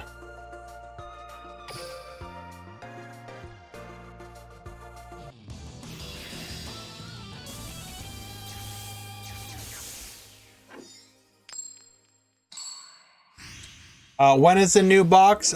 Probably end of the month. Duel.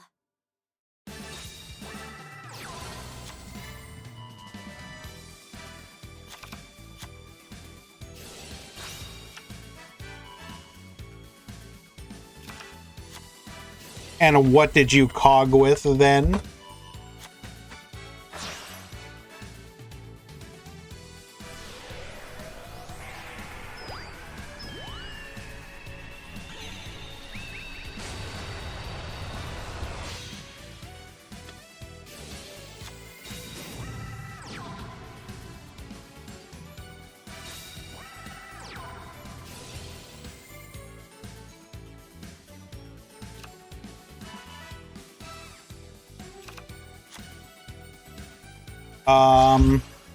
Was it your was it your fabled your fabled deck or whatever? The one with the negate?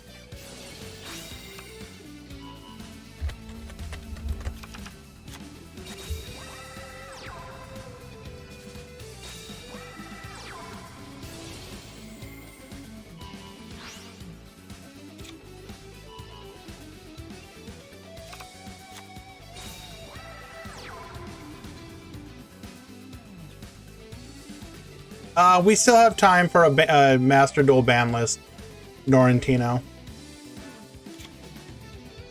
AKA Jigglypuff says, I hate Mech Knights. I mean, understandable. Unnerf, see you later. I agree.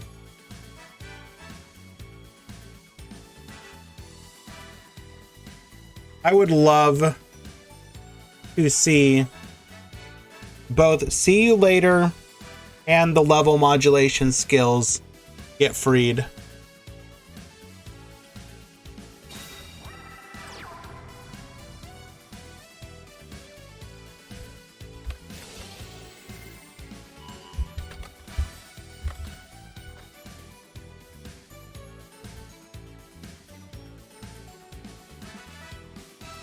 Star Seraph Unlimited. Interesting. I mean, sure, why not? What's honestly the worst that could happen at this point?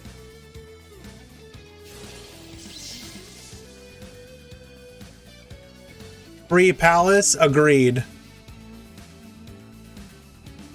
What was my favorite meta in Duel Links?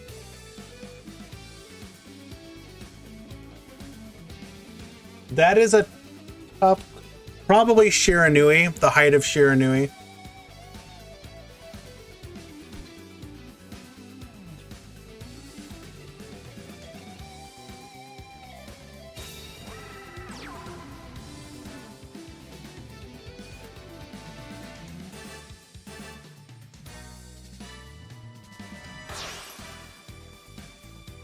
What was the point?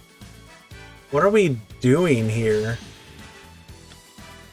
Going Vermilion. Do we have a book in hand?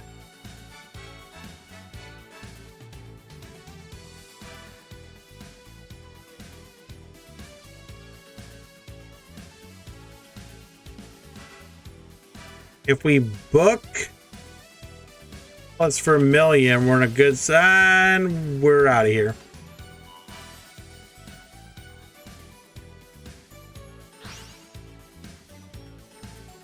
But yeah, any version of Shiranui, basically. I was a big fan of. Combo, pure back row, doesn't matter.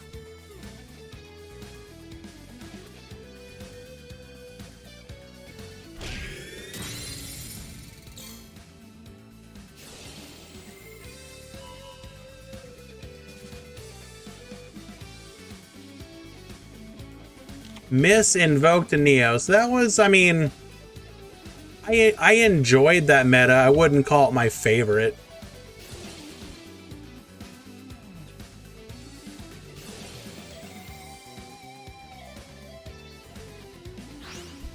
Master Duel really needs to call it Dust rather than use the acronym CP. True.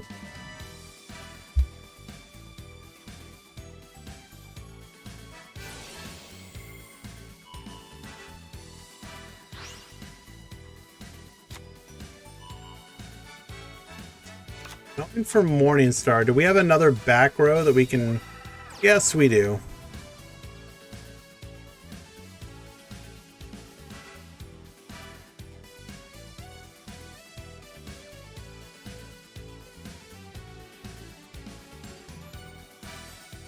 Free Kakaitis.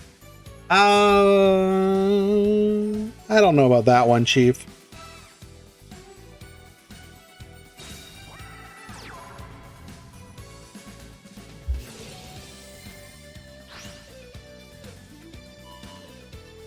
Cyber Angel. I mean, don't get me wrong. I definitely enjoyed the Gladiator Beast meta.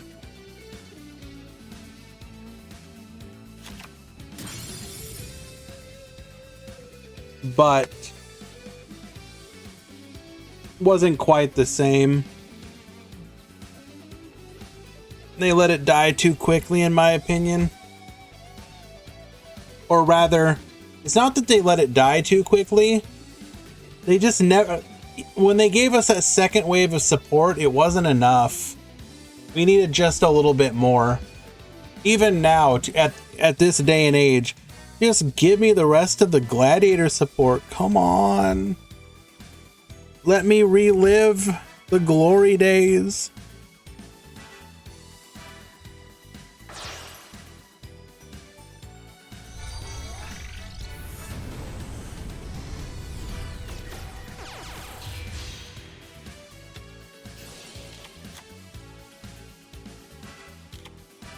Wait. Why did we not attack? Oh, we were walled. Right, duh.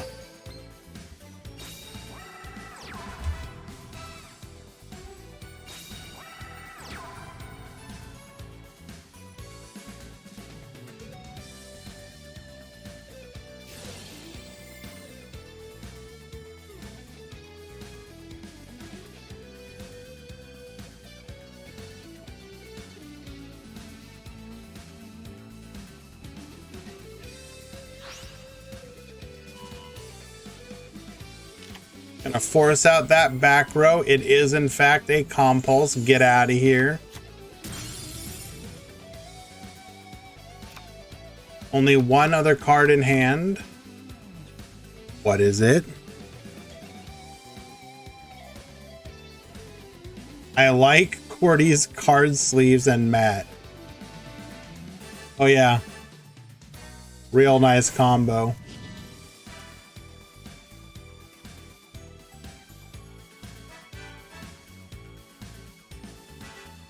Here, have your assault mode activate back.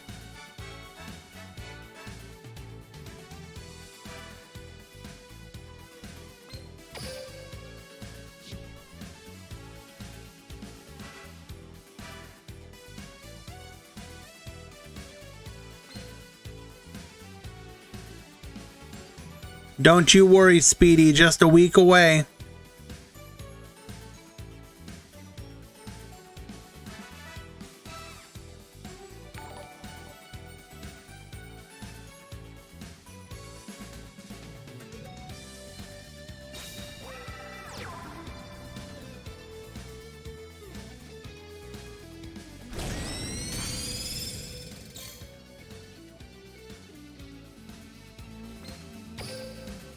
Taking out the Morning Star, but now the Red Moon can just kill us. We're gonna need to have our own World Legacy secrets. Oh, well, there you go. That answers that. Bringing back our own Red Moon.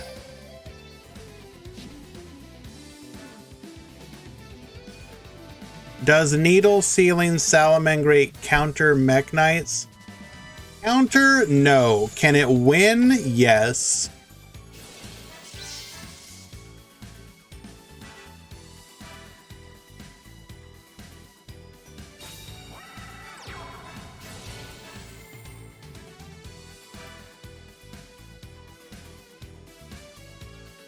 Get that draw one. Unsure of how many salads there were in today's tournament. There were 3 and none of them topped.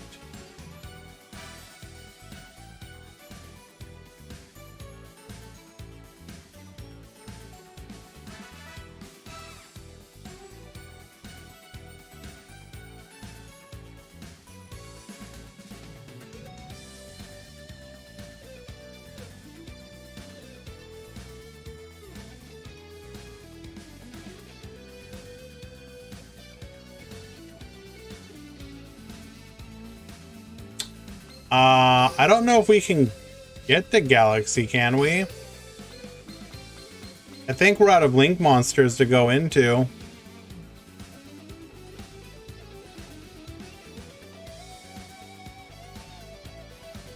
I suspect we might be clogged here.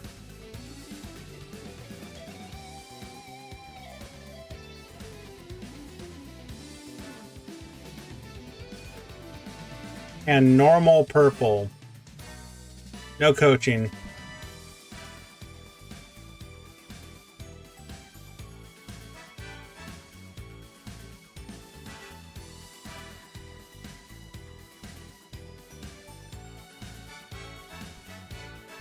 Yeah, potion again? Bro. Come on.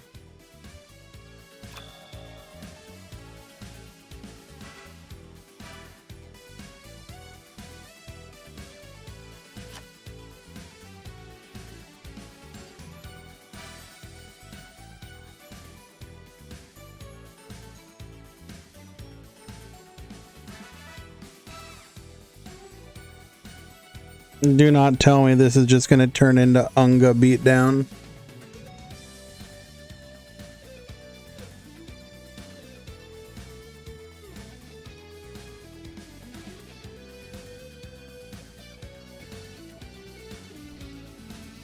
It always has been true.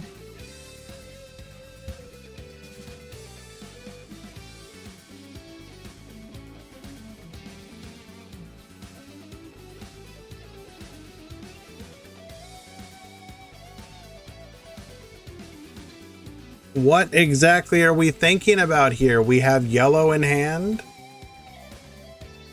We can't beat over red as is.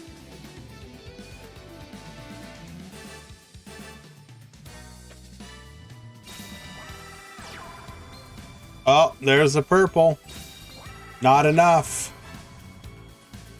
Yellow, also not enough.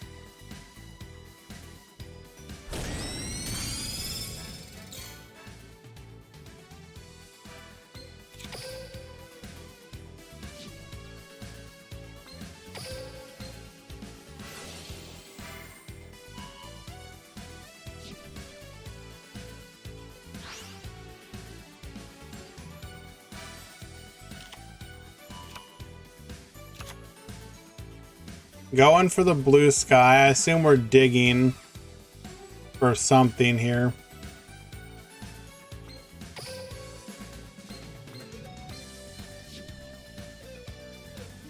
Eyes would be so good right now. Real.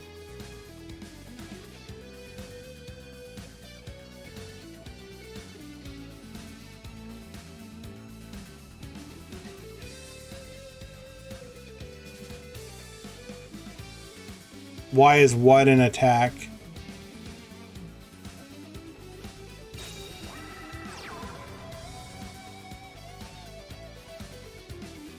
Oh, did we misplay by shotgunning our purple early?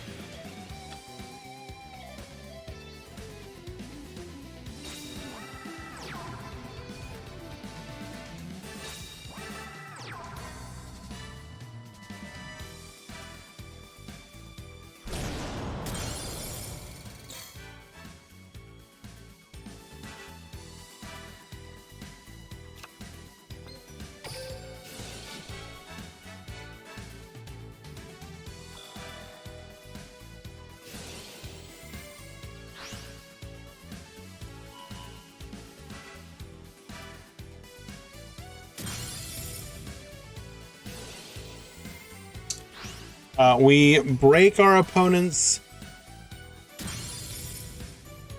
World Legacy and Cyber Slash. We just have dead back row. Oh, no shot. Well, we know one of these is dead because it's the assault mode activate.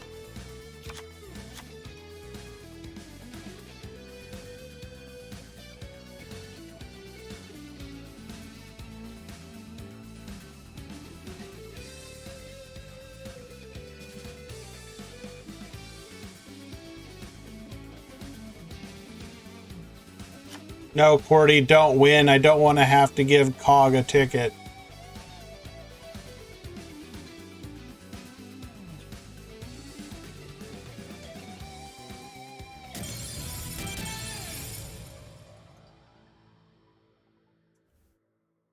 Alcoholic, was that a timeout or not? I need to know.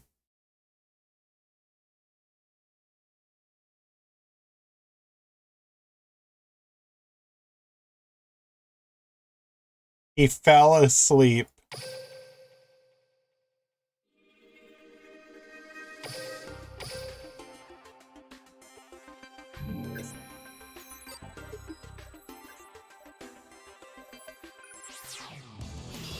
Forty confirms it was time.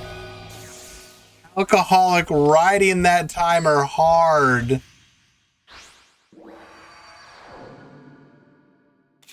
Duel. Who is the girl in the art? That is Ib.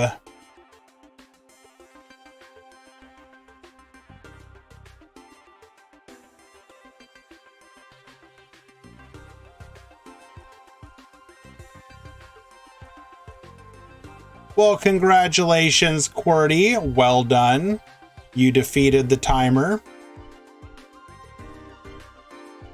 Ibley did nothing wrong. I agree. Congratulations to you as well, Alcoholic, making it to second place. You both played extremely boring decks, but you played them well. I hope to see you on new decks with new box. And if not, I hope you lose. But until then, Congratulations. Appreciate you guys. I will contact you in the Discord with your instructions for how to get your prizing.